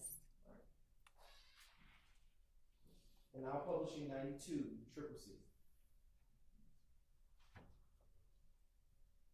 In the same room, do you see another bullet defect separate from the others that you identified? Yes. Okay. Publishing the next States Exhibit 93, Charlie, Charlie, Charlie. Dr. Pitts, what's here in this photo? This is a photograph of a projectile piece. Okay. Publishing 95, Charlie, Charlie, Charlie. And Dr. Pitts, do you see a bullet defect in this photograph? Yes. And is it whereabout the cursor is located on the screen? Yes. Now publishing the next States Exhibit,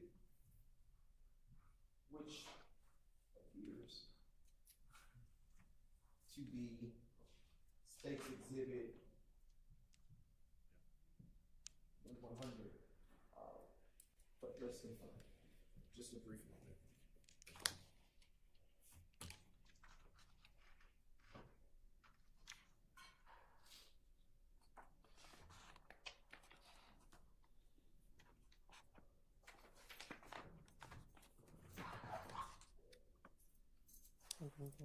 Okay, it's 98. Yes. Yes, States Exhibit 98, Charlie, Charlie, Charlie, which is on the screen. Is it 99 CCC? No, it's 98 on the screen. Charlie, Charlie, Charlie. Okay. And Dr. Pitts, why did you put an evidence placard here on the floor right in this photograph? This is a photograph of a projectile piece. Okay. And utilizing the cursor, Ms. Knight, can you hover over what that object appears to be? Do you see a projectile where the cursor is located? Yes, it appears to be. Now publishing the next States Exhibit 101, Charlie, Charlie, Charlie. Excuse me. Dr. Pitts, what led you to take a photo here of this part of the room? Do you see any defects? Are we able to zoom in some? Yes. Maybe to the corner going up? Is that the closest we can get? It's the closest. And what was the number of that? That is States Exhibit 101, Charlie, Charlie. And if not, I can put the next exhibit up.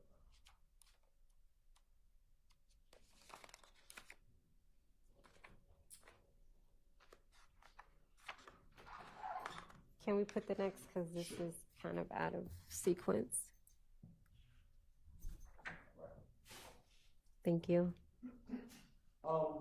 Actually, we're going to transition to State's Exhibit 106, Charlie Charlie. And you can still refer to that if you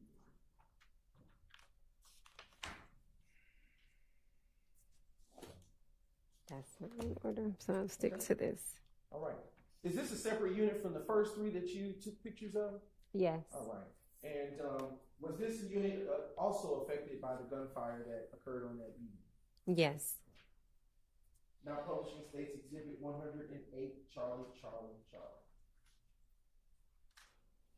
Dr. Pitts, what drew you to take a picture of this portion above the Unit 4? It appears to be damage to the window and possible defects in this building.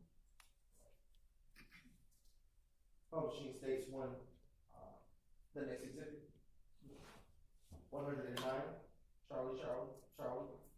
And zooming further in, do you see any other additional defects here in this exhibit that you didn't see in the last? Yes, it appears to be a defect to the right side of the window on the brick. Publishing States 110, Charlie, Charlie, Charlie. Is there damage or defects to this window in this photograph? The lower part, yes. Publishing States Exhibit 112, Triple C. All right. Zooming in, yep. Dr. Pitts, do you see any defects in this photograph? Yes. And how many do you see with your eye? It appears to be 5. Or 6 if we're looking at the top right corner of the page or the photograph. The cursor is located. Correct. And now publishing States Exhibit 115, Charlie, Charlie, Charlie. Does this appear to you to be the interior angle of the exterior damage to the window that you were describing earlier? Yes.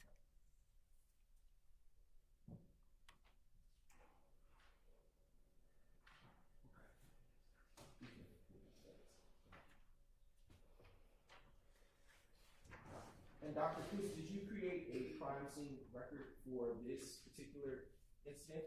Yes. And do you recognize the crime scene record in this case, identified as State's Exhibit 123, Charlie, Charlie, Charlie? Yes. And how do you recognize it? It's the crime scene report that I generated. Okay. And does that crime scene report fairly and accurately, does that crime scene report or record, is it in the same or substantially same condition as it was when you authored it? It appears to be, but I'm sure it's not the exact original. Okay. And at this time, Your Honor, the state now moves to admit State's Exhibit 123, Charlie, Charlie, Charlie. All right, it's submitted.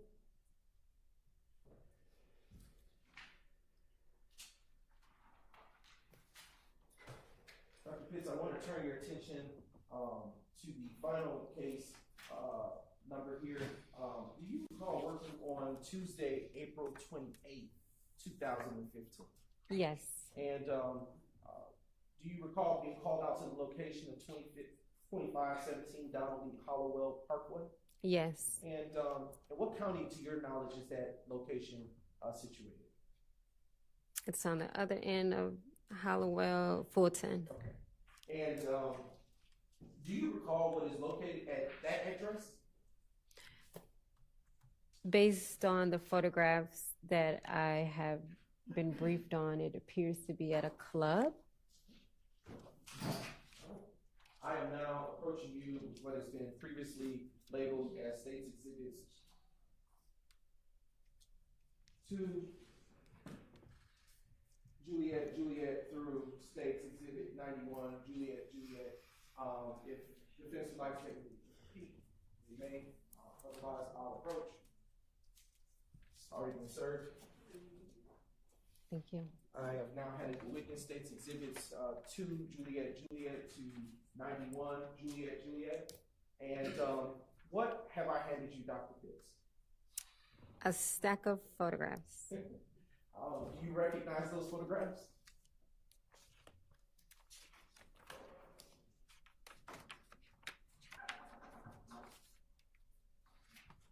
I should say, have you had an opportunity prior to coming to court today to review those? Yes. All right. And do those photographs that you have in front of you that have been previously identified fairly and accurately depict the area of 2517 Donald Lee Hollowell Parkway, Northwest Atlanta, Georgia, as it was on the day that you responded to that crime scene location on April 28th, 2015? Yes. All right. Your Honor, at this time, the state now moves to admit State's Exhibit 1, now moves to admit State's Exhibits 2 Juliet 2, 91 Juliet. Those are admitted. 92 Juliet, excuse me. 92 through 92? Yes. All right. 2 through 92. They're admitted. Okay. All right.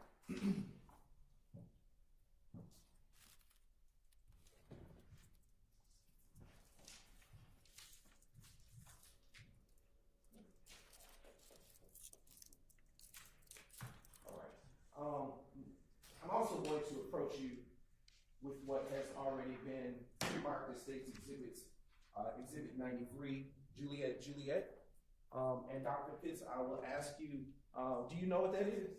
Yes. And have you had a chance to, what is it? It's a crime scene report or record. Does it pertain to the address of 22517 Donald Lee Hollowell Parkway, Northwest Atlanta, Georgia? Yes. And does it pertain to, what incident number to which does it pertain to? 151180288. And does that crime scene record is it in the same or substantially same condition as it was when you authored it?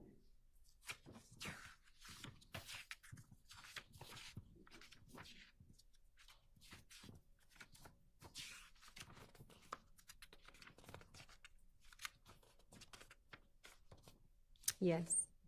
Your Honor, I now move to admit State's Exhibit 93 Juliet into evidence. Admitted. What was the basis for the call that you were dispatched to at that location on April 28, 2015? I was dispatched out to a damage to private property.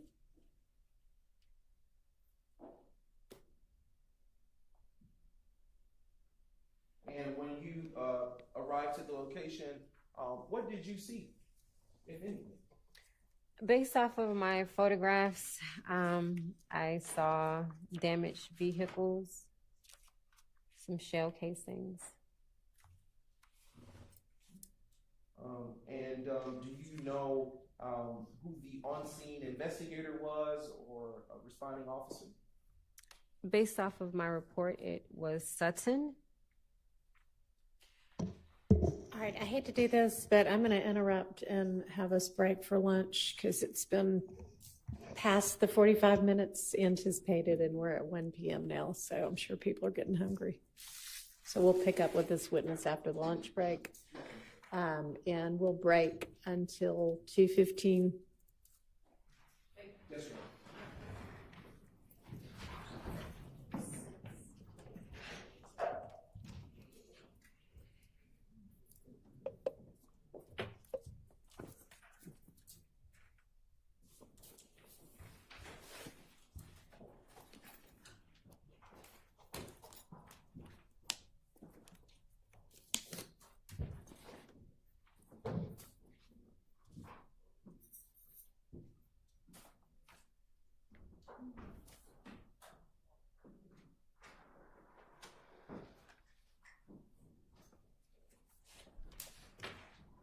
All right, thank you. We'll see you back at 2:15.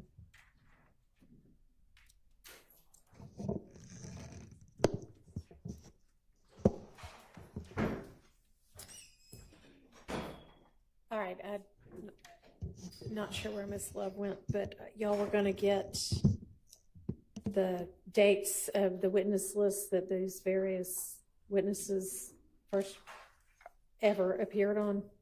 Have y'all been able to provide that to the defense yet?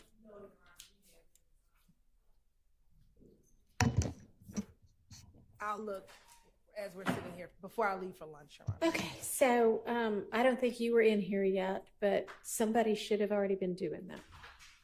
And in fact, y'all called a witness that we hadn't yet covered because you gave me one order that you were calling the witnesses in and then called them in a different order. Not that anybody from the defense objected, but there's Miss Love. Miss Love, the defense still needs the information on which witness list these recently re-added witnesses were on. Okay, I had earlier this morning, I had our paralegal looking at our first list that we sent out.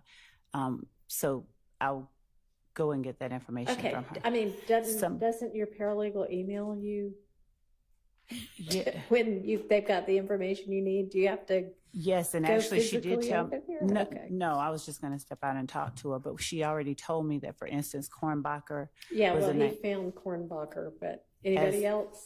Yes, there was another one.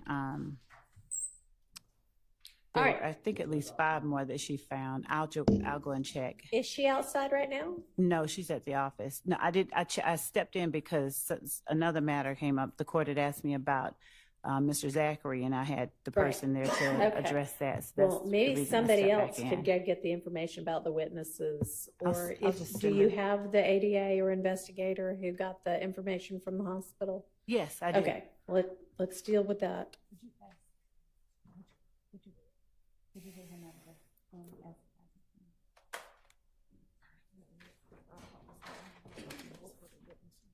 The ones that I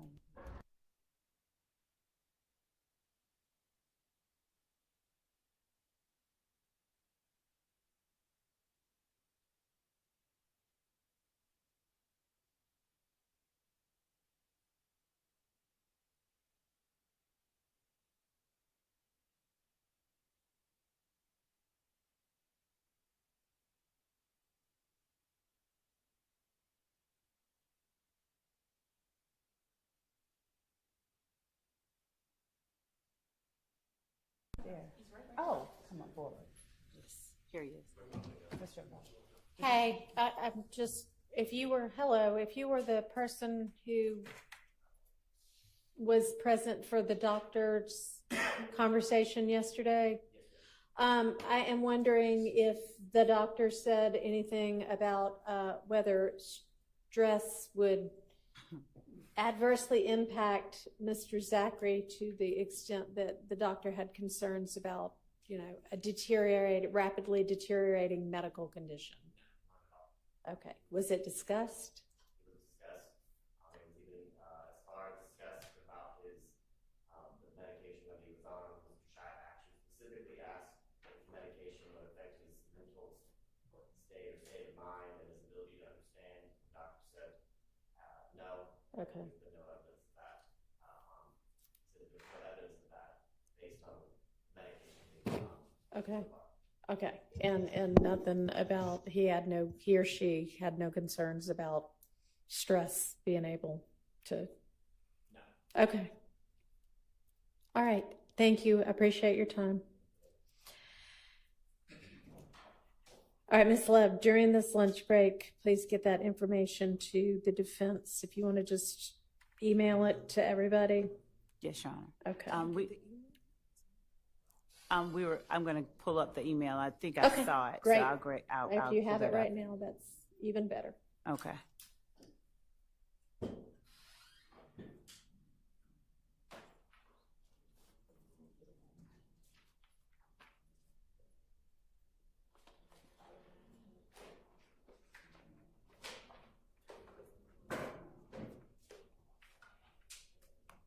And Your Honor, what I was looking for was, what I'm going to go get is the email that Mr. Steele sent us this morning at 7:30.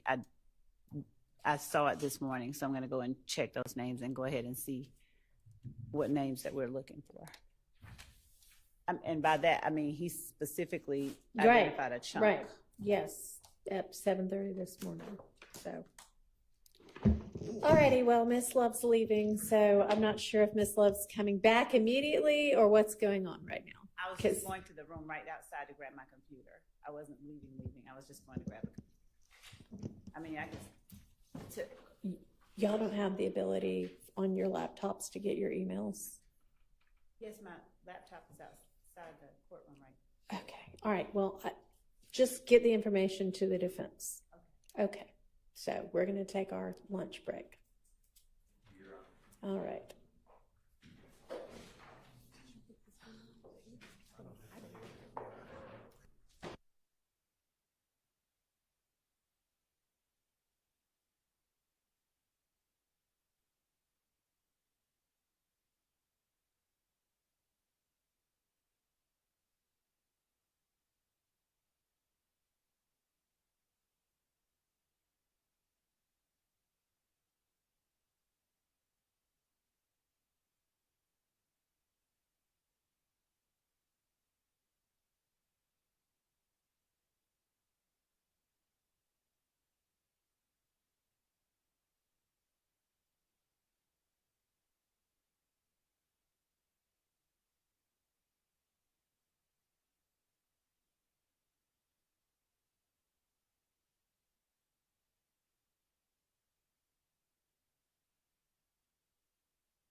able to locate each of those names on Okay. the list, and I need to forward them over to Mr. Steele. Okay. But the court will afford me a second to do that. I'm gonna do it. And was there something else we were supposed to argue with? You sure? Okay. I think that Mr. Atkins. Wait.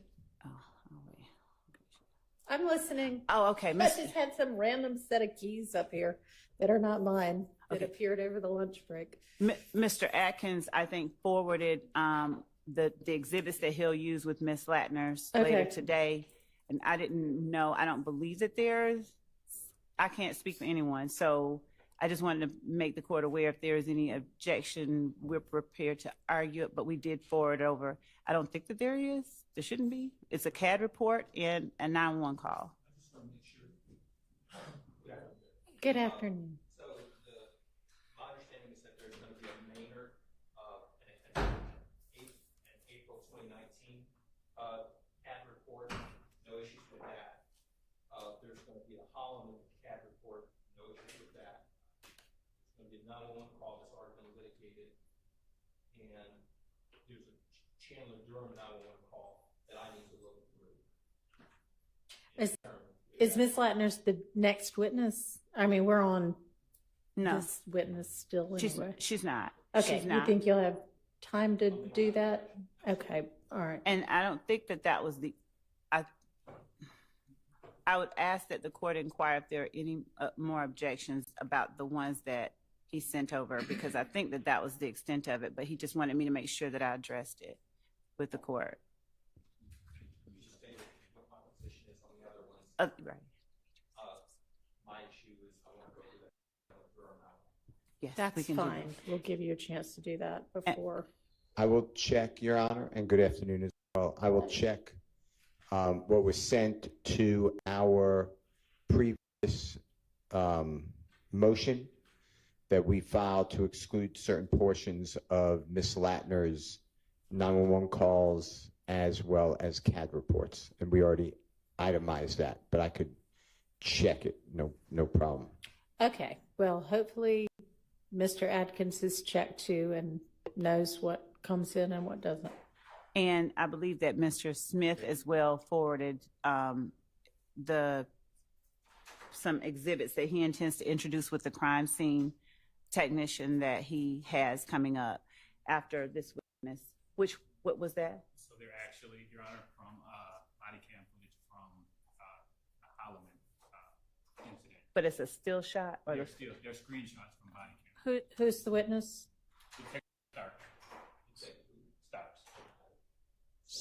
That's not the next witness or the next witness. No. I need to review what they sent over. Okay. Who's going to be the next witness after Professor or Dr. Pitts? Dr. Pitts, it will be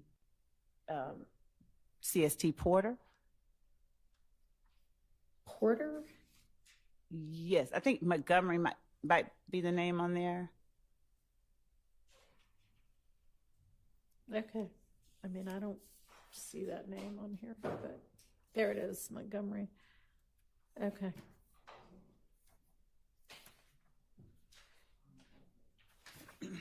So Montgomery and then who?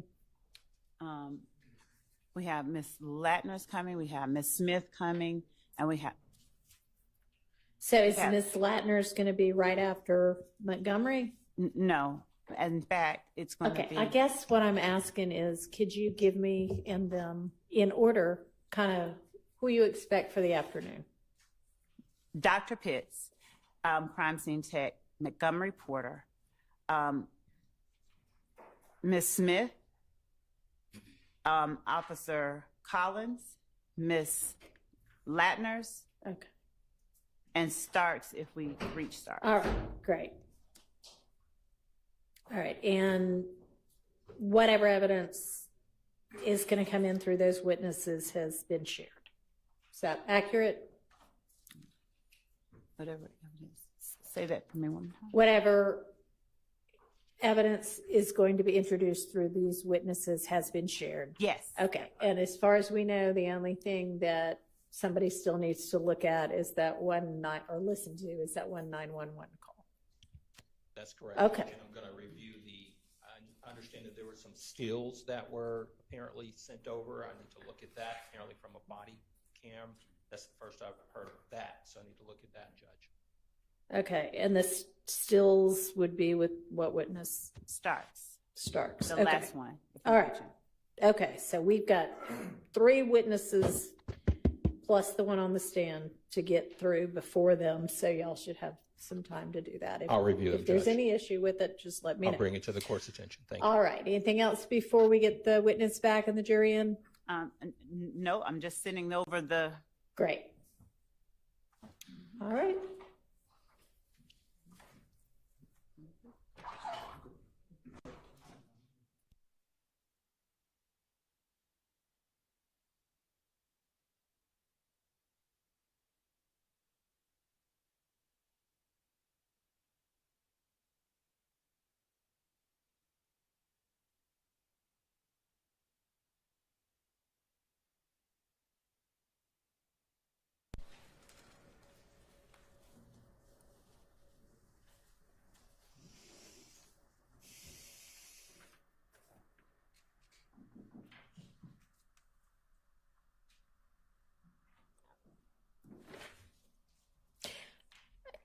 Is the Smith a Smith whom there's a concern about? Yeah. Okay. But it was also the court we had talked about. Your Honor had asked specifically about threats, and it was more not threats. It was alerting her and making her very disturbed. So before we have her come in, there needs to be a determination made because we haven't done that yet. Okay. We're ready. I'm sorry.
Thank you.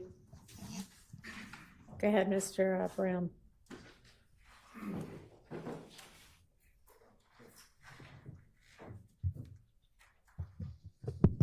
All right. Can you hear me? Dr. Pitts, before we broke for lunch, we were talking about the address of 2517 Donald Lee Hollowell Parkway. Do you recall that? Yes. Okay. And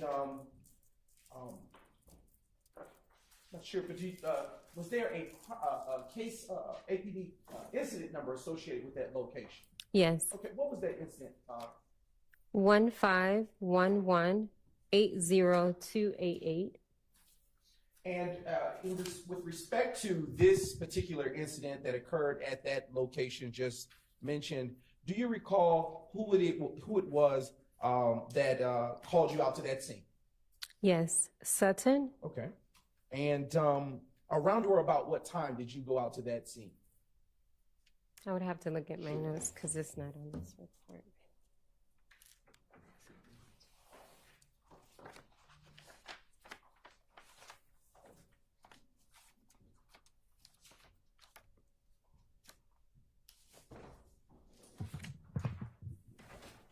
Thank you. Yes. Thank you. The call came through at 2:30 a.m. I responded at 3:04 a.m.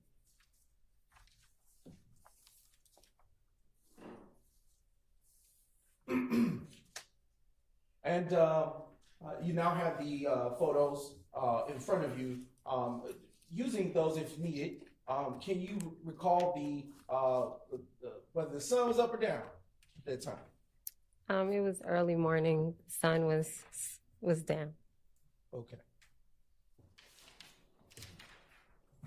And when you got to that scene, as with the prior two cases that you testified about earlier, did you in fact process that crime scene at 2517 Donald Lee Hollowell Parkway Northwest? Yes. And when you began to process that, did you go through the same type of steps that you described earlier in the first two APD incident numbers? Yes.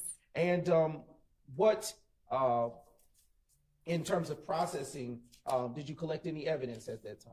Yes. What evidence was located on that crime at that crime scene? 49 shell casings and 1 projectile.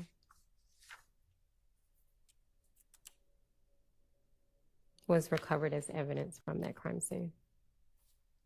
And did you turn that evidence in as you did with the prior shell casings and the other two APD incident numbers? Yes.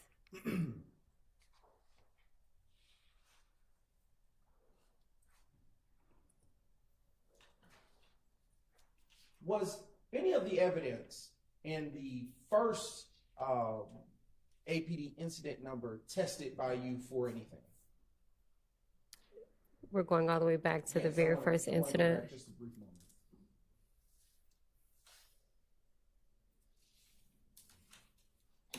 Was that the Springdale location? What That would have location was been- that? Or the Hill Street? Yes, the Hill Street location.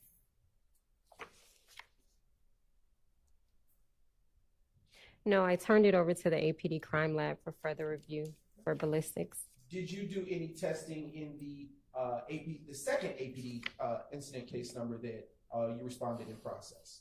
No, I submitted it to the crime lab for ballistics. And as to the third case number, which we were talking about before we circled back, this case specifically pertaining to 2517 Donald Lee Hollowell Parkway Northwest, did you perform any testing on that evidence that you collected at the scene? No, I turned this over to the APD property unit. I am now going to have published for you the crime scene photos that were already admitted that have been identified as State's Exhibits 2 Juliet through 92 Juliet. And Your Honor, there will only be a select few. Thank you. Yes. Right. Showing you now on the screen, Dr. Pitt's State's Exhibit 2 Juliet. Does this picture that you see here help you recall the scenes which you responded to on April the 28th, 2015? Yes. And where exactly, what type of business or structure is located at that address? This is Club Crucial. And how familiar are you with Club Crucial in terms of knowing its operations and being in that area? Familiar with it, but not familiar to the extent that I know someone that has been to that club. Okay, and are you familiar, based on your experience in employment, with the hours of operation? They may be more frequent? No. Okay. All right, now turning to the next State's Exhibits. Now being published as States 3 Juliet. Dr. Pitts, what is exactly being shown here in this exhibit that's just been viewed? This appears to be the front entry side of the club. Now publishing States Exhibit 8 Juliet. Dr. Pitts, Is it fair to say that this is an overview shot of the placards that were placed in that crime scene location? Majority of the placards, yes. And those placards that were placed down, do you recall to what number they went to? I don't. Okay. Is it by a chance that your notes may refresh your recollection?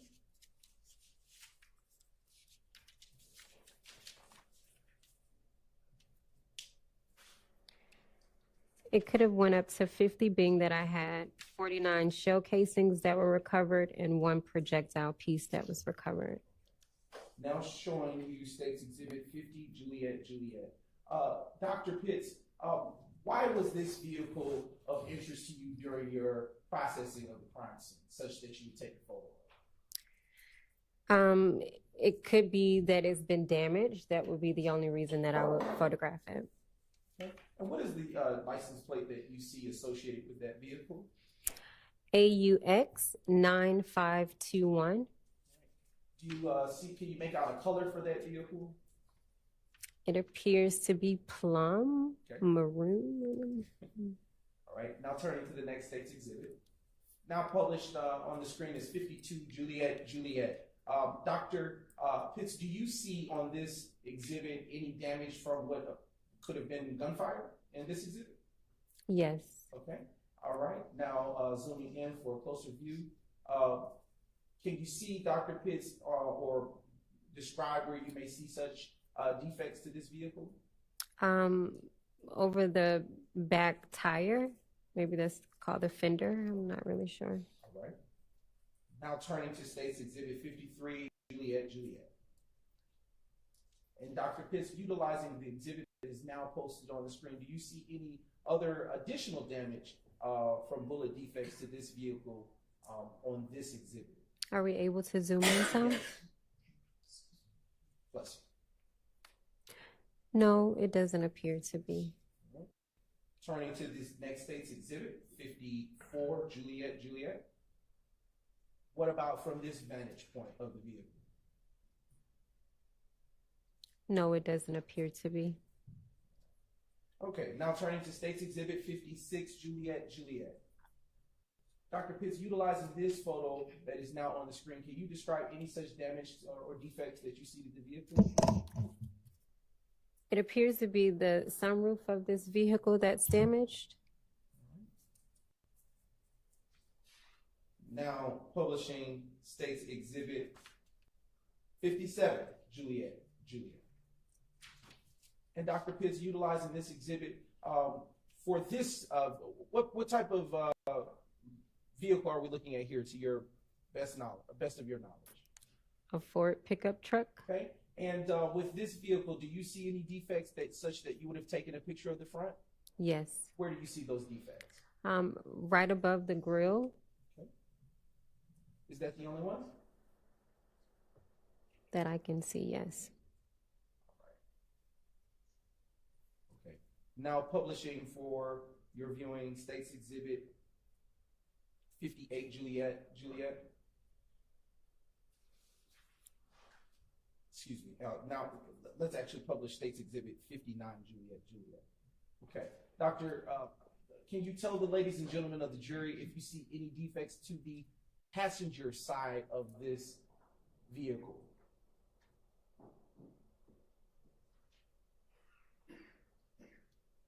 It doesn't appear to be. Okay. Where the cursor is located, can you see any such type of damage or defect? Yes. Okay.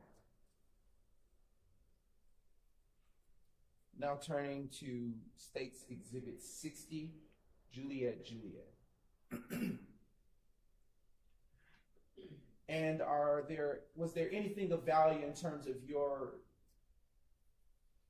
experience as a crime scene tech that you would take the rear of this photo, this rear photo of the truck?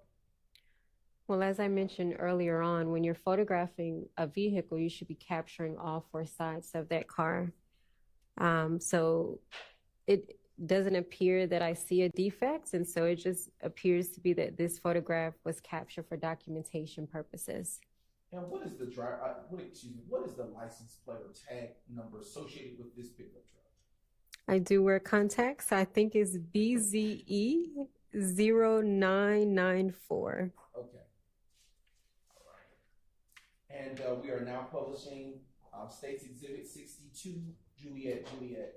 Dr. Pitts, was this another such vehicle that was impacted or received defects at the Club Crucial location? Yes. Okay. And do you, from this vantage point of the vehicle, see any defects where the cursor once was, but I believe it did move? Okay. Are we able to zoom in some? Yes, that's what I believe is happening. Yes.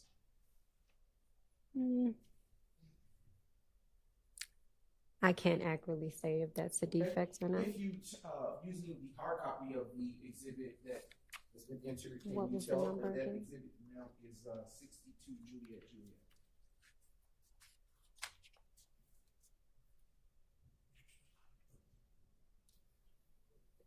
It still appeared to look the same. So yeah, I can't. Now publishing 63 Juliet.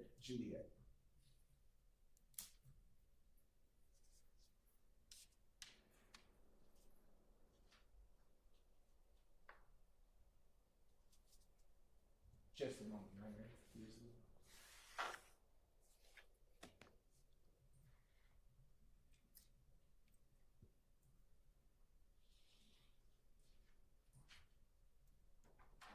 Thank you, Ms. Knight. Dr. Pitts, before we ask any questions about the exhibit that is published at this point, can you tell the ladies and gentlemen of the jury what vehicle you know this to be, if at all? What type of vehicle, I should say? Based on the emblem, it looks like a four-door BMW.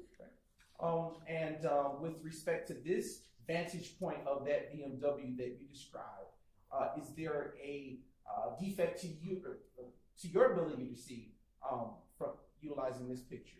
Any defects? No.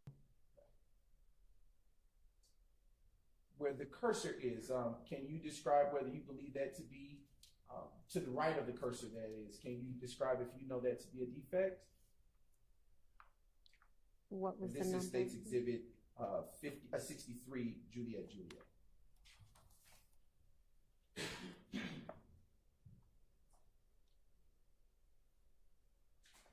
Okay. I can't accurately say that. No. No problem. Publishing 64, Juliet. And Dr. Pitts, with this passenger side view of the BMW, are you able to distinguish if you see any defects to this portion of the car? I do not see any defects. All right. Now publishing 65, Juliet. Dr. Pitts, do you see anything of this pertinent on this picture that would have looked like defects to you? Yes. Okay. Where on this photograph do you see defects? It appears to be a defect at the top of the trunk. Okay. And then on the bottom lower area of the fender, the back fender. And what is the what is the tag number that is associated, if you can make it out, associated with this vehicle? I think that's PYI4970. All right. Now publishing the next State's Exhibit, which is State's Exhibit 68, Juliet. What type of vehicle, based on this photo, can you make this out to be? This is a Volvo. And is there a tag number that you can see associated with this vehicle? Yes. What is that tag number, Dr. Pitts? Can we zoom in Yes, so I can get the first? The first letter appears to be maybe PTG7271. Okay. What state is that tag associated with? Georgia. And do you see any defects to this vehicle here on this view? No. Okay. Now publishing State's Exhibit 70, Juliet. What about here, Dr. Pitts? Do you see any defects that drew your attention when you processed this crime scene and this vehicle on it? No. What about in State's Exhibit 71, Juliet, which is getting ready to be published now, which shows the passenger side? Do you see any such defects that drew your attention? Can we zoom in a little more? And I believe that is about as far as the technology will allow. It appears to be something on the passenger front door. And if we could put the cursor on the passenger front door, is that what you're saying to be that something? Is it above or beneath the cursor? The cursor disappeared. It's above. Okay. And is that what you believe to be a defect to this vehicle?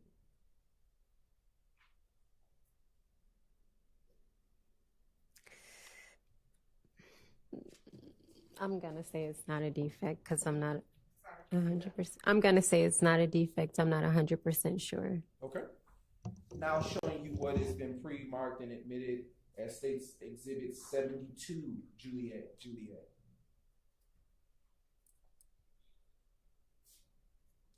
Okay. Utilizing this exhibit, Doctor, is there anything that you see in terms of defects to the front of this vehicle? No. All right. Now publishing States Exhibit 73, Juliet. Dr. Pitts, are you able to say that, do you see anything that may appear or resemble to be a defect on this portion of the car? Yes. And is that what you would believe to be a defect? Yes. Now publishing States Exhibit 74, Juliet. And Dr. Pitts, using this exhibit, can you tell what type of vehicle this is? A Nissan Sentra. And what's the, if we could zoom in, does there appear to be a permanent or a temporary tag here? It's a drive-out tag. And I know this may be a little smaller, but can you make out those letters or numbers? You can see them? 14310132. And what appears to be the expiration date? May 29th, 2015. Okay, now publishing States Exhibit 76, Juliet.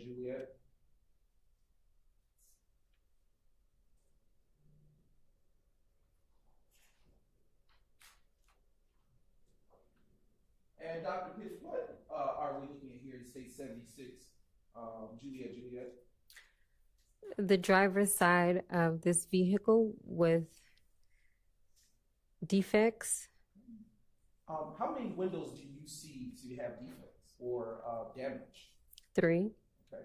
And now showing you States Exhibit 77, Juliet.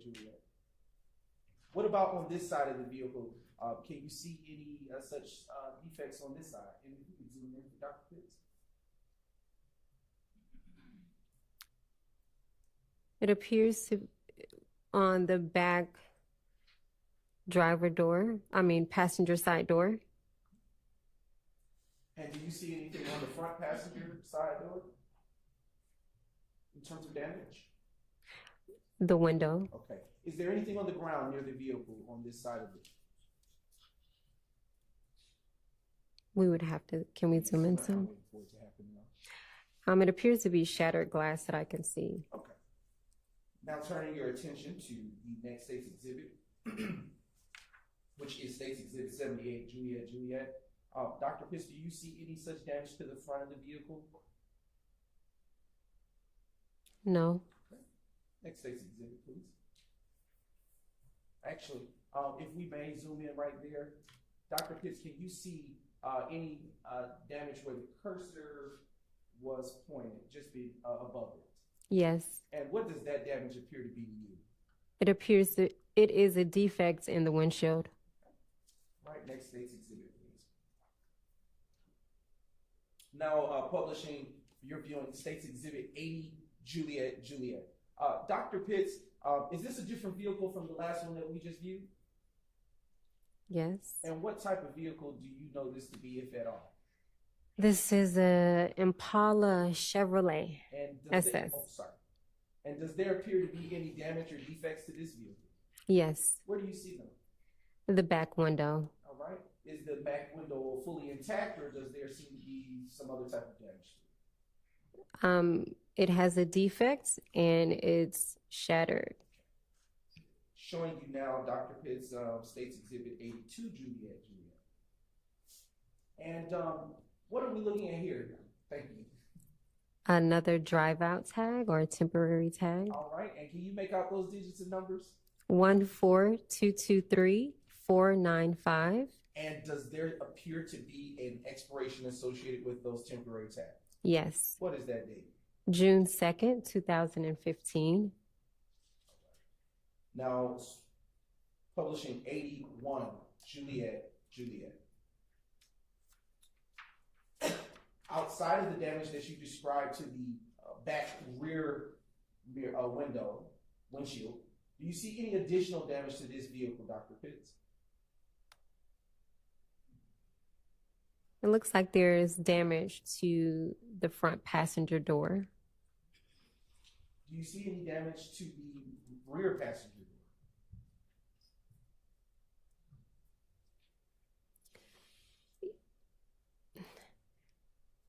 It looks like it could be a scrape or a dent, but I would maybe need to zoom in some.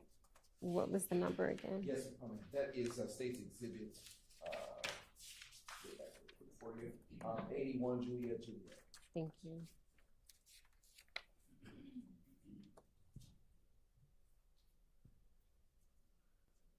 Yeah, it still appears to be maybe as if it's some type of scraping. Okay. Do the windows appear to be shattered as the back windshield, or do they look intact from this vantage point? They appear to be intact. Dr. Pitts, if you could zoom out just a bit, Ms. Knight, can you tell if this vehicle is parked properly within the space that it should be, or is there something different going on with this vehicle? It's in 2 lanes. Showing you now the next State's Exhibit. 83 Juliet. And if we could just zoom in partially. Dr. Pitts, do you see any damage to this portion of the vehicle, the driver's side?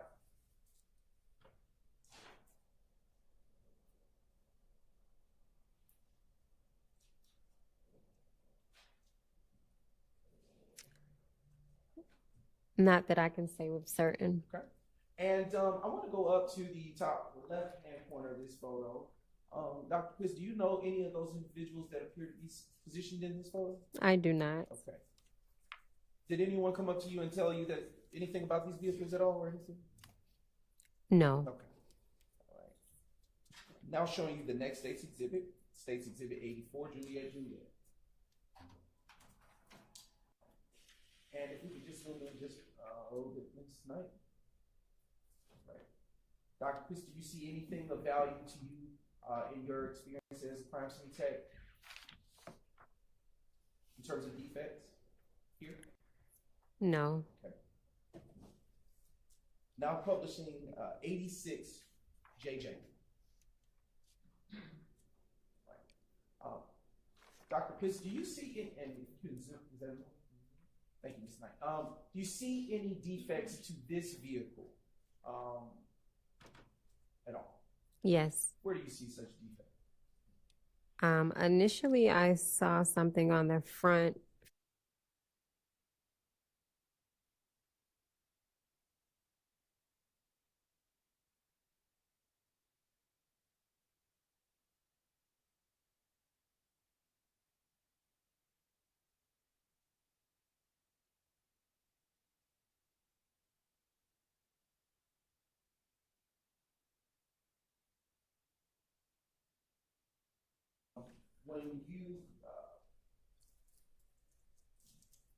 When you process these vehicles in terms of photographs, did these vehicles remain on scene or were they ever transported somewhere?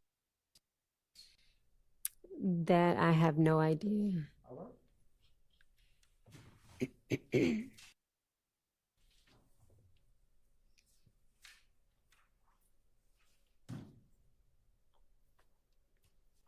And Dr. Pitts,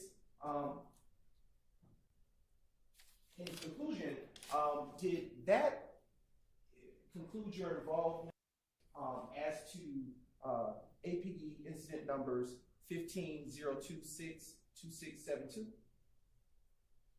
for the first case that you dealt with? 2672 is the last four. let me restate that. As to all the today, did that conclude your involvement with the first case that you testified about regarding APD case number 15-026-2672? Yes. Okay. As to the second case that you testified about, did all conclude your involvement with respect to 15-118? Yes. And as to the last case to which you testified about, that being APD incident number 15-028-0046, did that conclude your involvement with that case? Yes. Your Honor, the state has no further questions for this witness. All right, thank you. Are there defense questions for this witness? On behalf of Mr. Williams, we have No questions. Okay.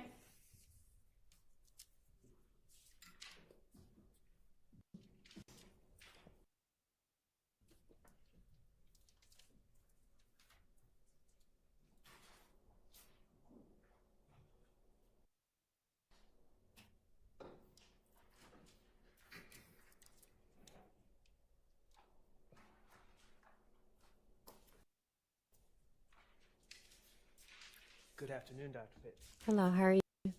I'm fine. How are you? I'm good. My name is Max Shard. I represent Shannon Stillwell.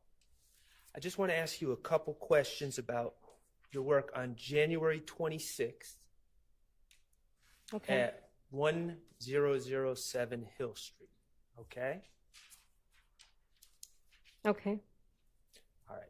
And if you need to refer to your reports, just let me know, and then that's fine. But we just need to, for the record, just make it clear that you're referring to your report, okay? Okay. All right, thank you. As I understand, you were the crime scene technician on that scene, correct? Yes. Okay, and were you the only crime scene technician on that scene? Yes. All right. And I understand your testimony is that you took a large amount of photographs and also collected shell cases. Yes. Okay. Now, when you're at a crime scene working as a crime scene tech, do you dictate your actions or do you follow the responding officer? How does that work?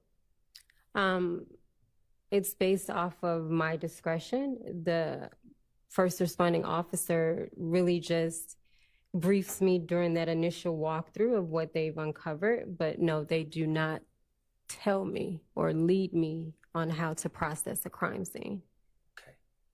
And these shell casings, I believe your testimony is you've collected 65 documented and collected 65 shell casings from that scene. Is that correct? Yes, based on my notes, yes. Okay. And I'm not asking for an exact measurement, but with your fingers, I guess, could you show the jury how large these shell casings are? Are we able to pull up a photo so I can make sure that I'm referencing the correct shell casing? I believe it's the batch labeled GG. Is it starting with 1 GG? Okay. I know that there's some photos in there of different shell casings.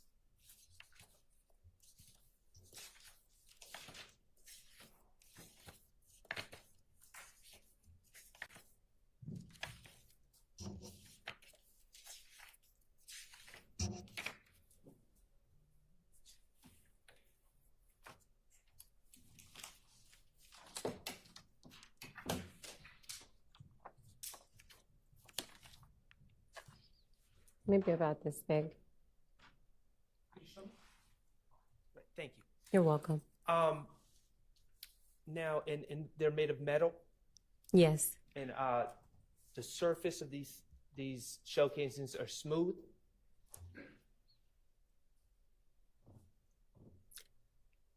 Yes, I guess. I'm not an expert in the manufacturing of shell casings. Okay, well, when you collect them, do they appear to be smooth, the surface? For the most part, yes. All right. Are you familiar, as part of a crime scene technician's role, you're trained to collect fingerprints? We are trained to process for fingerprints. Okay, and thank you for that correction. When you say, you corrected me, I said collect, you said process. Could you explain what you mean by process? So when you're processing a surface for fingerprints, there may not be a fingerprint that's even there to collect.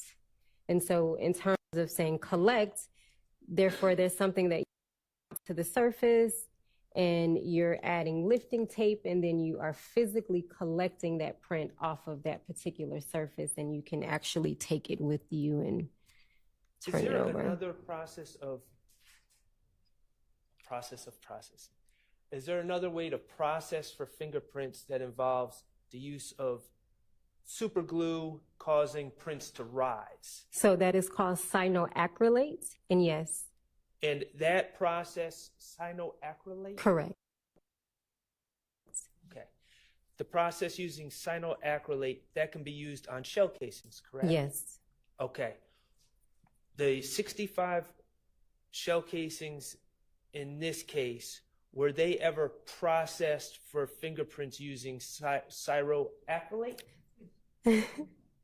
Cyanoacrylate, no, they were not. Okay. And were they processed for fingerprints using any other method of processing evidence for prints? Let me refer to my report.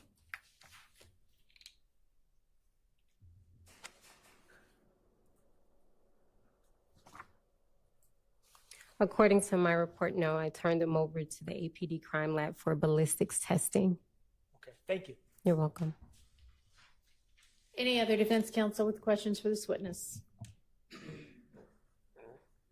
All right, any redirect? All right, thank you so much for your time. You're excused. Call your next witness.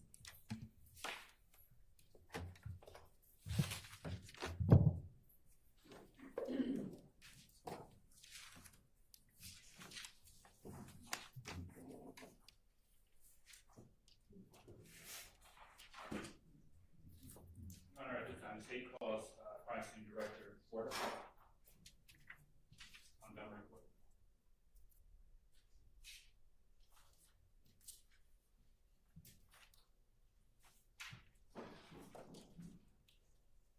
I'm just wondering why that person's not walking in the door right now. Y'all, the other person's been out, and there's no harm in them passing by each other.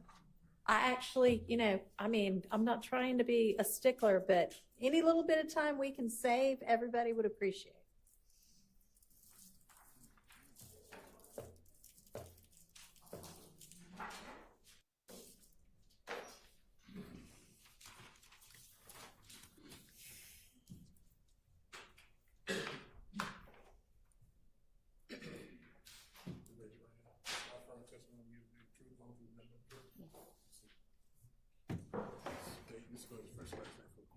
Okay.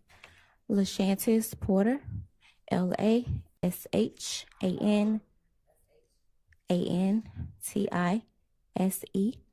Last name Porter, Porter. Ms. Porter, good afternoon. Hey, how are you? Ms. Porter, did you change your name? Did your name change? Yes. And what did you go by formerly? Hill. Where do you currently work, Ms. Porter? Atlanta Police Crime Scene Unit. And how long have you worked for APD? For 19 years. Can you tell the jury what your current role is? I am a crime scene director for the Atlanta Police Department. And what are some of your responsibilities in that role? I ensure that the crime scene technicians are doing their jobs properly, processing evidence properly, collecting evidence properly. I also manage our customer service section where they do background checks.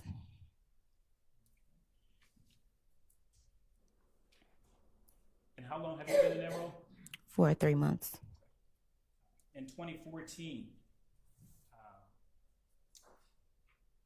strike that. Yeah, in 2014, what was your position? A senior crime scene technician. And what were some of your responsibilities as a senior crime scene technician?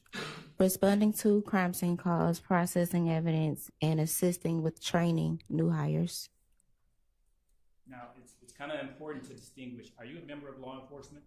Yes, however, I'm a civilian employee. Are you post certified? Yes, I am. Now, Director Porter, I want to draw your attention to December 26, 2014. Were you working that day? Yes, And on that day, how long had you been working as a senior crime scene technician? I believe about 2 to 3 years. And were you on shifts or on call? We were on shifts at the time.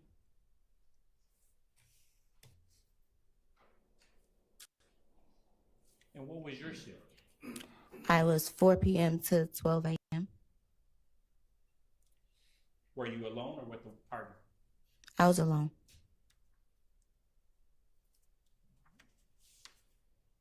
So on December 26, 2014, were you dispatched to a shooting scene at 1097 Harwell Road, Southwest? Yes, Now, was this a business or residential area? it was a business. What business? The Blue Flame. Have you been to this business before? At that time, I'm not sure if I had. Is this business located in Fulton County? Yes, Do you know what time you were dispatched? I was dispatched at 9:29 p.m.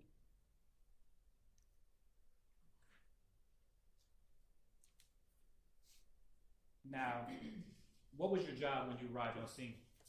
My job was to process the scene by taking photos and collecting the evidence that needed to be collected.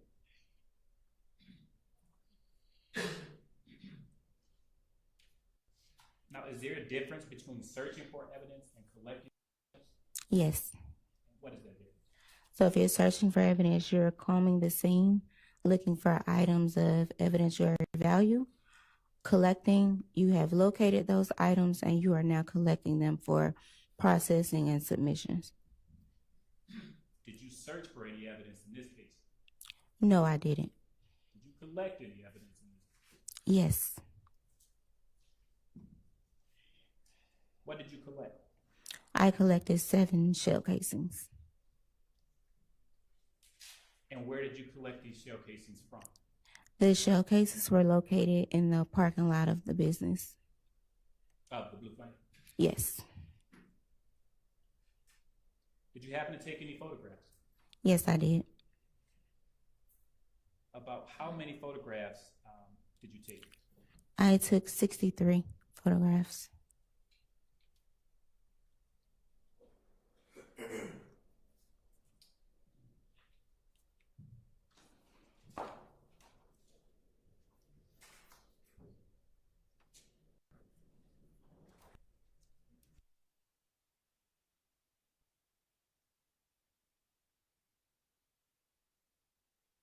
You actually photographed, took your photograph? Repeat the question. Do you sorry about that.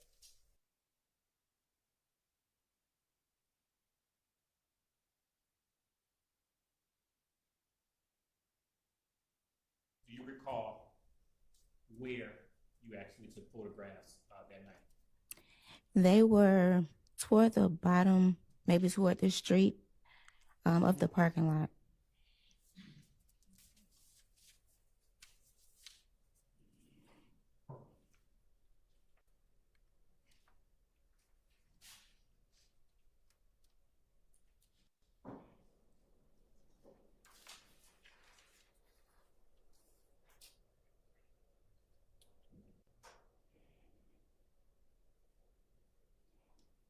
And the shell casings that you collected, were they all of the same type? No. Did you take any prints from the casings?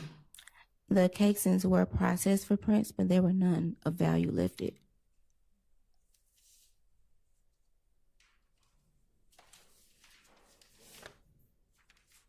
All right. What did you do with the shell casings you did collect? Once they were collected and processed, they were submitted to our APD crime lab for ballistics analysis. Did you perform any ballistics testing? No. Now, what did you do with the photographs? The photographs were placed on a disc and sent to our photo lab.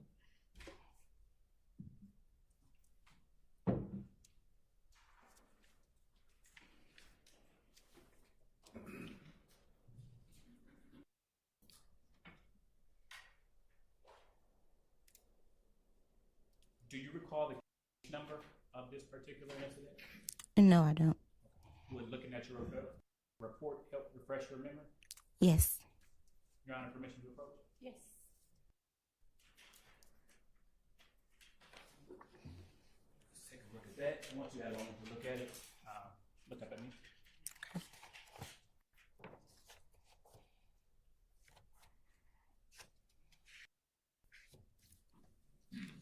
Okay. And what was that case number? It was 143602137. Now, would your crime scene report have the same report number as the APD report number? Yes.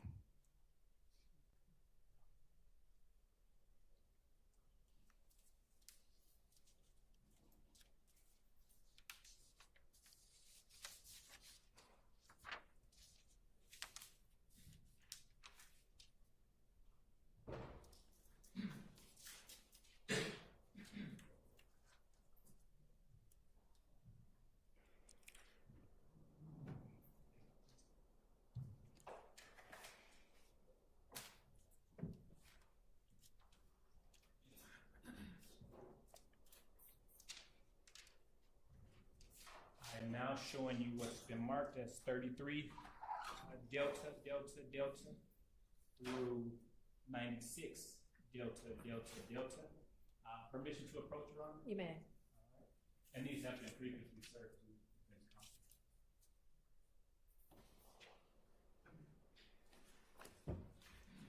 All right. Take a moment to look at those.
So there's a relevance objection to essentially, I guess, all of what the witness might be about to testify to.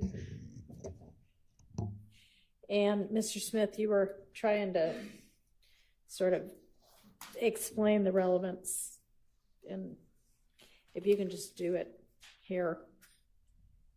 Yes, Your Honor.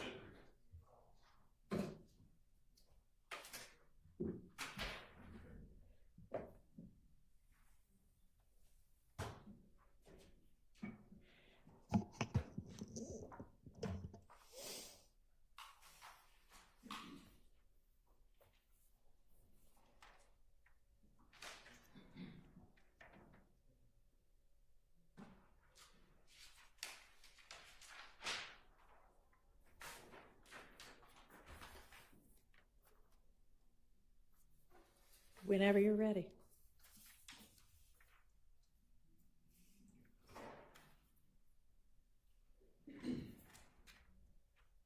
Your Honor, these shell casings that were collected at 1097 Harwell Road, this location is just down the street from Club Crucial. It happened December 26, 2014, and it produced a knifing hit to 2905 Springdale Road, which occurred on January 28, 2015. One of the other cases that the state has presented evidence on. Okay, and so, Your Honor, as we're talking about the shootings and the violence that has occurred throughout this investigation, the shell casings, the fact that there is this knifing hit, it just shows various locations. We're not going to say this person had it in their hands, but the fact that there are knifing hits to locations that are in close proximity to locations where we know where we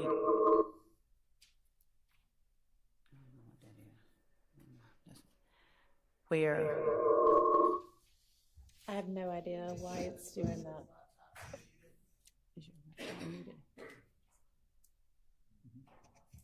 Testing. Where we know that other instances that have involved the groups of people that are an interest in this gang war have been seen and apprehended at. We believe that it's relevant because it tends to show that this particular firearm was used in at more than one location and more than one incident. So the connection of the locations by shell casings is not like it's 2 years earlier or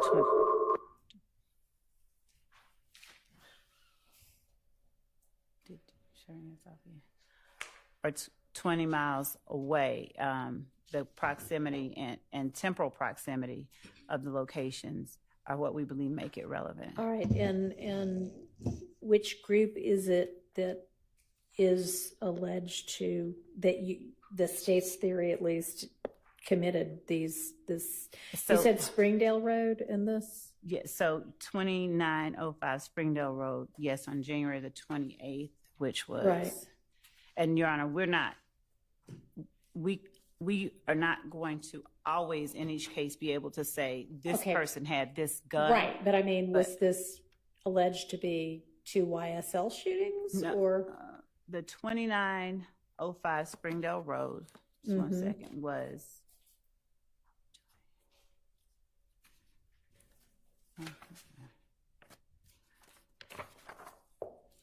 January 28th. Was the location of Miss Antrevia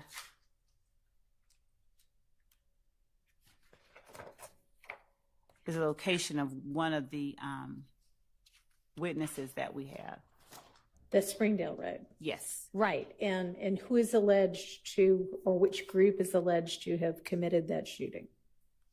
There was, during interviews, there was an allegation. The groups that were alleged to have been involved were the groups that are listed, YSL and F Gang. But Okay. I cannot say So for the Blue Flame and then for Springdale Road, is YSL the group alleged to have committed those shootings?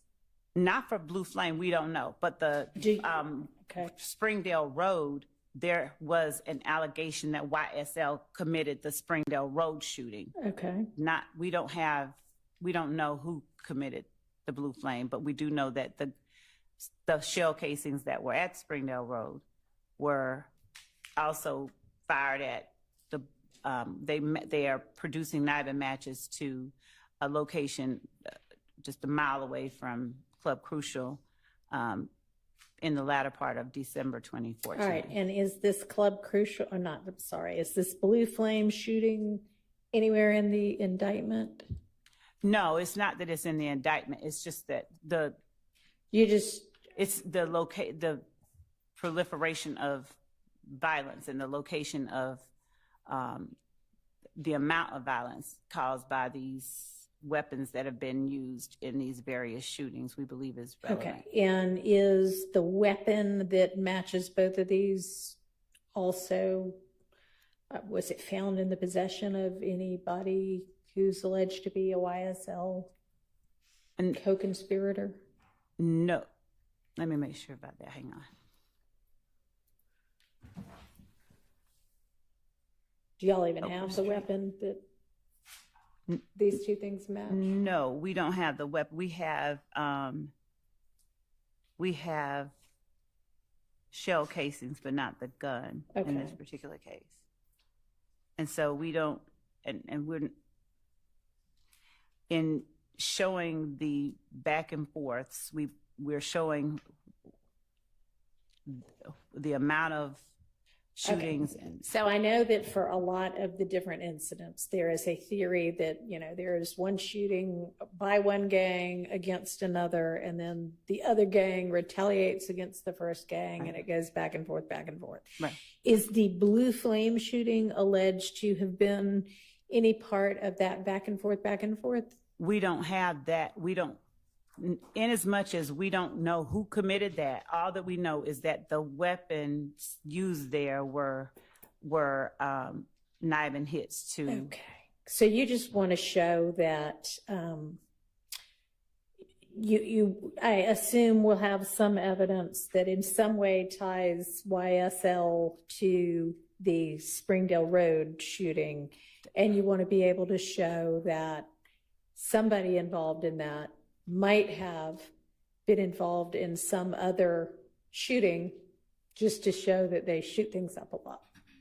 Essentially. Well, the count one of this indictment alleges exactly that. Okay, but this isn't an overt act in count one of the indictment, right? No, but it's not an overt act. No, the Blue Flame, no, but it is.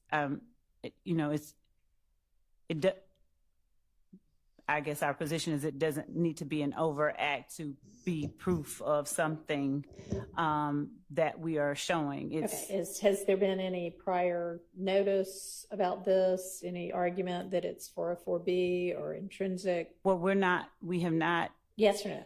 No, I don't think we have. No. All right, I'm going to sustain that relevance objection.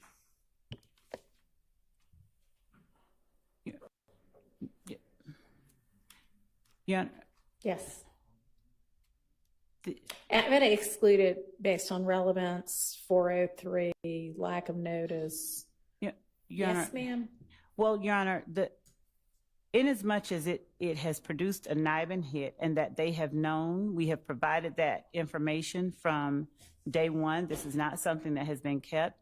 And in as much as it is a firearm that has been used in a shooting that we believe was committed by and perpetrated by one of the, or at least a member or associate of the enterprise that we're talking about for a reason, that. Okay, well, I asked you if you had anything that tied this gun to a particular YSL co-conspirator, and you said no.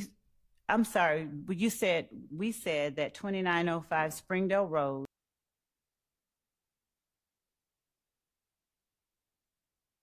we have heard from interviews that a YSL person shot up. We don't have a particular YSL person. And the fact that that same firearm was used about a month earlier at a location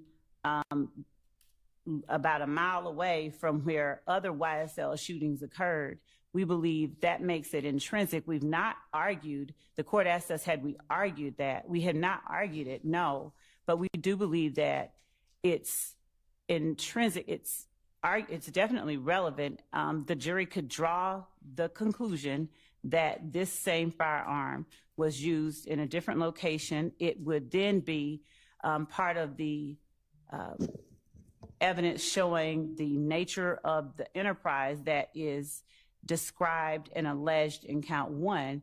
So in as much as the relevance, we believe, is that this firearm that we believe was used by a YSL member is used in another location, showing the level of the type of violence, showing the nature of the acts committed by the enterprise. We believe that it certainly meets the very, very, very low burden of relevance, and we believe it meets it. It's more than, the small burden required to be relevant. Okay, well, maybe relevance wasn't the right. And in as much as it's intrinsic, there's not notice that's required for intrinsic evidence. Evidence is just proving an element of count one. So there's no 404B analysis. There's nothing that has been argued or that suggests that somehow this would cause the jury to convict either of the defendants on grounds other than those alleged in the indictment. So we believe that it's relevant, pertinent, intrinsic, and admissible, and should not be subject to that extreme sanction of exclusion, given that this is something that has been, this particular NIBA match, this particular information has been made known to the defense since the beginning of this case back in 2022. So we would ask that the court not exclude this information. And this is not a witness that is going to take a very long time. We have 2 photographs that we're going to publish. We have, I think, about maybe 30 that she took, but 60 that she took, but 2 that we were going to publish. All right. Well, maybe I misunderstood a little bit about what Mr. Smith was saying at the bench. It sounded, and that may be my fault, I thought he was saying the NIBA match was something that just got learned this week. No. So that was my misunderstanding. No. Maybe you just meant, I don't know what you meant. So you said something about things that had just occurred this week. Well, we just put these witnesses back on the list. But no. Okay. So I'll hear from the defense. Your Honor. Yes, sir. Well, first of all, there's a lot of irrelevant police reports that are included in discovery. Talk into your mic, please. There are many, many irrelevant police reports and irrelevant incidents that are included in discovery. So just because the state put in discovery and we didn't jump up and down doesn't all of a sudden make something relevant or pass 403. Your Honor, what the state is not telling you, and quite honestly, I don't think they're being a little misleading. The 2905 Springdale Road address, yes, that's in Trivia Smith's house. No one was ever charged with that. There's no solid evidence whatsoever. The state wants to say, oh, well, we believe YSL is involved. They didn't say a name. They didn't say anyone that's allegedly did the shooting. They have no idea. And, they also know from the discovery, if we're being honest about it, in the discovery, there's several references to Shell Kell shooting up 2905 Springdale Road. Nothing's funny about this. And the reality is They have no clue. The police have no clue. No one was charged with it. And now they want to bring in a separate incident that involves a man, it appears from me reading the police report, a man, Mr. Strozier, who's targeted outside Blue Flame, waiting on his wife to cash out. It's probably a robbery. Mr. Strozier has no relation that I know of to either YSL or If Gang or anything else that would suggest this is a back and forth shooting between the two groups. This has nothing to do with anything. Your Honor, if I may respond briefly. Contrary to the belief, I guess, by counsel for defendant Stillwell regarding the information that we provided to the court heard me say, and I maintained what address was at that location. I started to say the name and then I chose not to say all of it. But it is alleged at that time that she had begun seeing Kelvin Watts. And this is the precipitation of the providing of that video where we see Antonio Sledge and Quindaria Zachary saying we ain't going back and forth. She provided this to the police after this shooting, right after this shooting. That's how she interfaced with Detective Dennis. So while a member of YSL, I think Mr. Zachary said something to the effect of, well, somebody said Shell Kell shot it up. But at the time that this shooting happened, she was dating Mr. Watts. And so there was, it was said sort of sheepishly, the court can hear it, it'll come in, I believe, during other testimony. But the idea that I'm certain there would be a desire that everything that we put in here is considered irrelevant, but it's not, simply because an assertion is made by, one of the accused that it's not relevant. It is in fact relevant. It does not, there's nothing that warrants its exclusion. It meets the very low requirement for relevance, and arguments to the contrary don't take into account the information I believe we've just shared with the court. And no one has ever said anything about the victim in this case. We're not bringing up his name. We're not trying to say he has anything to do with it. But guess what? A lot of the other shootings that occurred, for instance, the location of Miss B, she wasn't an intended target. And that's one of the themes here. We see people who aren't intended targets getting affected by the violence that's perpetrated by persons on behalf of this enterprise. And so in as much as that person's name, Do you have any evidence that the shooting at the Blue Flame was perpetrated on behalf of, at the direction of YSL? Your Honor, what the evidence that we have that we believe suggests that a member of YSL was involved in that is a Niven hit. Right. To the... Okay. A member of YSL was involved in that is not the same as it was done at the direction of, in furtherance of YSL. And Your Honor, so I get that. All you have is that the gun used here is suspected to have, was apparently the same gun used at the Springdale Road location, which is suspected to have been done by a YSL member, but could equally have been done by somebody who's not YSL, under the theory that, I mean, Your Honor, it's circumstantial evidence. Right? It is circumstantial evidence. It is. All right. Right. And I mean, yes, you can prove your case based on circumstantial evidence. You have a right to do that. But I do not find that this Blue Flame incident is intrinsic to the issues in this indictment. So I am excluding it. All right. So does that mean that we're done with this witness? Your Honor, if the court's going to exclude that one, then we'll. Your Honor, can we just have a instruction to the jury to just strike the testimony about this incident? Well, they hadn't heard much of anything yet anyway, but yes. All right. Your Honor. Yes. Your Honor, I would ask that, given that the court has decided that it has not heard very much, there's nothing that's prejudicial to anyone that's been presented. We would ask that the court simply allow the state to have no further questions and move forward. They haven't even seen the photographs.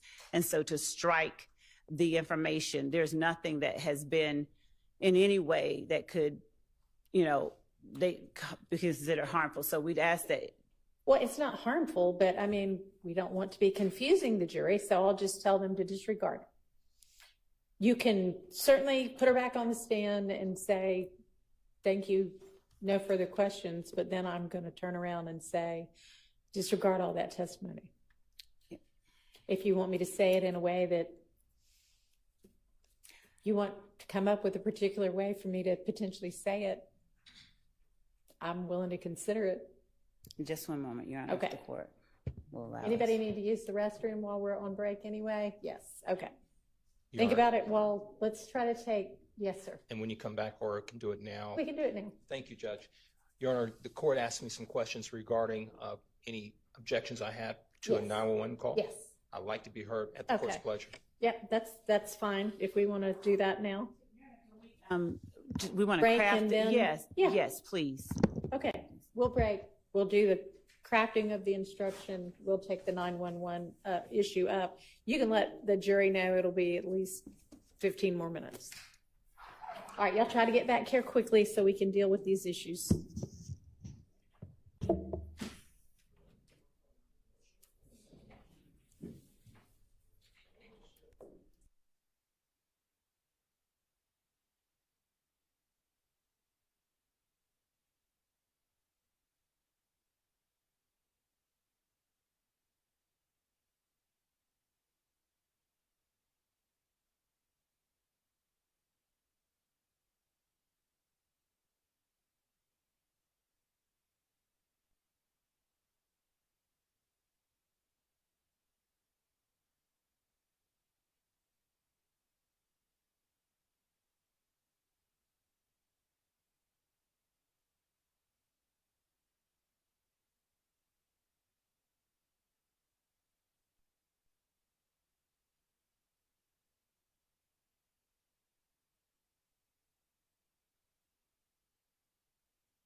Has defense gotten a chance to look? Does anybody have any suggestions? One thing that I have a concern with about it is just the use of the word "we" are removing. The court is removed. I don't know what state.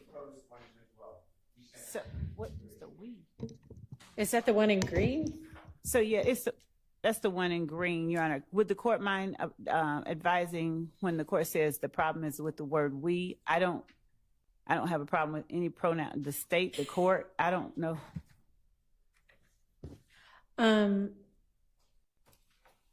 This court is removed. Hang on, I haven't gotten anything from y'all, Mr. Steele, and it may be that you just sent it to Ms. Pursfield, and she'll be in here in just a minute. But you want to just tell me what it is? Yeah. Your Honor, it reads, ladies and gentlemen, you are hereby ordered to disregard in its entirety the testimony of the last witness. State may call its next witness.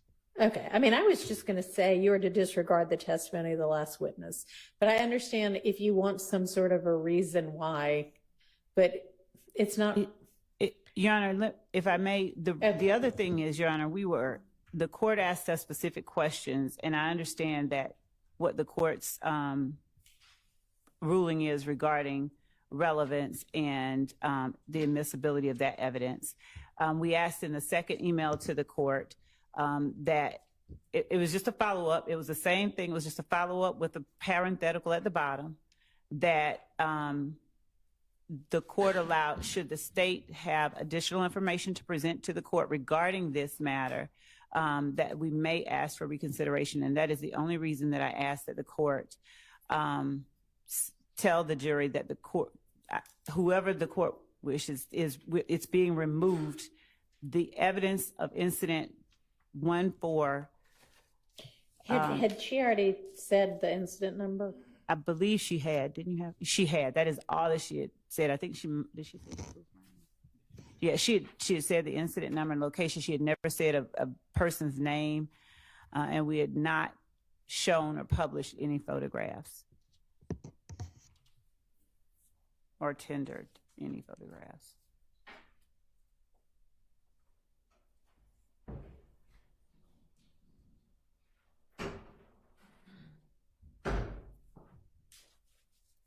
All right, I'll hear from anybody as to this.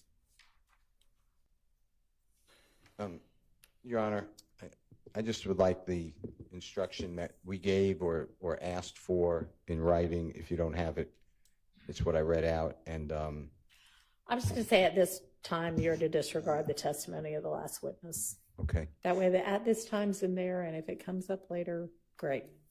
And the bigger problem with this is the state is saying we have evidence from somebody that they never disclosed to us. We've asked for reports, we've gotten zero. And that's been the problem the whole time. I'm confused now about what you're talking about. Evidence of what? Evidence that a YSL member committed the Springdale Yeah, so it's thing? Well, I don't know that would be an expert. Well, what they're saying is gang experts go out and interview people, but we don't have any of those interviews. So we're just, trusting the word of Miss Love. And that happens all the time because we don't get an expert report by saying, why is the blue flame linked to this crime, besides just a random hit on a computer database. But that's besides the point. I understand we have a jury. I don't want it to read the incident. It sounds like the court is saying that it happened. It has something to do with this case. We just want to say disregard the witness's testimony. The state can call its next witness. All right. Let's get the jury out. Oh, gosh, you're right. Yes, thank you. Yeah. Short attention span sometimes. Was there something else on this, Ms. Love, before we move to the 911? No, Your Honor. The court intends to give the instruction. I'm just going to say at this time you're to disregard the testimony of the last witness. Thank you. And whenever Mr. Matthews has his. So, Judge, good afternoon. There's a 911 call that is going to be planned to be introduced by the state. It's from a March 12th, 2020 theft of a vehicle call. Your Honor, I have had an opportunity to listen to the 911 call. And based on the 911 call, Your Honor, it's our position that that call is a testimonial call that would be excluded under the Confrontation Clause. I need to listen to it. Do you know how long after? It's about a minute or two. Oh, no, couple no. I minutes. meant how long after the incident it came in? How long after? Oh, yes. So according to the 911 call, it was the caller said that over an hour ago, the theft took place. All right, I'll take a listen. Okay. If somebody can cue that up for me. Okay. While they're queuing it up, Your Honor, I would submit that when you listen to the call, it's not going to indicate that it's thwarting an ongoing crime. It's not going to be to seek any assistance in any situation involving immediate danger. And the callers, Chandler Durham or this other person, hasn't been called as a witness. We've never had an opportunity to cross-examine this person at any prior proceedings or anything of that nature. So this will be the first time. So that's what makes it, in our opinion, testimonial. And the cases that I'd like to cite for the court is going to be two cases, Pitts versus the state, 280 Georgia, 288. That's an 06 case. It's been cited several times. It was one of the recent sightings on it was McCord versus the state, 305 Georgia, 318. It's a 2019 case. Right. This is not a present citizen impression call that you're about to hear, in our opinion. Mr. Atkins is queuing that up for the court. Thank you.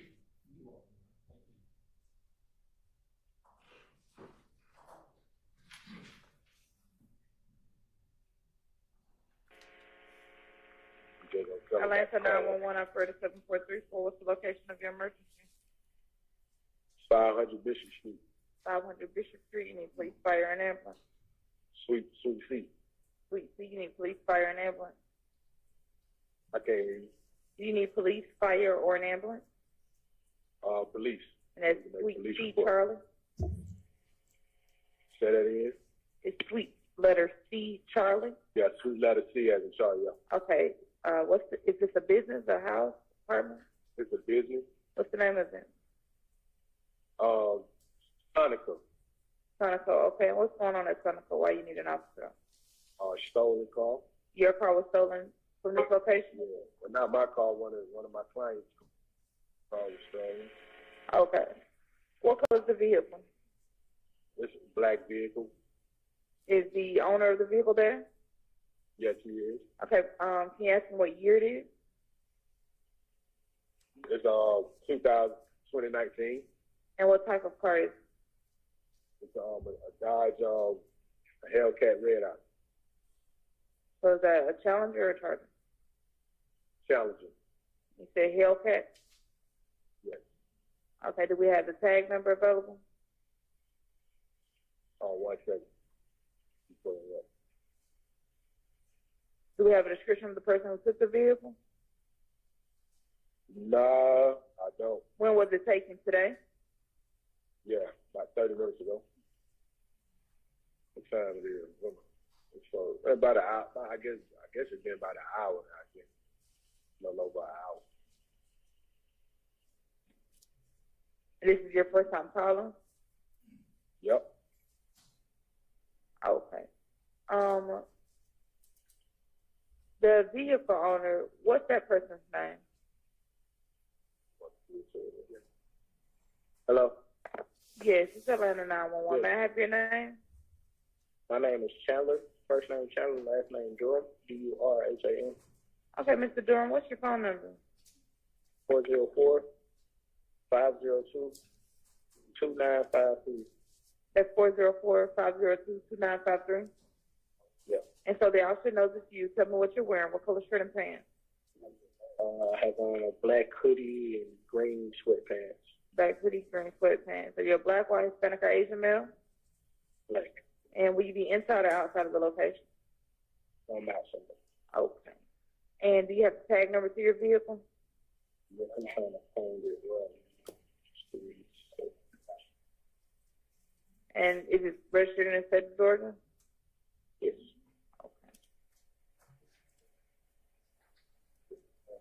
I'm not sure if I can. Do you see the VIN number? You have a VIN number?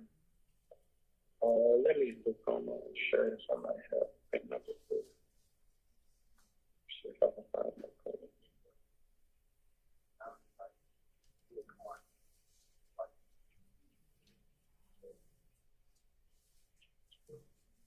No, I don't have the VIN number. Okay.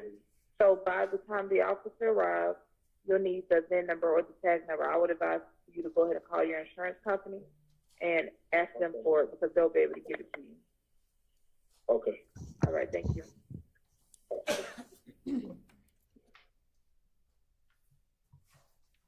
All right. So, Your Honor, the caller initially says, I don't know if the court heard it, but I heard it. It says, need a police report. It's number one. There were two callers on the call. One was the owner of the business. The second one was the victim of the theft of the vehicle.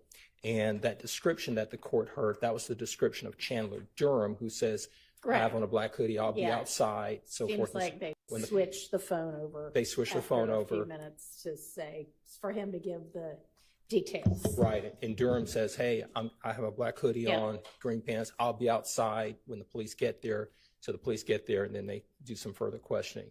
So in our, based on the law, Your Honor, this is a testimonial call. It doesn't involve a present sense impression, Your Honor. The court heard the call.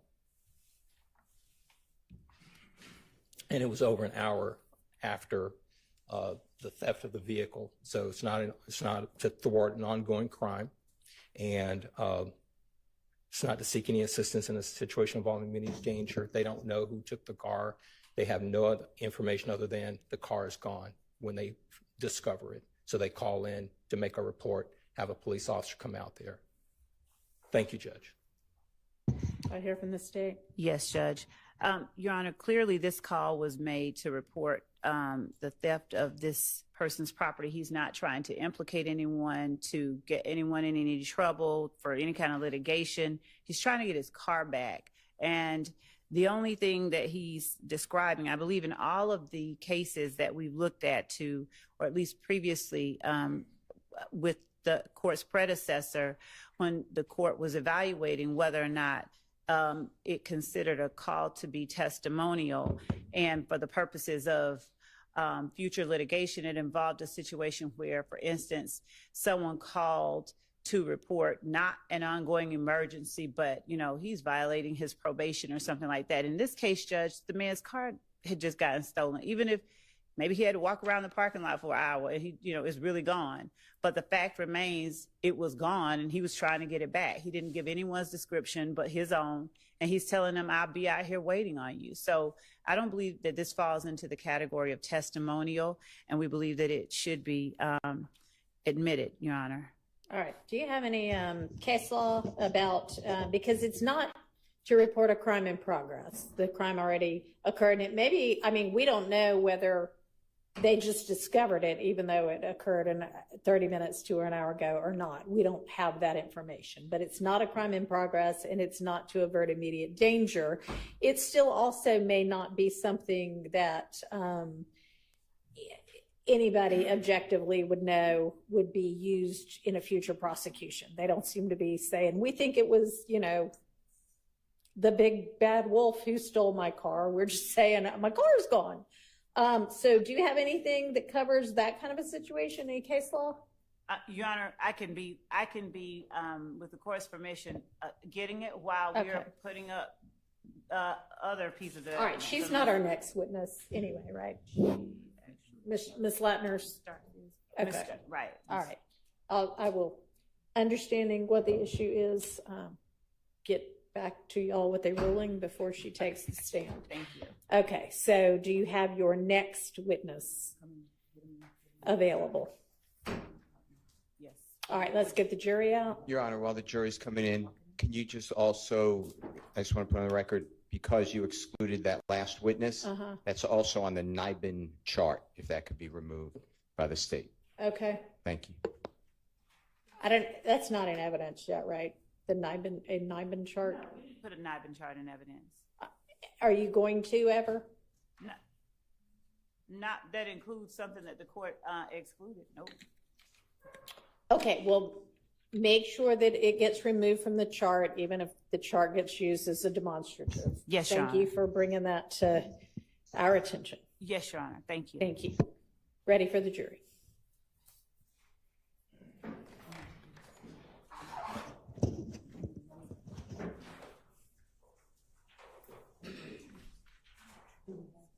Okay, that's good. Well, hopefully they can get this set up.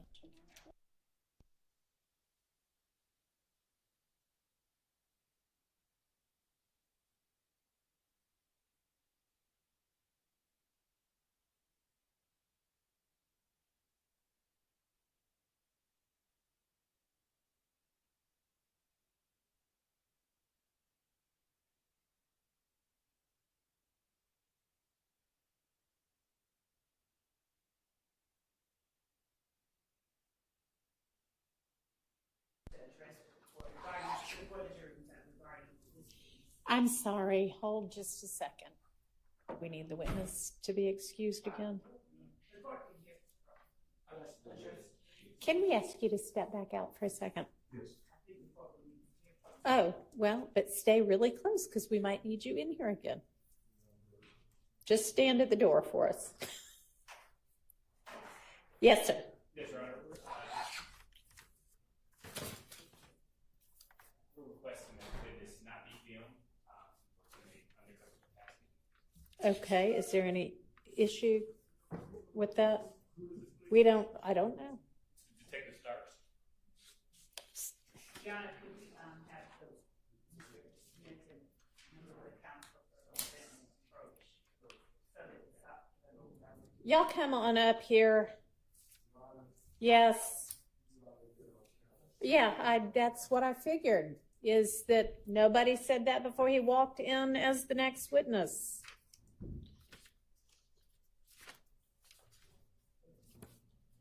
So,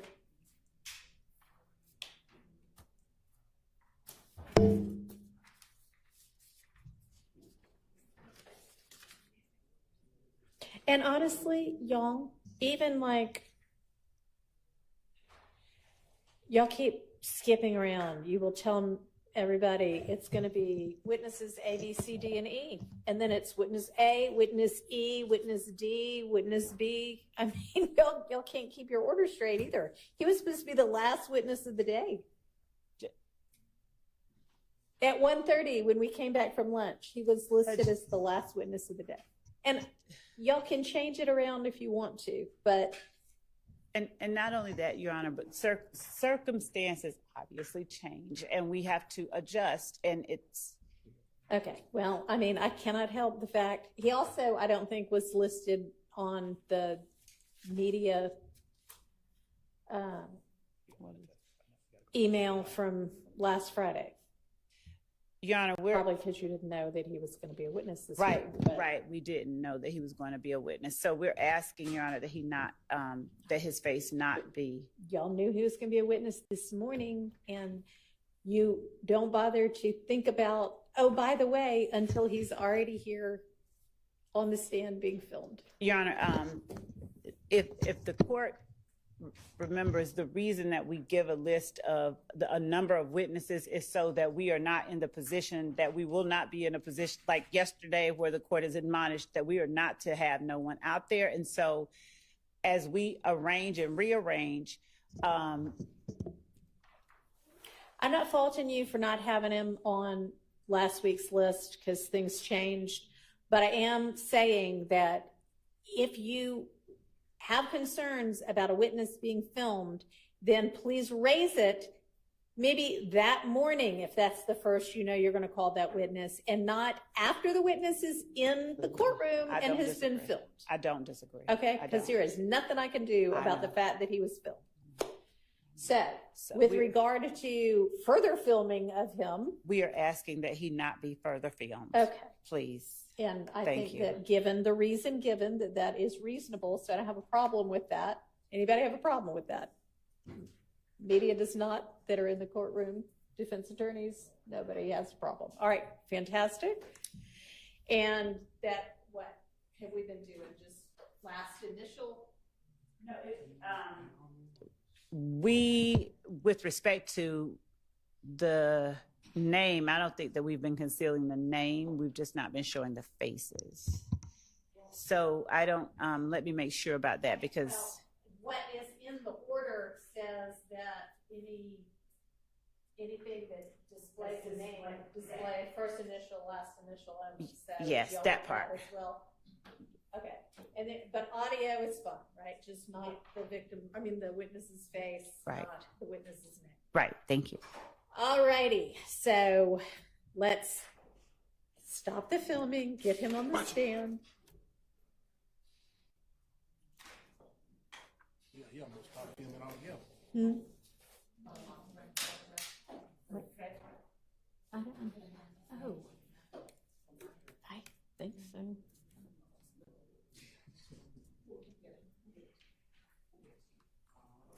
Beats me.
Auditors present, California. Thank you very much. All right, ladies and gentlemen, you will notice that there's a different witness in front of you right now. And I'm going to instruct you at this time, you are to disregard the testimony of the last witness. If you'll swear this witness for us. I do. That's it. State your spelling, first, last name, Yes, I'm Javaria Starks, Jarvarious. Last name is Starks, Starks. Good afternoon, Detective Starks. Good afternoon. Detective Starks, where do you work? I'm currently employed with the City of Atlanta Police Department. And how long have you been there? I've been employed with the City of Atlanta Police Department since 2012. What is your current position with APD? I'm currently a detective with the Atlanta Police Department. Back in November 2020, what was your position? I was a detective. What are some of your responsibilities as a detective? Things such as robberies, homicides, auto thefts, entering autos, burglaries, shoplifting.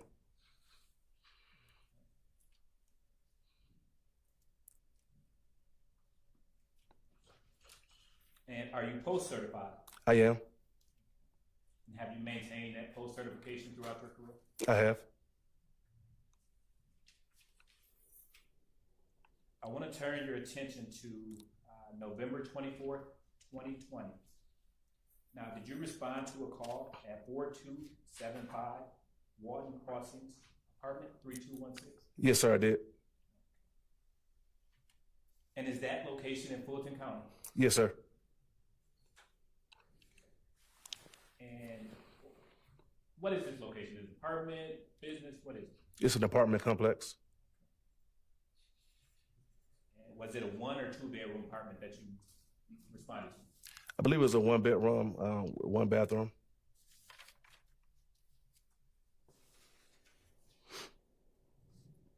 Now, can you orient the jury on why you were called? Yes.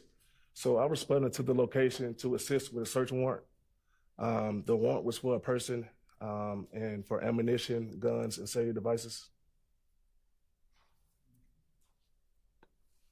Now, when you responded to the call, were you alone or were you with a partner? I was transported to the apartment complex with Sergeant Price, and we met other people there, the people who actually executed the warrant and other members of my team. Do you typically travel with a partner? Sometimes I do, sometimes I don't. Now, you mentioned that you were there to aid in the assistance of a search warrant. Yes, sir. Okay. So when you arrived at the location, were you assigned to a specific area to search? When I arrived to this apartment, I started searching around the bedroom and closet area of the apartment. Why did you search that area? When I initially came to the apartment, I was escorted in, and they showed me stuff that was already found, so I just started that way.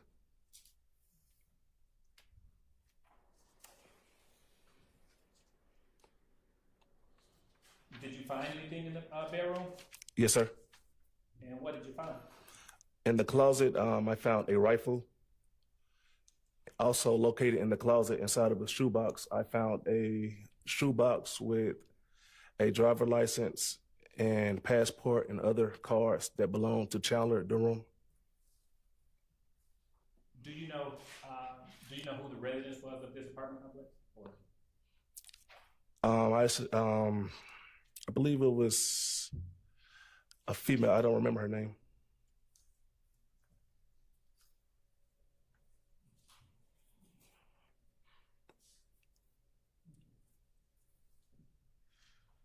What did you do with the items that you found?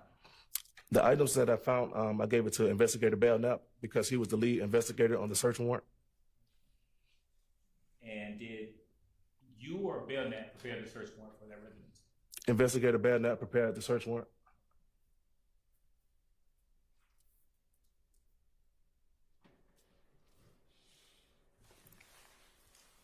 Did you prepare a report in this case? No, sir, I did not.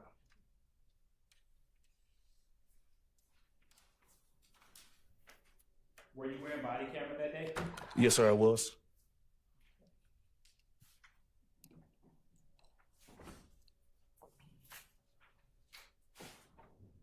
Permission to approach, Your Honor? You may. I'm now showing you what's been pre-marked that states 3 Paul, and 4 Paul. Take a look at those.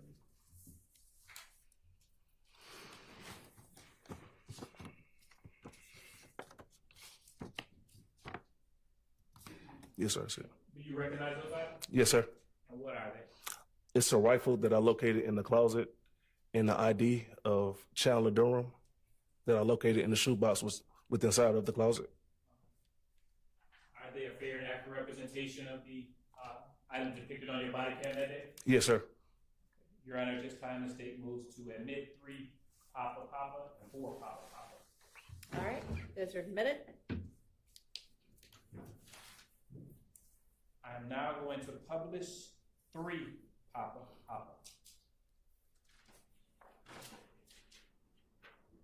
And Detective Starks, what are we? Tell the jury what is depicted in 3 Papa.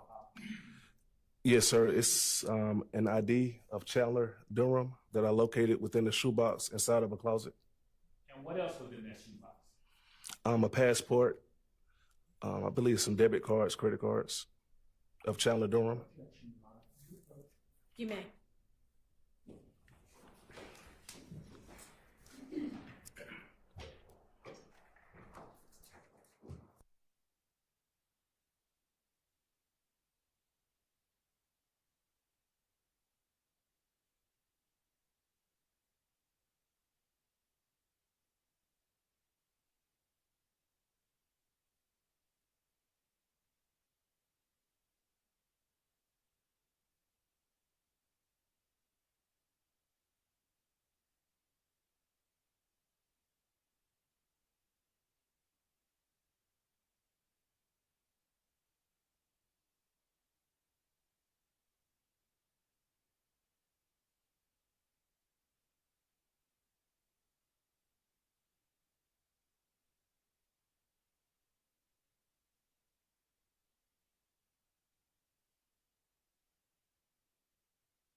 was the name on that ID? I believe it was Chandler Durham. Or And what else did you locate or find in that shoebox? it was a passport and I believe some debit cards. And did those items bear the name Chandler Durham as well? Yes. I'm now going to publish four Papa. And Detective Starks, what are we, tell the jury what are we looking at here? Yes, sir. We're looking at a rifle that was located inside of the apartment closet. And where was this? I know it was in the closet, but where was this located? On the shelf, I believe, inside the bedroom closet.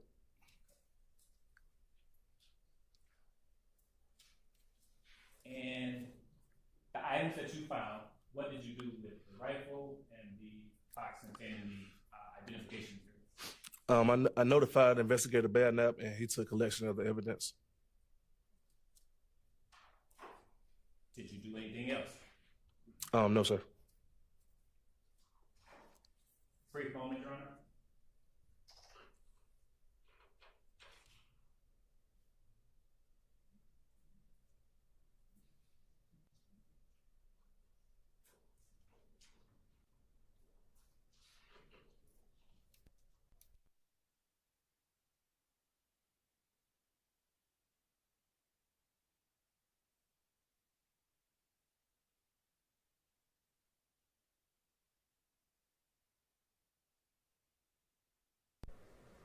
No further questions at this time, Your Honor. All right, are there any next questions?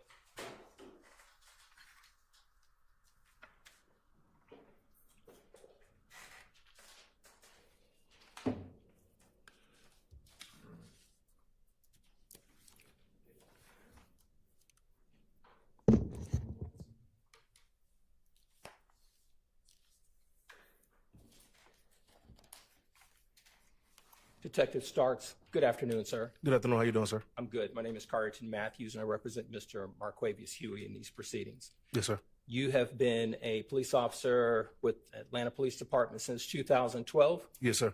Okay. And you were part of a team that conducted a search warrant. Is that right? Yes, sir. And I understand it was in November 24th or so, 2020, correct? Yes, sir. Okay. And you were not the only person that was there doing the search warrant, correct? I was not the only one there. You're correct. Okay. My understanding is that you did not prepare a report, correct? You're correct. Okay. And my understanding is that there were a couple of items that you just testified to and you talked about that you located, correct? Yes, sir. All right. You have arrest powers, right? Yes. You have the ability to take out warrants for people when you believe that something awry has happened and a crime's been committed, correct? Yes.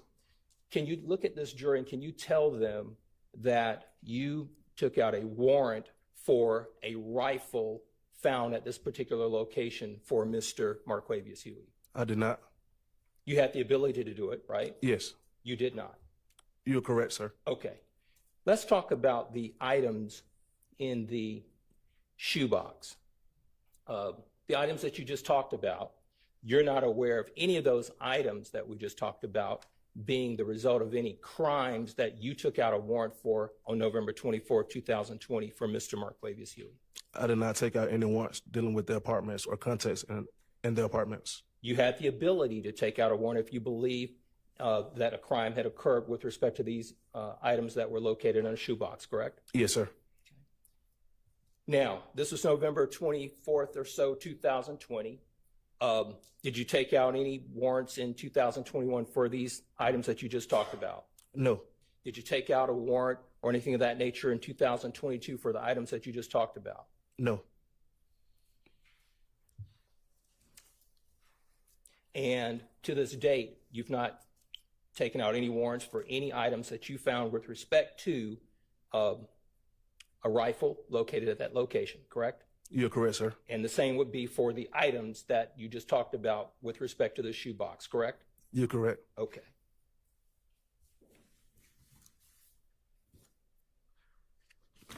Now, let's talk about a couple other things.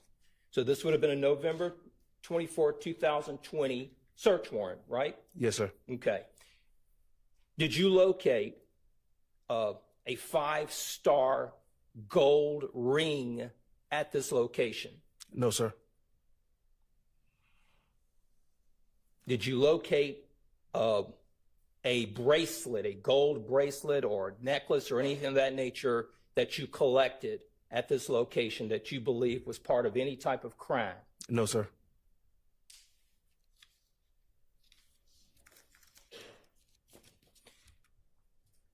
Let's talk about, I think in the search warrant, Detective, you talked about a need or desire to look for cellular phone information at that location, correct? Yes. All right.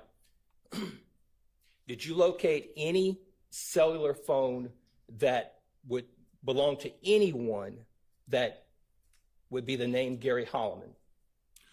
I located the cell phone on the couch. Right. And I turned it to Investigator Belknap.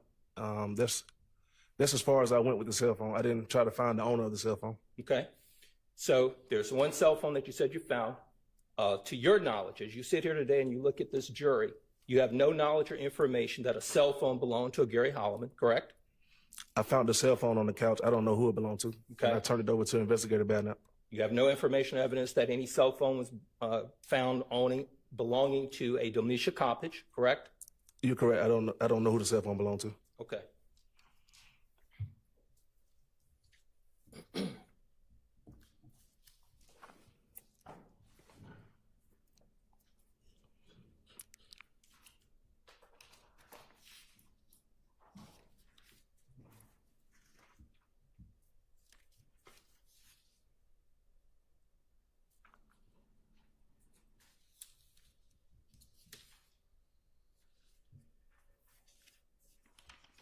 Just 1 second, Your Honor. Beg the court's indulgence.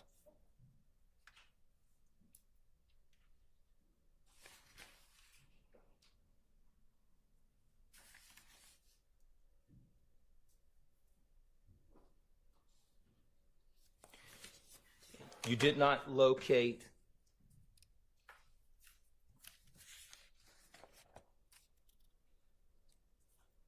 strike that.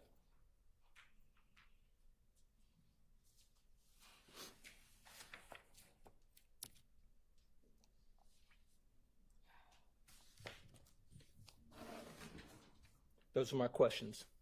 Thank you, Detective Starks. Yes, sir. Any other defense questions? Nope, nope, nope. Okay, any redirect? Go ahead. Detective Starks, was this your case? It was not my case. Okay, whose case was it? Investigator Belknap. And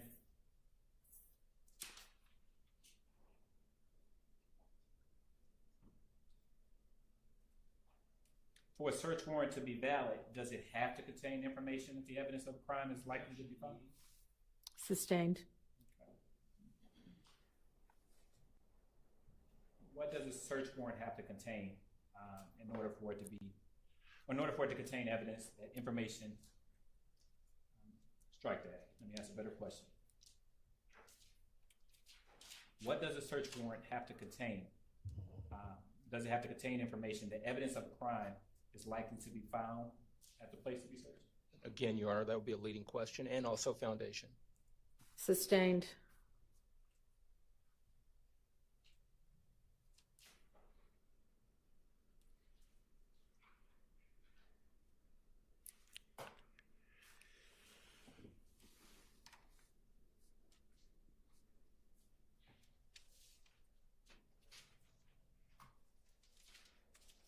Detective Starks, did you prepare the search warrant in this case? I did not. And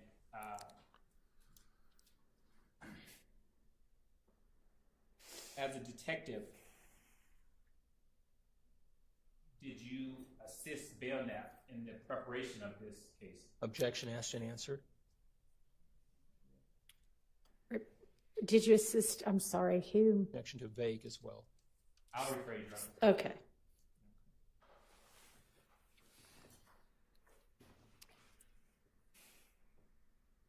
what additional steps did you take in the execution of the search warrant? The execution of the search warrant, I searched. But I'm going to object. It's been asked and answered. Additional steps. I don't know about additional steps. Overruled.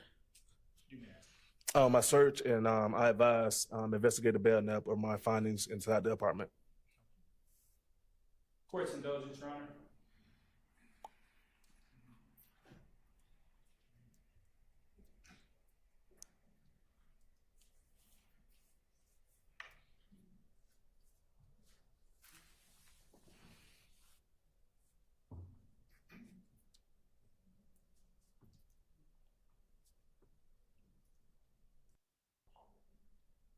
No further questions, Your Honor.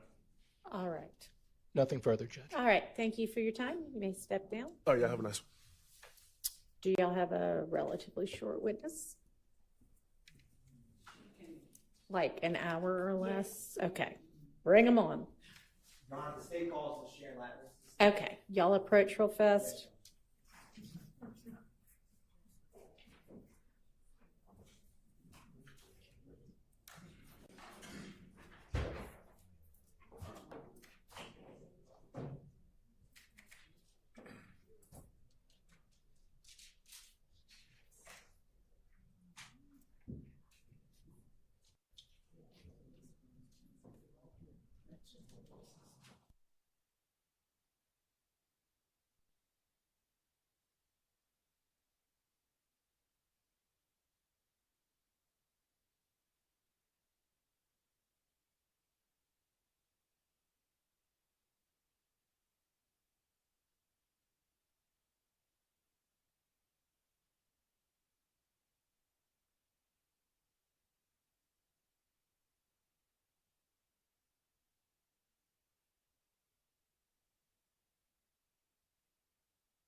call that witness not in his place. It's so much shorter.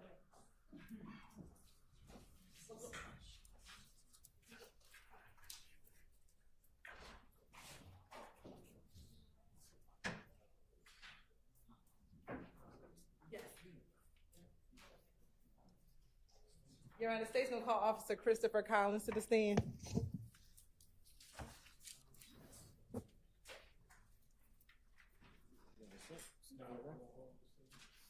Raise your right hand. You swear further testimony will be the truth, the whole truth, and nothing but the truth. I do.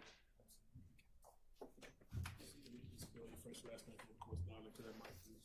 Yeah. It's Christopher Collins. Spelling on that is Christopher, and last name is Collins. And Mr. Collins, were you formerly in law enforcement? I was. And how long ago were you in law enforcement? I think I left being a police officer in 2019.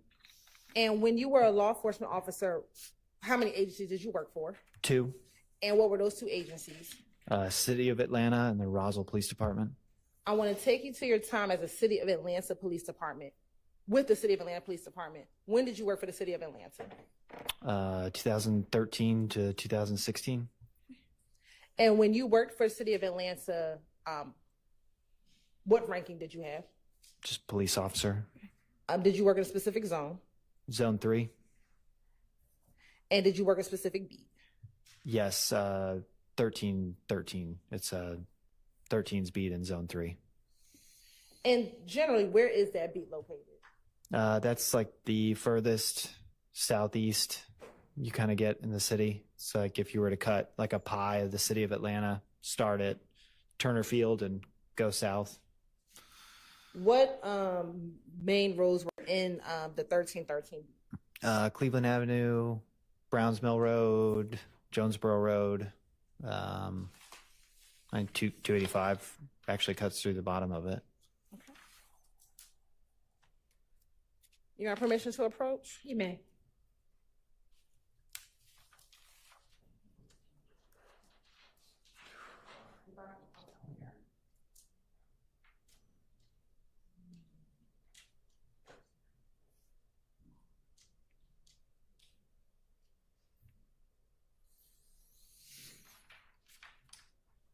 I'm going to show you what's been marked as Stacy's Exhibit 124 Triple C and 1 Triple E. Tell me if you recognize what's in Stacy's Exhibit 124 Triple C and 1 Triple E.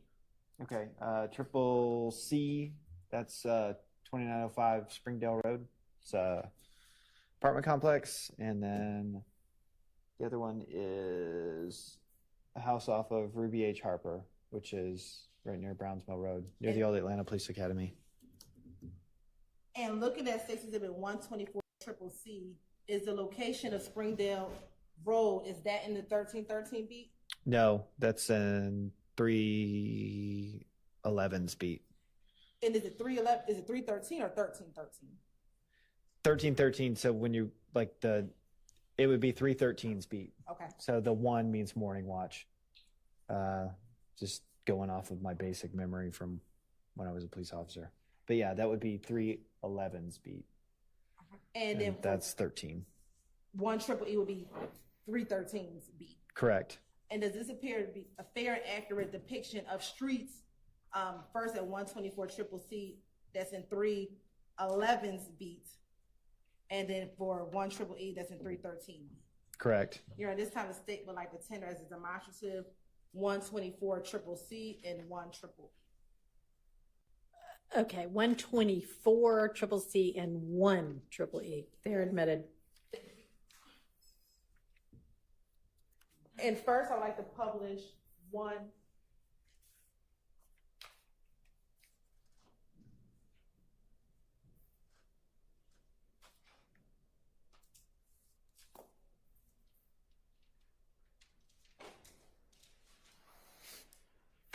We won't publish anything yet because we're having technical difficulties. I want to direct your attention to January 11th, 2015. Did you have the occasion to respond to a 3424 Ruby H. Harper Drive? Yes, And is that in Atlanta, Georgia? it is. And is that in Fulton County? Yes. Why did you respond to that location? That was a shots fired call. I believe there was property damaged. There had been a And did you weapons respond to discharge. that location with any other officers? Yes. I want to say Officer Lucky responded with me. I'm sorry, say that one more time. Officer Lucky responded with me to that one. Okay. And if you can recall, what occurred when you responded to that location? Without referencing my report, I know that there was a couple vehicles that had been damaged and a little bit of the structure as well. Will looking at a copy of your report help refresh your memory as to what you did when you arrived? It would. Okay.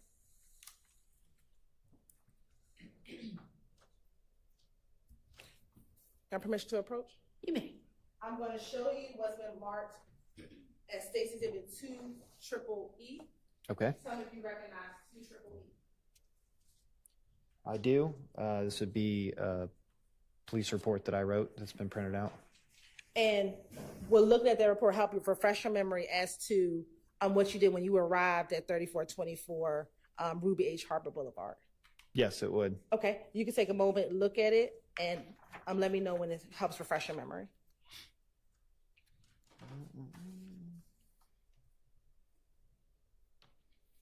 Okay. Yeah, this helps. I'm ready. Okay. Do you recall what time of the day would you have arrived at that location? That would be, this report was submitted in the morning. So let's see. Yeah, this was, looks like the report was submitted at 1:06 a.m. Okay. And I apologize, you said you worked the morning watch? Yes. What was the time of the morning watch? I want to say I got there at 10, left at like 6 or 7 in the morning. So morning watch starts at 10 o'clock p.m. 10 p.m., yeah. and goes until about 6 or 7 a.m. Yes. When you responded at about 1 o'clock a.m., what did you see when you first arrived? That there was like basically a couple vehicles that had been damaged, and I want to say the front door of the house had been shot as well. Okay. And you said a couple cars have been damaged. Does your report indicate what cars were damaged? Yes, it does. An Econoline van that's a Ford van, and then a Chevrolet Caprice. And where were those 2 vehicles located? In the front yard? And did you also say that there was a door that had been shot? Yes, front door. The cars, what if any damage were on those vehicles? It was the windows were broken, and another one had been shot in the front door. So it was a window and a front door of a car. Now, while out there, were you able to see any shell casings or projectiles? And are you looking at your report to help refresh your memory? Yes, I am. Okay. Yeah.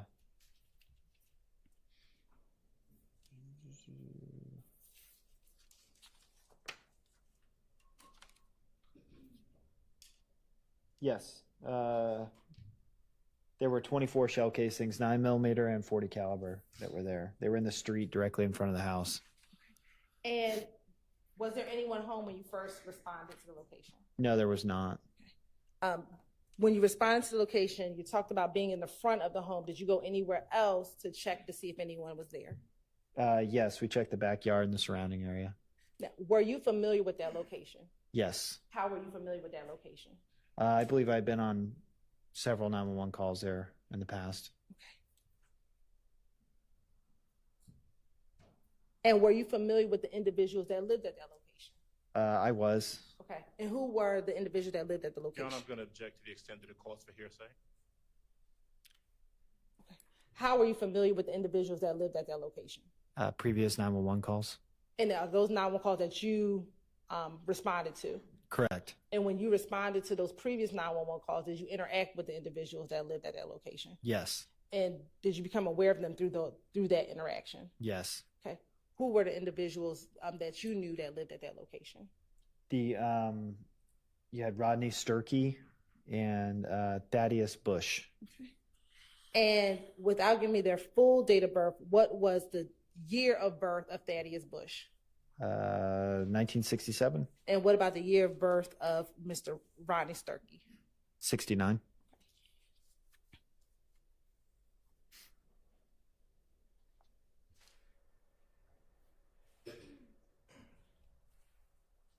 The cars that were in the driveway, did you do anything with those cars? Yes, we ran them and through GCIC to see who they were registered to. And were you able to determine who the cars were registered to? Yes. All right. And who were those cars registered to? Objection, that would be hearsay. Sustained. Now, were you familiar with any relatives of anyone, or were you aware of any relationships of anyone who lived at that home? Yes. Okay. Specifically, Mr. Bush, were you familiar with any of his relatives? Yes. Okay. Who, maybe not familiar with, were you aware of who he was related to? Yes. Who was he related to? Objection, foundation, and possible hearsay. Sustained. Let me ask, how were you familiar with Mr. Bush and who his relative?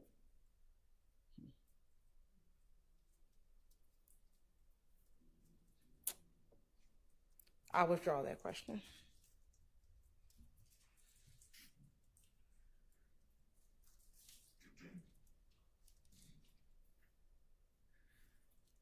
While on scene, were you ever able to speak with any witnesses? Without telling me what they said, were you ever able to speak with any witnesses?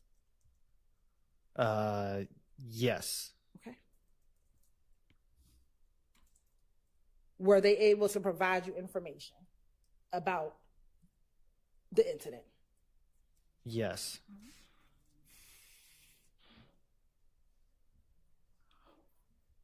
Were there any other cars that were in that area that were not damaged? There were a few cars in the yard that were not damaged. Did you have anyone else come out the scene to assist you with that investigation? Yes. Who came out? My supervisor and a crime scene technician came out. Who was the crime scene technician that came out? I'm gonna have to spell the last name. Okay. FLEMISTER. And let me ask you, what was there a case number associated with this report? Yes, there's always a case number. What was the case number that was associated with this report?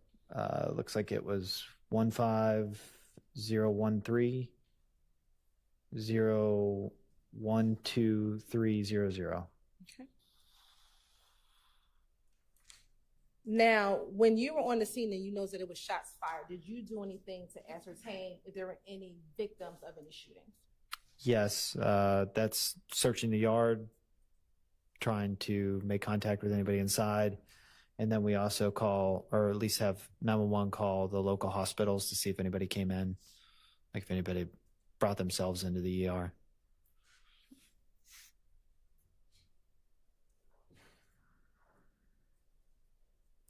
At any point while you were on scene, did either Mr. Bush or Mr. Sturkey arrive on scene? I believe they did. Okay. Do you recall if both of them arrived or one of them arrived? If I can look at my report, I can let you know. Sure.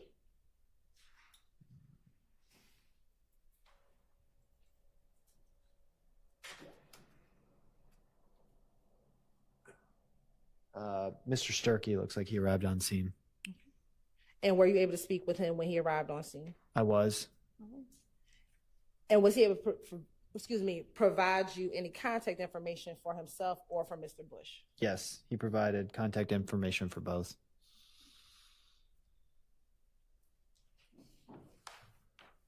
Were you present when the crime scene tech was processing and collecting the evidence? Yes. Okay. After the crime scene processed the evidence and you wrote your report, did you have any other involvement with responding to that location? No.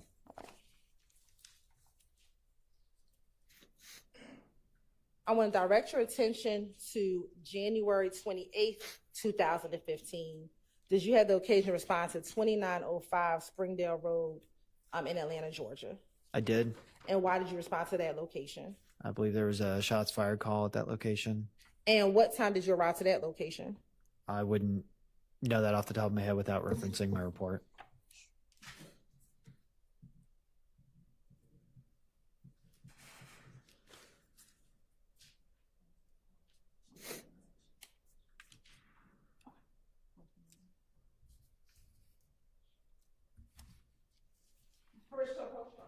You may.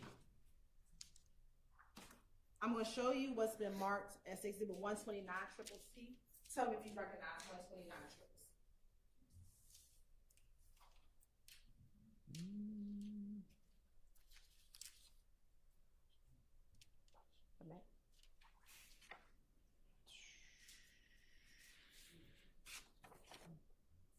Let me make sure. No, I don't. This is not. I mean, I know the person that wrote it, but that's not mine.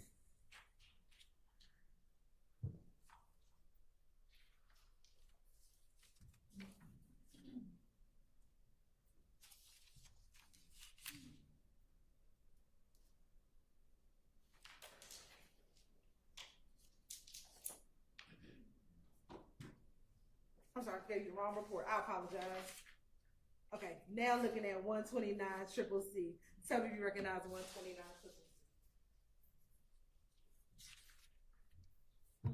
C.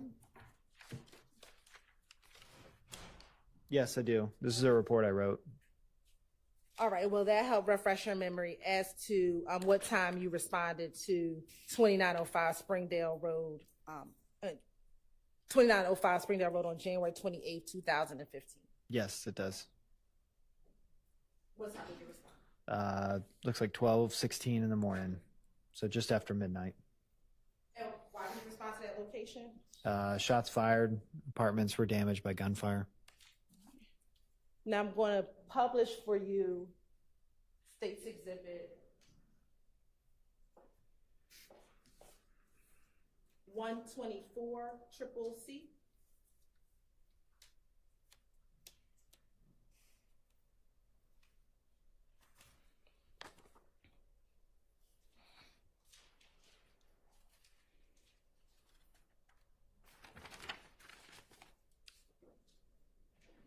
No, 124.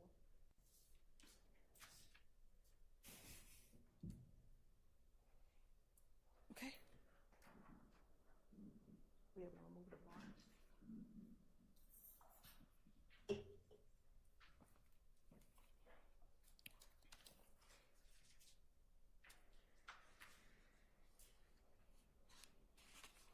And looking at 124 Triple C, if you could just orient the jury to what we're looking at as Exhibit 124 Triple C. Sure. To the north is well, it's older now, but at the time it was a newer Walmart on Cleveland Avenue. And then you go down Springdale Road, this apartment complex would be on your right. And if you kept driving south on Springdale Road, you'd hit like the airport parking lot, those types of like park and ride places. 85 is to your east, and then Sylvan Road to your left. Okay. And is this the location that you responded to back on January 28, 2015? It was. Okay. Did you respond with anyone else? Yes. Who did you respond with? Officer Robinson. And what did you find once you responded to that location? There were four, I would say they were like apartment / townhouse style living, but there were 4 units that had bullet damage to them. And did you have the occasion to go in and look for the damage at the 4 apartments? Yes, we checked all 4. And when you first arrived, did you encounter anyone? Yes. There's no way to know how many 911 calls came in, but at least the one that got dispatched to us, we met with that 911 caller. And do you recall how soon after you arrived on scene that you met with that 911 caller? Almost instantaneous. And was that 911 caller able to provide you any information about what had occurred? Yes. I believe that 911 caller had video surveillance that he showed us. And did you look at the video surveillance? I did.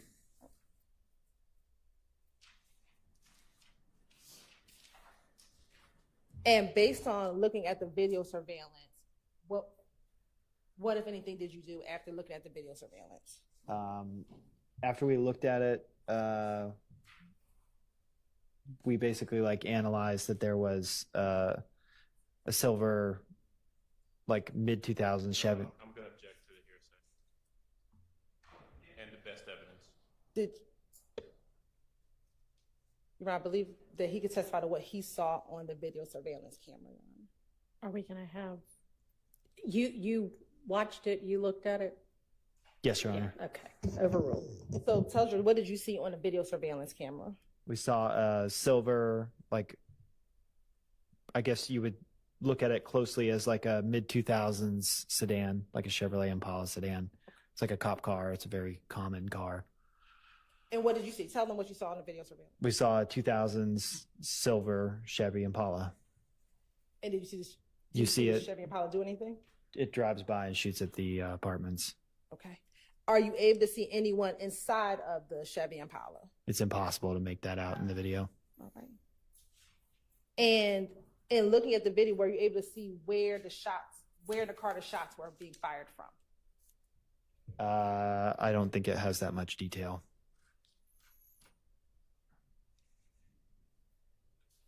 Will looking at a copy of your report help refresh your memory as to whether or not you saw It would. Okay.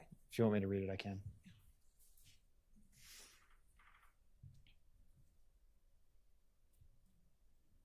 Okay. Yeah, in the report, it says that there is shots being fired from the front and the rear of the passenger side of the vehicle. And after watching that surveillance video, were you able to see yourself if there were any shell casings out in front of 2905 Springdale Road? Yes. We recovered quite a few shell casings. If you want a specific number, I need to read for it. Okay. There were 17 9mm casings recovered in the parking lot. Can you speak into your mic? 'Cause I don't think Sorry, there were 17 9mm casings recovered from the parking lot. Once you were able to see the video surveillance, what, if anything, did you do regarding the Impala? We would have put a lookout over the radio for the Impala to see if it was involved in anything else. To see if there was what? See if it was involved in anything else. Alert other police officers if they happen to see it driving by. Did you do anything to determine whether or not there were any gunshot victims from this scene? Yes, checking the apartments, calling the local hospitals, doing all of that kind of. Now, you said that you went into each apartment. I want to start with the first apartment. Do you remember what the apartment number was for the first apartment? That one was P1. Okay. And was there anyone at home at the time of the shooting? Yes, that was the. Yes, that one was occupied. Okay. And who was in the apartment? Last name was Anderson, and two people with the same last name, Anderson. And what year were they born? 1951 and 1947. And was there any damage to their apartment? Yes, no one was injured. In P1, there was just property damage to the structure, so the home had been shot itself, like walls, doors, etc.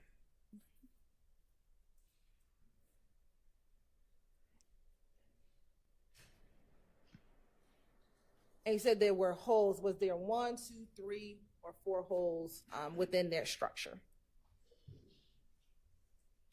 There was, it looks like, one bullet hole through the front bedroom and damage to an interior wall, so it may have been from the same projectile. After leaving that apartment, did you go to another apartment? Yes. Which apartment did you go to? Apartment P2. And who resided in apartment P2? Or did anyone reside in apartment P2? Yes. Who resided in apartment P2? Last name is Mack, M-A-C-K. And was that the same individual who was the 911 caller? It was. All right. And did anyone else live in that apartment with him? Yes, his girlfriend, last name Curry, C-U-R-R-Y. All right. And what was Miss Curry's year of birth? 1997. What, if any, damage was there to that apartment? In the report, it says there were several bullet holes into apartment P2. No property damage except the structure. At this point, that the witness not read from his report, if it needs to be used to refresh his recollection, that's fine. All right. Sure. So just, if it helps refresh your memory, read it, and then if it refreshes your memory, you can testify from your Got memory. it. All right. Were there any projectiles? I'm gonna have to read to give you the specifics on that. Read it, and if it refreshes your memory, then you can let us know. Got it.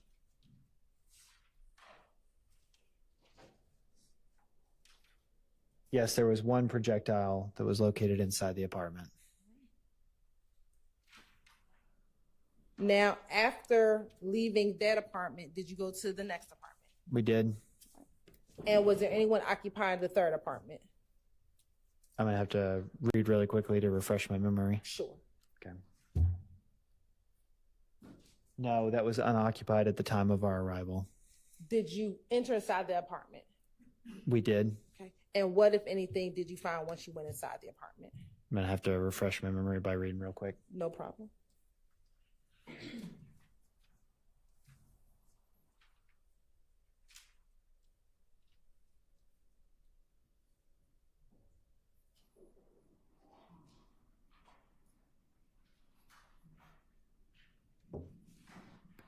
Okay.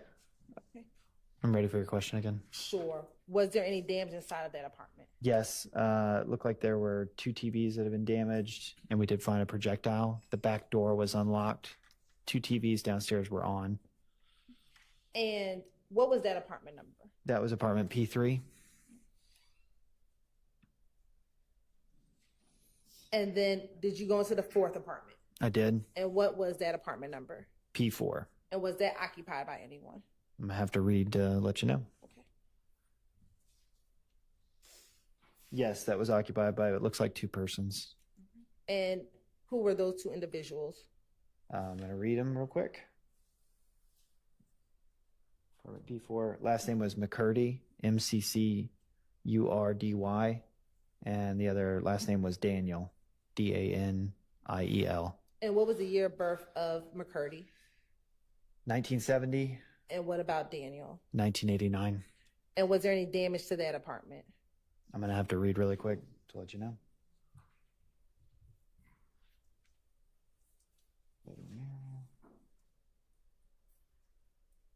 Looks like a bedroom mirror and some of the walls were damaged. We located 2 projectiles there.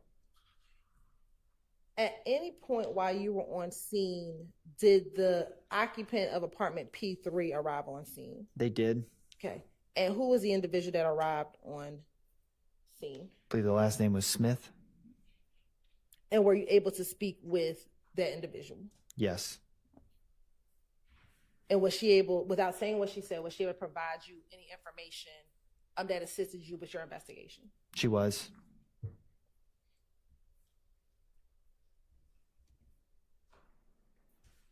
Now, did you have any crime scene techs come out to the scene? We did. Okay. Which crime scene tech came out to the scene? Sanders was the last name. Okay. And were you the officer that directed her to all of the damage and projectiles that were found at the apartment complex? I was.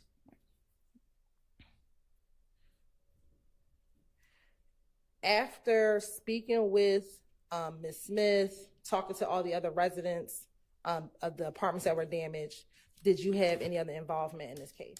No. All right, court's indulgence for one moment.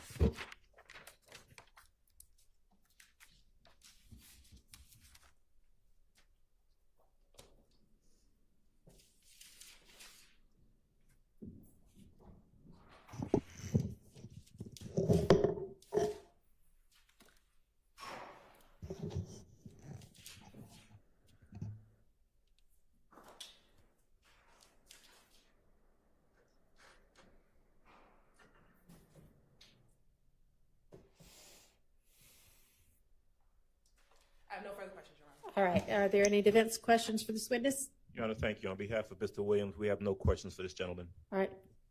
Mr. Short, if you. Okay. Good afternoon. Good afternoon. My name is Max Shard. I represent Shannon Stillwell, okay? Yeah. My understanding, you arrive at the scene and one of the residents shows you their surveillance video. Correct. Oh, I'm sorry. Thank you. At 2905 Springdale. Sure. Is that correct? That's correct.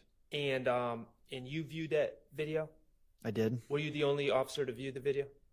I couldn't remember. This is from several years ago. I understand. I In that video that you watched, there appeared to you to be one car involved in this incident, correct? Yes. Okay. And that one car that appeared to be involved, according to the video, was a silver Chevrolet Impala or a similar car. Yes, the taillights are awfully specific on that car, so that's what it looked like to me. Okay, but it was definitely silver. Could be a variety of gray. It could be anything. Okay, But gray or silver. Sure. Sure. Okay. And that video that you watched, did you collect that video? I have no idea. I mean, if it's listed in there as being put in like on a thumb drive, then sure. When a case like this typically happens, it gets assigned to an investigator, and they would be the ones to retrieve it, or a crime scene tech, not necessarily the responding officer. Would you have, if you didn't collect it, would you have alerted the investigator? Sure. Yeah. Okay. And do you personally know where this video is now? No. Okay. Thank you. Any other defense counsel questions? Nope. Any redirect? All right. Thank you for your time. You are excused. Thank you. And we're going to adjourn for the day. So I think y'all may know we have a somewhat, just slightly late start in the morning. Y'all may not know. 9:30, one of your number needs to deal with something early in the morning and believes that they can be here by 9:15 or 9:30. We're just going to make it 9:30. So all of y'all make your arrangements for us to start at 9:30 in the morning. Don't discuss the case with anybody. Don't allow anybody to discuss it with you. Don't look at any kind of accounts of any sort. And we'll see you in the morning. Thank you.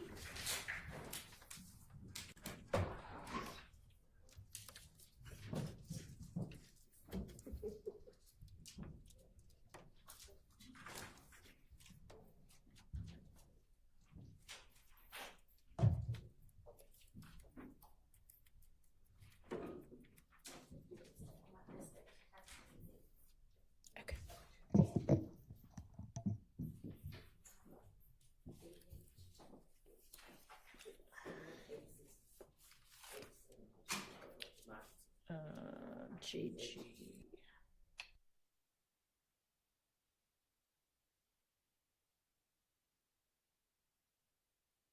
All right, I think that for us, we might still come at, y'all can sit down, at 8:45 because I feel like we maybe have things to go over. I know Mr. Steele just sent several new motions in limine.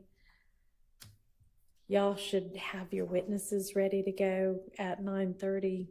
Is there any issue remaining with witnesses? I know, Ms. Love, you updated us over the lunch hour, I believe, with when and where there was notice of the newly re-added witnesses. Is there any issue about anybody now?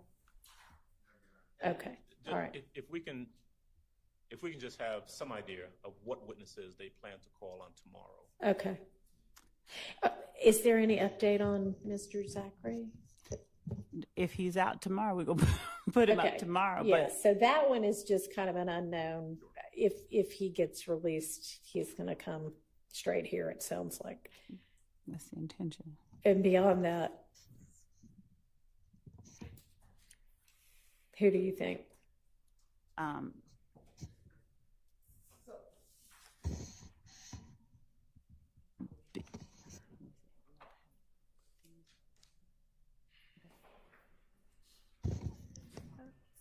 Beyond that, Your Honor, these are subject to being called. These are the ones that we have in line. We have Ms. Coppage, Jenkins, Bowers, Kelly, Tullis. Hang on, slow down just a tad.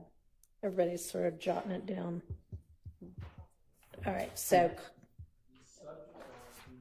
this is who you expect to be lined up calling tomorrow. This is who we have lined up, and if we don't have Mr. Zach. Understood. Okay, so can you run through that again a little more slowly? Yes. Miss Latners, I should have started with her. All right. Miss Coppage. Jenkins. Crime Scene Tech. Jenkins. Bowers. Also Crime Scene Tech. Former GBI analyst Kelly. Crime Scene Tech Tullis. Former,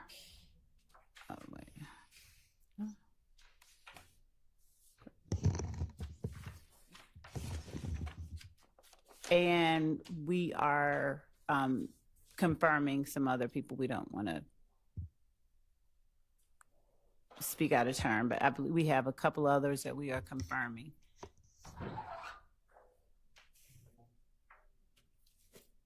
Okay. Y'all had mentioned Montgomery before as a maybe today witness. Is that going to be a maybe tomorrow witness, or is that the? That was Montgomery Porter. Montgomery Porter. Okay. Yeah. All right. Never mind. Okay. All right. Does that work? That helps. Okay. Thank you. All right, so I just feel like if I tell y'all 9, we'll have 45 minutes worth of things to deal with instead of 30. So let's plan on 8:45. Yes. Can we, I believe that Mr. Atkins had introduced or intended to introduce a specific exhibit 38. Yes, please go ahead. He'll address it. Your Honor, I just wanted for the record, for identification purposes, Supervisor Trigot, who testified this morning, he referenced his report, and so I wanted to introduce for identification, it's his crime scene record, so that it's in the record as 32 Delta Delta Delta. I didn't have the exhibit sticker on that when I showed him this crime scene report, so I just wanted that to be in the record. Is there any objection? No. All right, that's admitted. And Your Honor, the last thing I wanted to ask, just because we just discussed it, is would the court permit, if the state finds specifically on the CAD report and 911 call that the state, Mr. Matthews, and the court were just discussing, for a 5-minute argument in the morning if the case finds an appropriate case to share? Absolutely. Thank you, Your Sure. Honor. And would the state mind, I'm going through the in-camera on the communications between the state and the various attorneys for people who have pled. Do y'all mind getting me the executed plea acknowledgement for whomever y'all sent me over the correspondence for? Because I know it's somewhere and I could probably sort through and find it, but if y'all could just get them to me, it'd be easier. Because I've got sort of the drafts going back and forth, but I don't know what the results look like. I will. I think that we filed them in Odyssey. Do we? And I'm sure that they are we'll get somewhere, them. but we have them. We will give the court that be signed great. copy. Yeah. Be great. Thank you. Anything else before we close for the day? Okay. All right, so take a look at, and I don't know how soon we're going to get to the various things that are addressed in Mr. Steele's motions in limine, but take a look at those in the event that any of that is anything we're going to be getting to soon. All right, I'll see everybody at 8:45. Thank you. Thank you.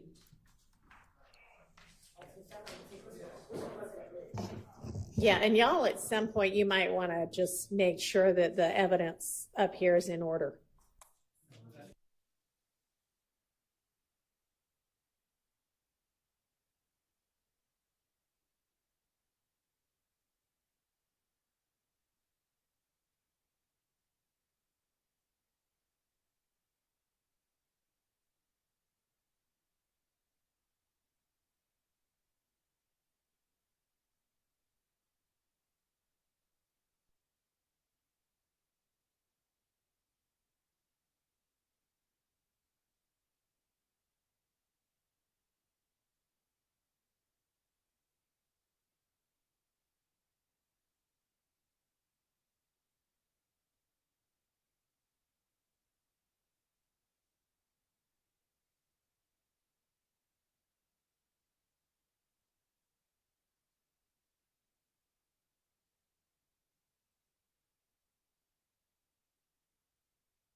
Families.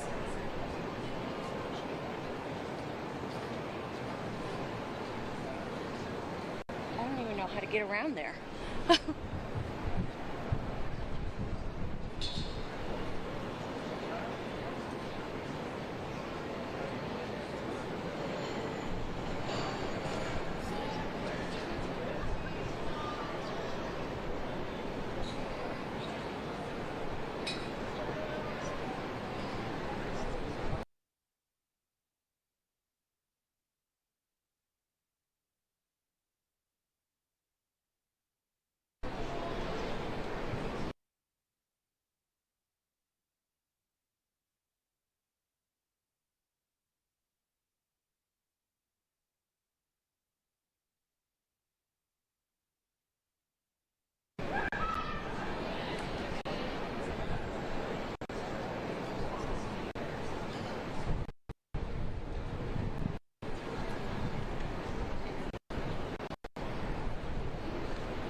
Attorney's going to come out and give a speech.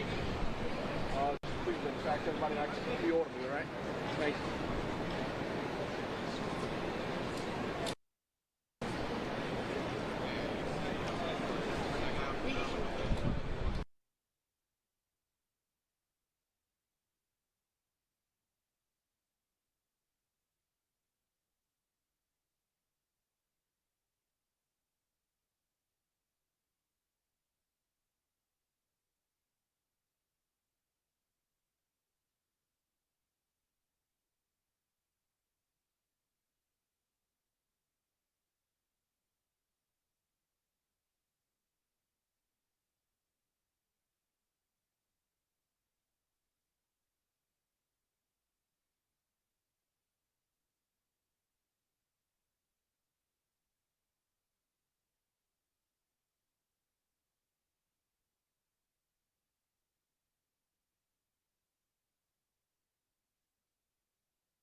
afternoon, everybody. We made a bail appeal to Judge Carter. It did not go our way.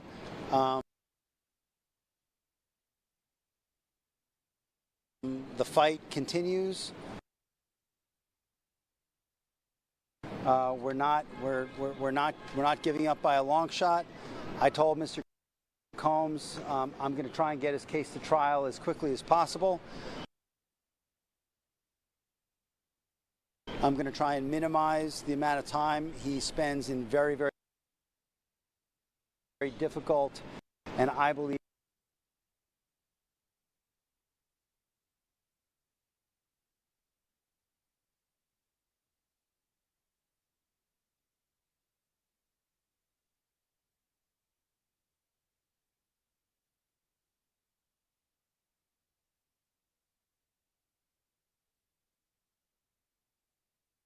inhumane housing conditions in the special housing unit of the Metropolitan Detention Facility, and I'm going to do everything that I can to move his case as quickly as possible.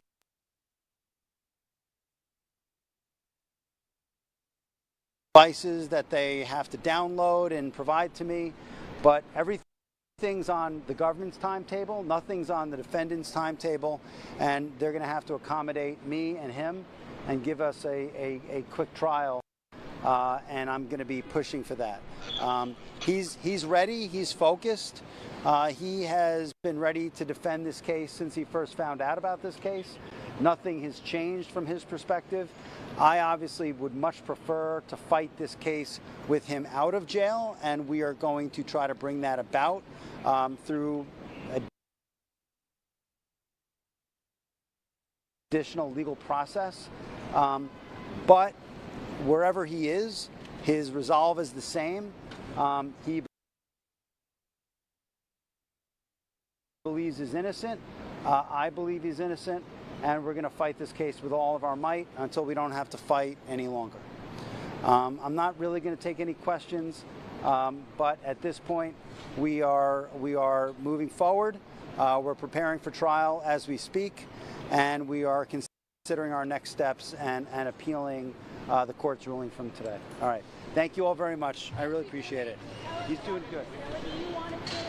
Oh, yeah, sure. Yeah. I'll do that. All right. So in the past, Essex County, New Jersey, it's a county facility, but it has a contract with the federal government, and you can get certain number of federal inmates in Essex County, New Jersey. And in my experience, it's an easier place to deal with. I think it's better for the person being housed there, and it's easier to get access, to him. I mean, one of the hardest things when you're preparing for a very significant trial with a great deal of discovery is you want your client to be able to have access to, the electronic discovery. Nothing nowadays is in paper form. Everything's electronic. So you need to make sure that your client has access to a computer and that it can look at the discovery, that comes in. So that was my idea. All right. I'm going to go. Thank you. He's good.